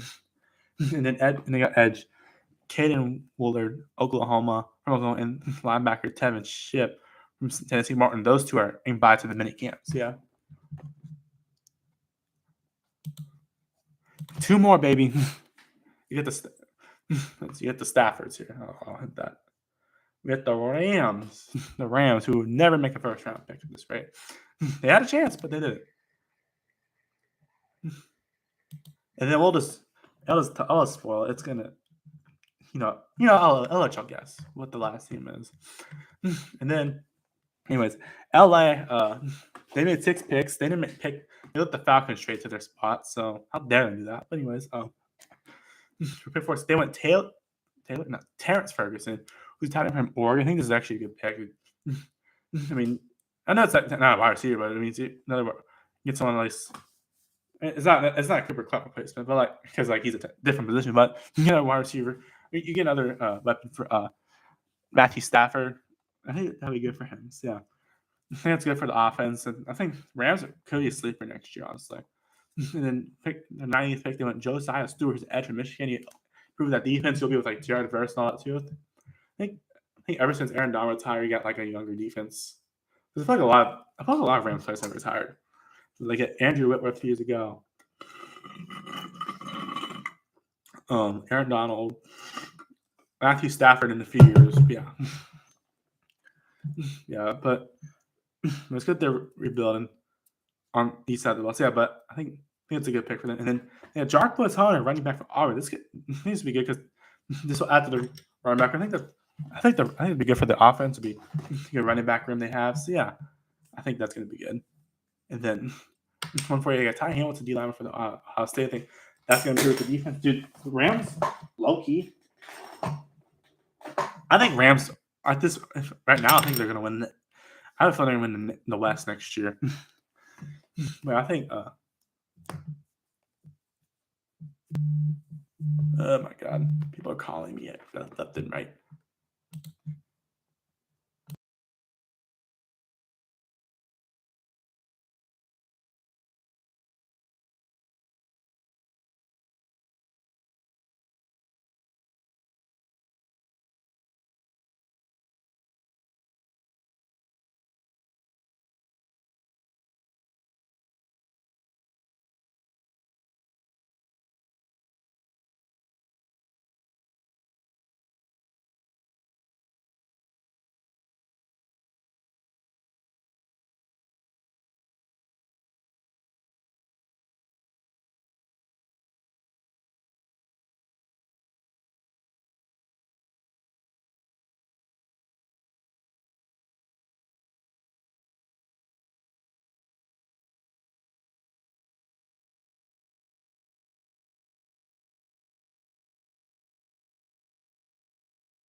Oh my God! Sorry. Just my dad got caught TBS, so I had to wait to watch the race with them. Had to do that yesterday too, but it's okay. Not his fault or anything like that. Yeah, with Jarquez Hunter, good pick for them. They got Ty Hamilton, D lineman from Ohio State. That's a good pick for them. It'll improve that defensive line, so I think that'll be good. Yeah, and again, maybe they can stop Christian McCaffrey. Anyways, pick 172, you got Chris Paul Jr. I think that's actually a really good pick. The linebacker from Ole Miss. I think that's a good pick. It'll improve the defense as well. I'm glad they went defense. It's good that they went defense here, so I think that'll be good for them. And then 242, they got Kanata Mumpfield, wide receiver from Pittsburgh. Another weapon. Maybe this is Cooper Kupp's replacement. Well, I guess you could say Devontae Adams is, but I think it's a good pick. You got another wide receiver in there. So I think that'll be good for them. To add to that wide receiver, and yeah, I think that's going to be good for them next year. So, yeah. And then 4 free signings. They had a decent amount. Got running back Jordan Waters, who's from NC State. You got 3 wide receivers. You have Brandon Presley from Oklahoma State, Mario Williams from Tulane, and True Edwards from Louisiana Tech. And then you got interior offensive lineman Willie Lampkin from North Carolina. And you got guard Ben Dooley from Boise State, tackle Trey Wettig from Indiana, defense interior DeJohn Terry from Oklahoma. You got edge Jamil Muhammad from USC. You also got edge Josh Piercy from Rice. And you got, I will say, USC defense improved at points last year, I will say. And then you got linebacker Sean Dulac from Buffalo and safety Nate Varkarasel from NIU. Yeah, there you go.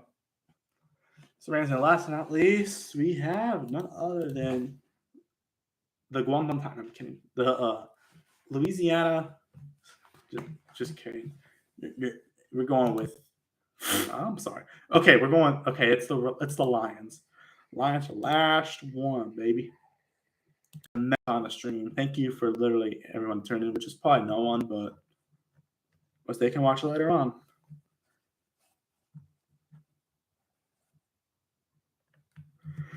Detroit made 7 picks, and they went picked in the first round. They went Tyleik Williams, who's defensive from Ohio State. I think it's going to help the defense because I feel like as great as the Lions were last year, their defense had some issues. I mean, their defense had some issues at points, especially against a good teams. Like Aaron Glenn did good with the defense, but I feel like they had some games that they weren't as good in. I feel like Tyleik Williams will help. That's for sure. Detroit's gonna have a weird team next year because they lost all their coordinators. But what do I know? I have faith they'll be fun. And then the 57th pick, for the 57th pick, they got Tate Ratledge, interior lineman from Georgia. This is a really good pick. It'll help Jared Goff get more protected. See, I think that'll be good for them. And then pick number 78 with Isaiah Tesla, who's a wide receiver from Arkansas. It's a really good pick. They got another wide receiver. I think it's gonna be really good for Jared Goff. I think he'll give another weapon throw too. So yeah. And then 171, they went my boy Miles Frazier, interior lineman from LSU. Go Tigers. Another really good pick. This is another really good pick. Sorry. Miles Frazier was really good last year. He was on the LSU line. That LSU line was really good last year. I think it's a really good pick for them. Miles, I think they'll be good for protect Jared Goff as well. I mean, this dude protected Garrett Nussmeier as well, and Jay Daniels. So yeah. That's a good pick for them. Good luck to Miles Frazier. Good luck to all the LSU players. Good luck to everyone for that matter. But I especially love seeing these LSU players having success. Yeah. And then pick 196, I got Ahmed Hassanein, edge from Boise State. That's good for them. They'll improve defense. I'll say that would be good. And then pick 230, they got Dan Jackson, who's a safety from Georgia. I'll help that secondary out. So that'll be good. And then pick 245, you got Dominic Lovett from Washington, from Georgia. And that's a good pick for them, too. That's another weapon for Jared Goff to throw to. So, yeah. Oh, my God. How long have I been streaming for? 4.5 hours. Oh, my God, dude. For the undrafted free agents, they have signed.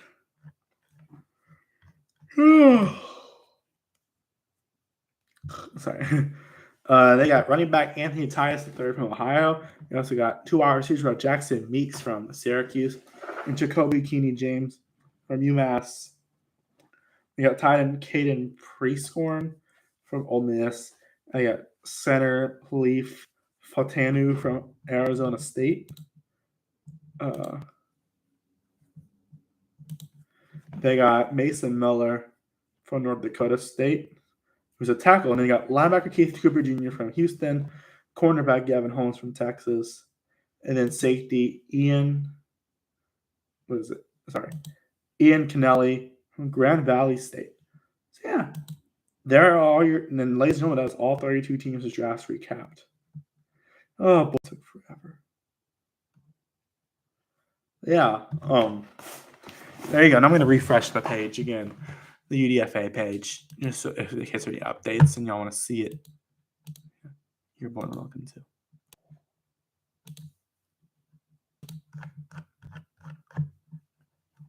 Because obviously people got in sciences. The stream started. There you go. Here's Arizona. Here's flip. Here's Arizona. Here's Atlanta. Here, there you go. Atlanta. Oop. Baltimore, right here.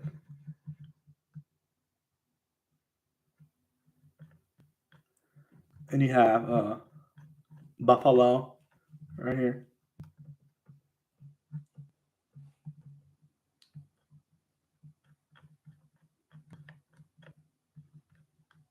Carolina. Sorry. Oh, I went crazy. Whoop. Chicago Bears.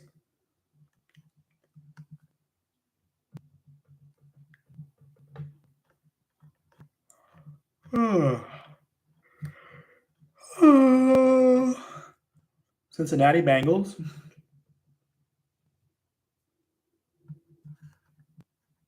Cleveland Browns.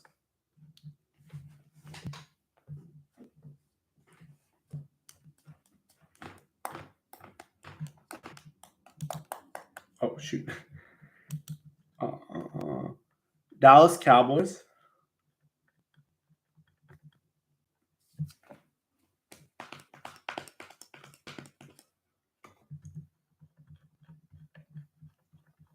Denver Broncos.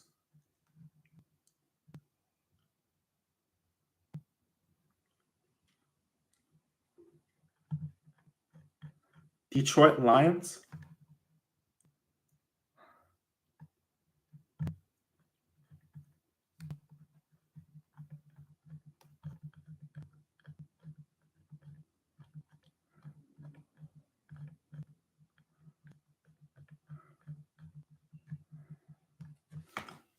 Green Bay Packers.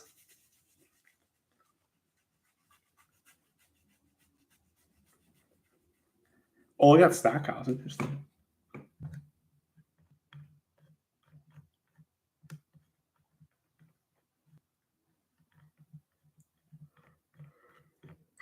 Houston Texans. Those lights getting kind of bright a little bit. Indianapolis Colts.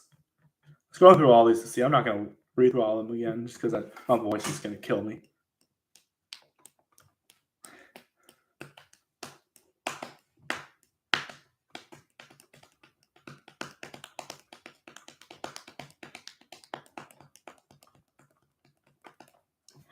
I'm surprised no one's signed Isaiah Bond yet. I guess the backs. I guess the stuff on his knees is I guess it's really that bad then. Oh freak! Sorry. Jacksonville Jaguars.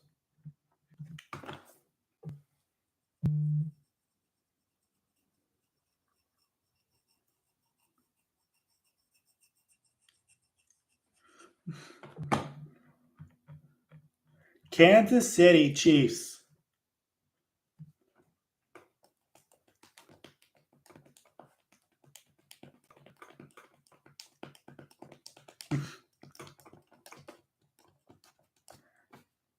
Las Vegas Raiders. Oh my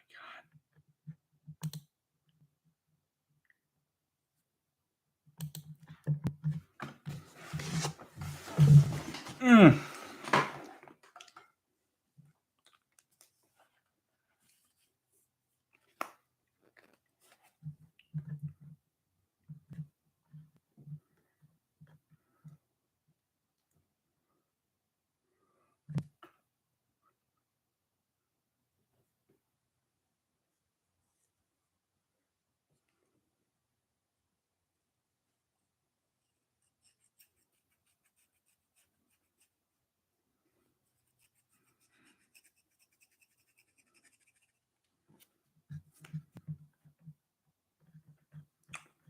Los Angeles Chargers.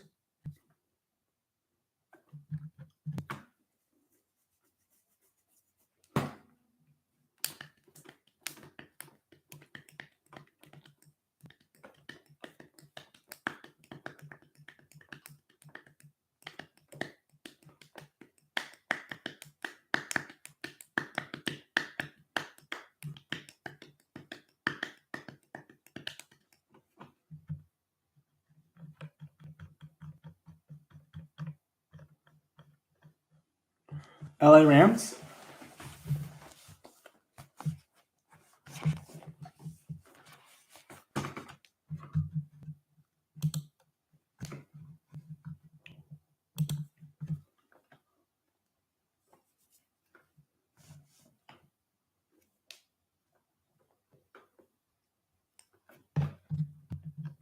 Miami Dolphins.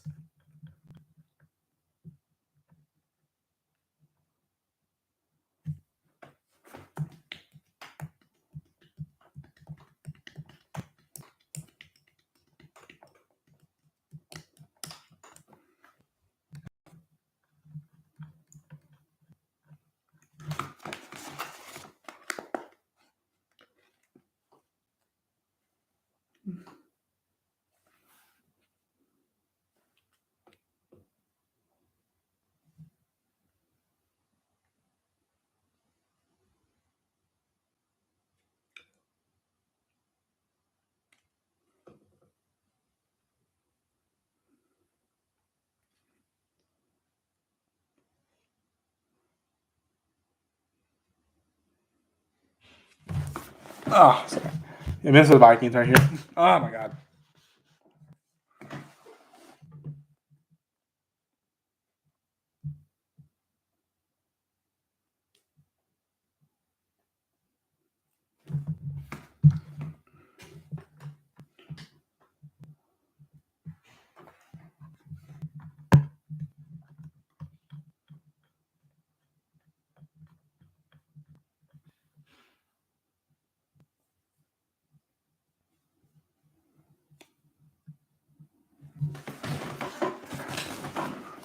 New England Patriots. Sorry.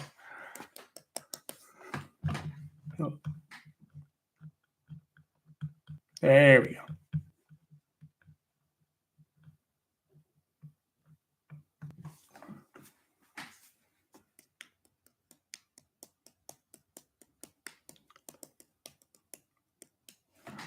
Let's see. It's the Patriots. Sorry, New England Patriots. I don't know why. Sorry, you get the point. New England Patriots. Sorry. So I don't know why. I always forget if I said it or not. Yeah, I know I said it.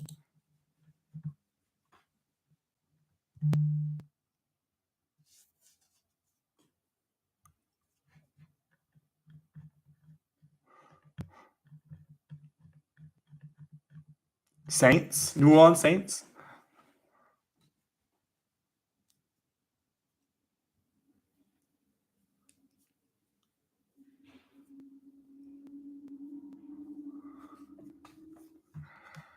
New York Giants.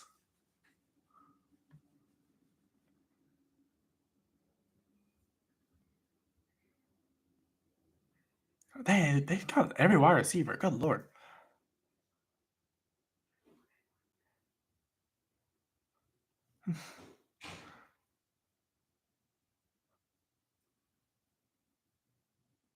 I respect though. They need wide receivers. I will say.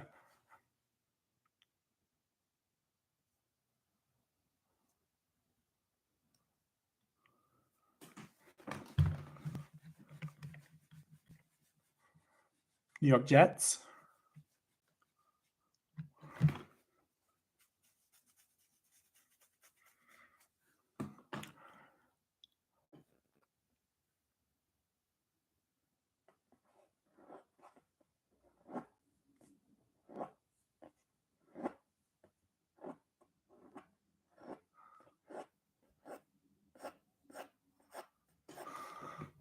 Philadelphia Eagles.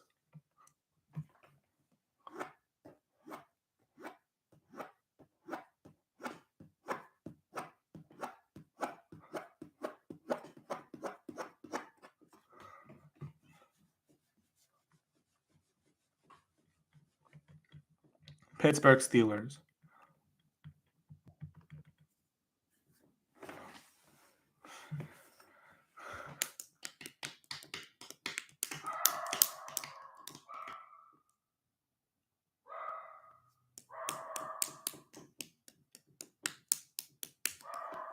Good Lord. My dog isn't barking too loud.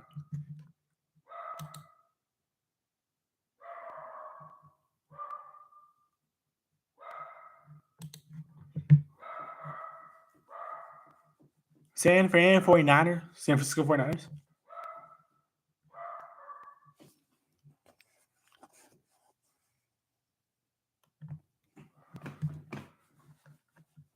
Seattle Seahawks.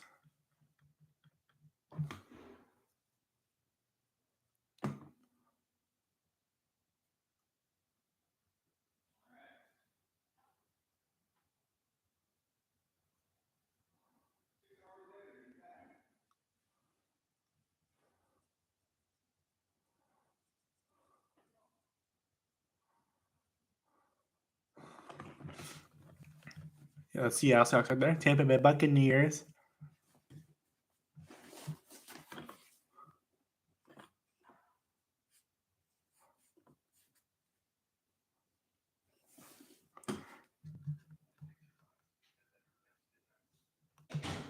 Go shower.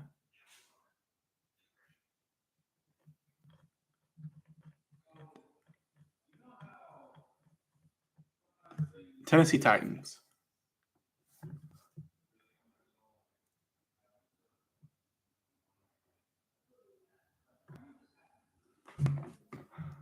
And then Washington Commanders down here.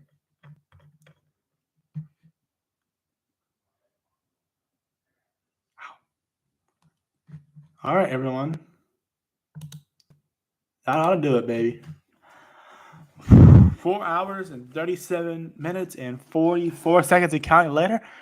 We got everyone. Thank you guys so much for watching. Hope you all enjoyed. Please like and subscribe. Have a nice day and goodbye. See you on the next one. Peace.